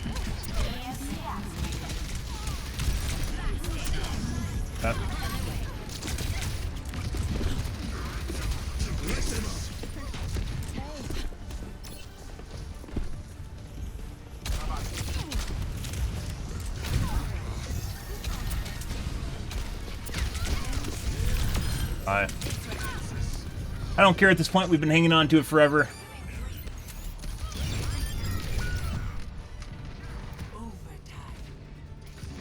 Good stuff. I don't stay down. Aerial positioning underway. So like the first 2 minutes of the game, there's no misses on the Ashe, and then she changed her aimbot. Probably to... And then my fucking team C9.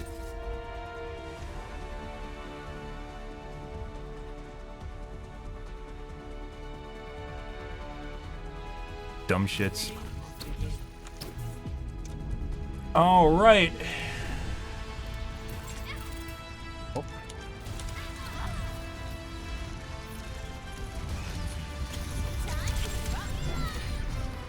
Anything? Of the times that we saw, it kind of looked like Tracer was normal, but was also doing work, so. And this guy was 100% cheating.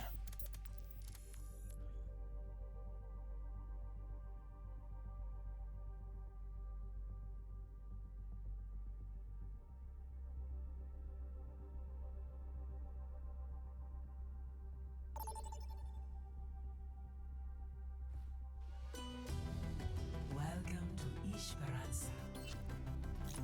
Prepare for battle. Select your hero.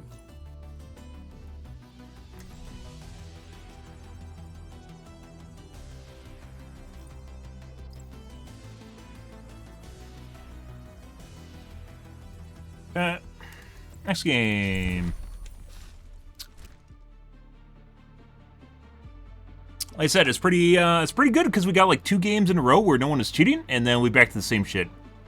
I'm surprised he gets stuck in spawn. I'm pretty sure the ball was cheating too, but we didn't get any kill cams. And I'm not going to spend time trolling through the footage to look for him. So, pretty sure the ball was also cheating, but he never really killed me. And as such, we didn't get kill cams. There's, like, I'd say like 3 times in which we got, like 2/3 of my health disappeared to his guns after he rolls out a ball for him. And then the Ash would finish me off. So it might have been the ball and the Ash, as well as possibly the Tracer that were cheating. But Tracer, from what we saw, looked normal. So, good. Yeah, it's almost like the guy was reacting to what I was saying on stream, and then dialed back his accuracy. He missed no shots at the beginning of the match. Absolutely none shots. And then it was almost like completely predictable. After I mentioned that, all of a sudden it was like he went down to like 75% accuracy instead of 100, where he'd like miss 1 in 3 or 1 in 2.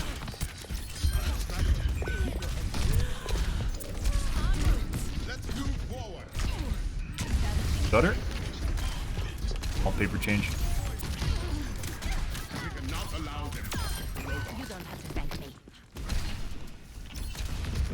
Light. We have a lot of daylight maps, which is apparently the downside.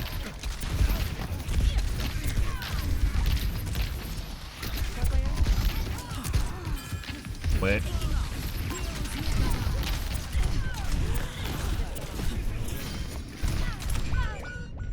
The odds are against us.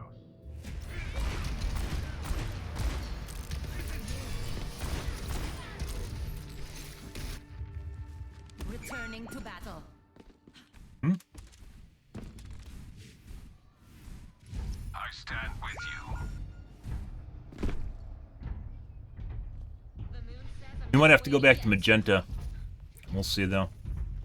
Like the HDR effects, guys, the post-processing in this game is obnoxious, and they force it on by default. It's part of the allure of Overwatch 2.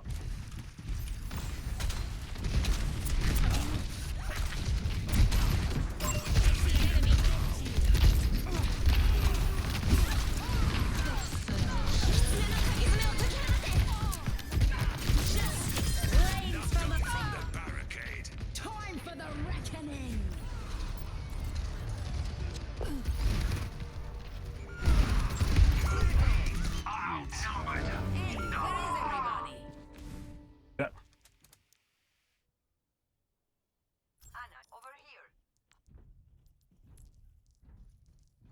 Gold looks. What's the point? What's the point of cheating in quick play? It's easy. Why people do it.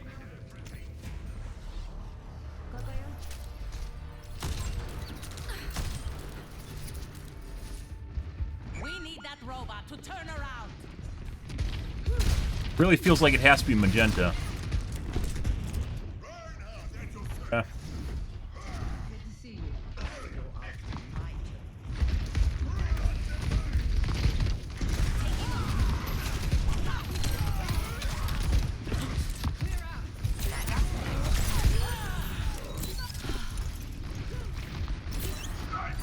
Excellent teamwork.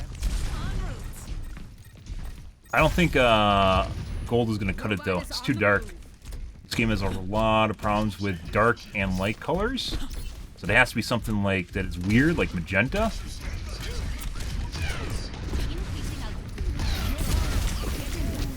Fucking god. And there's just a bunch of people following me around now.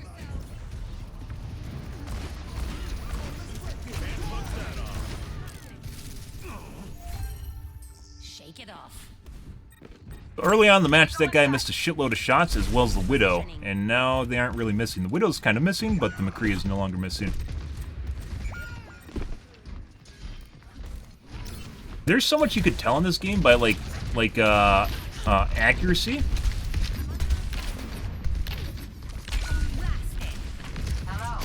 Like throughout the match, where they just have like spurts where they toggle on.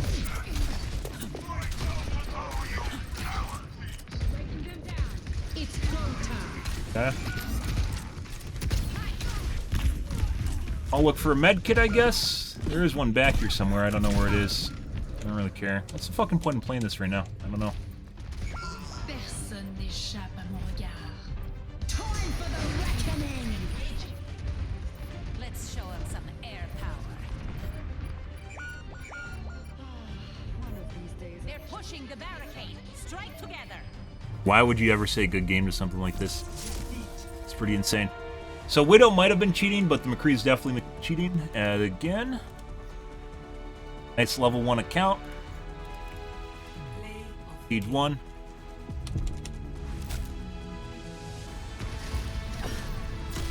No, that's just a shutdown.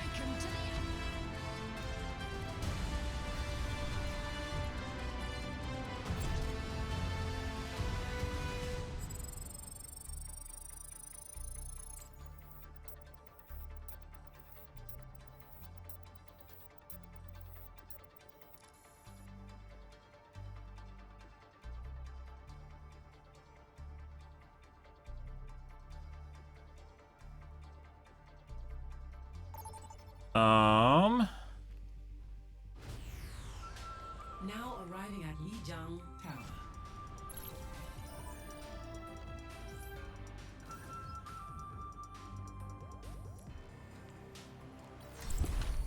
Next game. Love me some cheaters, guys.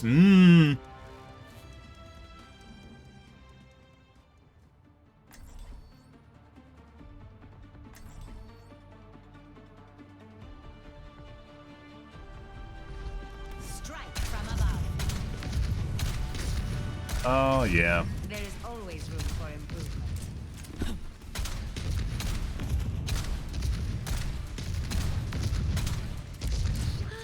Reinhardt, answering the recall is not my idea of hanging. It's, by the way, it's pretty fucking hilarious when you see people toggle.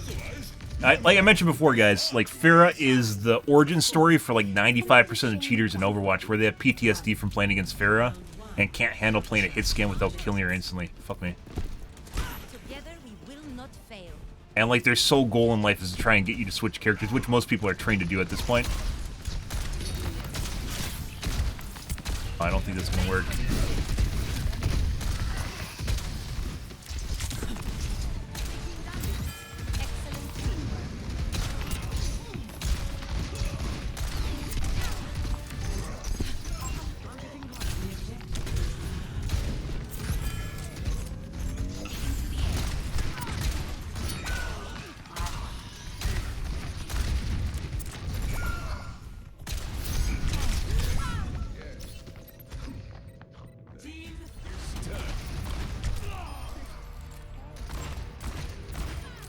And we got another cheater from the looks of it. Returning to battle. Good. I think we're gonna go back to magenta. The fucking sunset is obnoxious.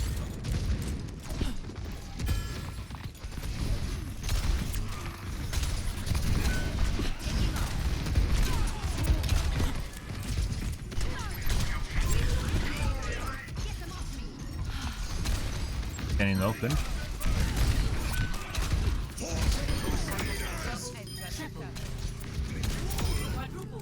Hey.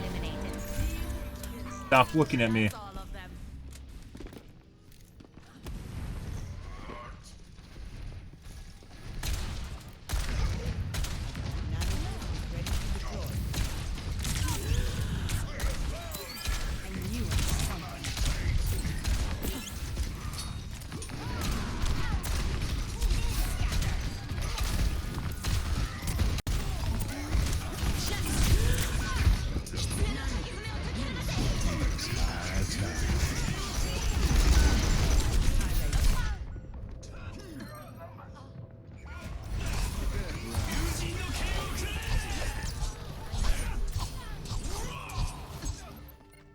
That guy has literally no fucking idea what he's looking at just now. I think he's just randomly swinging and hitting people because he has a cleave, obviously.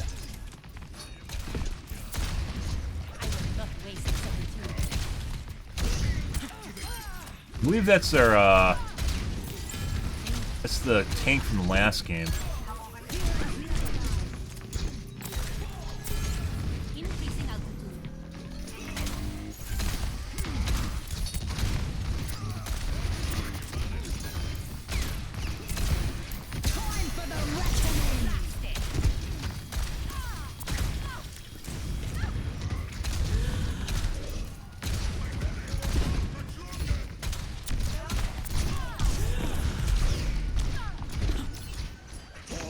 Oh, dude, I have no... I can't begin to express how much I fucking hate the colors in this game compared to Overwatch 1. When you look around, everything is either super dark or super bright.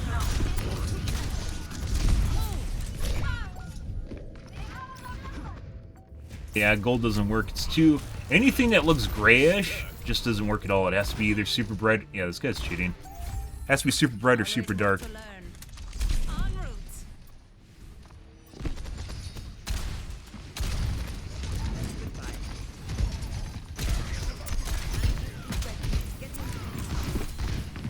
Now he's just missing a shitload of shots.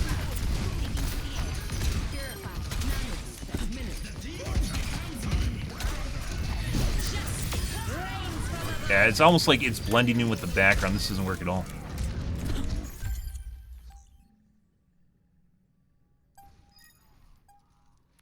It's high time. First round. Oh. Draw. For the Crusaders! Score. Back we go, guys. 1-0.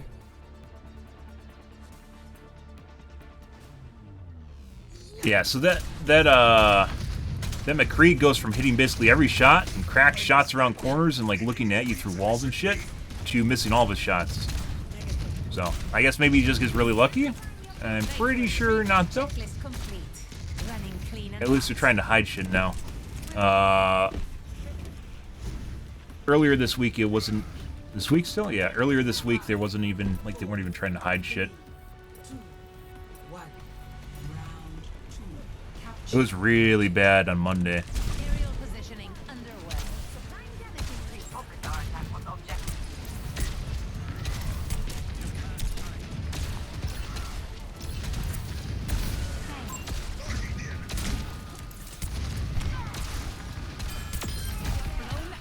This is the guy that like was like really accurate earlier. Now he can't hit any shots. Kind of weird. It's almost binary. I think he's just gonna two-tap me out of nowhere. A couple different times too.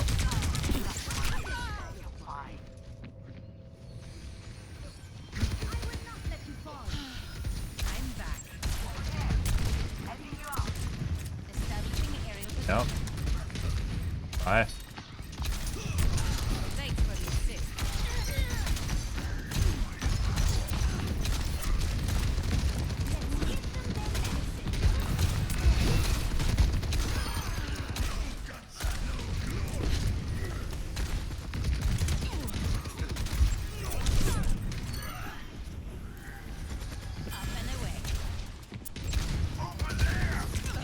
Gold definitely does not work, but I knew that before I picked it out.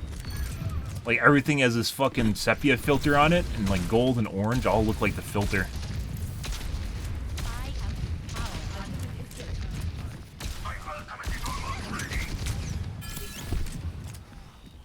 I don't know why you thought picking soldier was a good idea. Oh, is he adjusting his aimbot? Kinda looks that way, doesn't it? For him.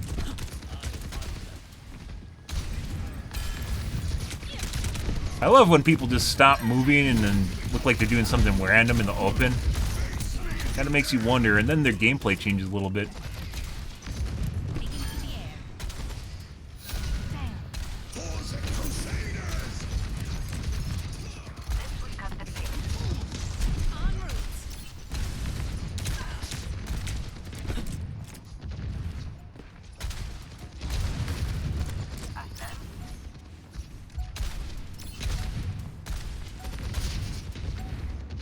Who thought gold was a good idea?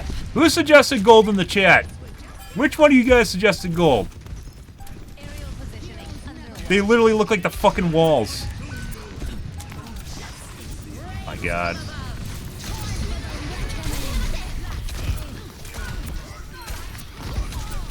I don't know why I'm trying to kill the tank. Bad idea.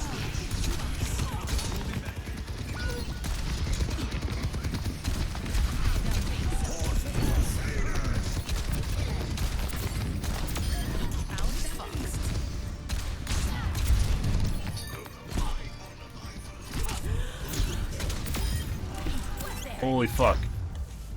What the fuck was that, guys? Our McCree friend here went from extremely accurate to, hey, I can't hit shit. Okay. Fuck was that? There's Magenta again. It's pretty. One of the reasons I don't like Magenta is because it's so fucking hard on your eyes. And pink is more difficult to see. Purple's too dark, so.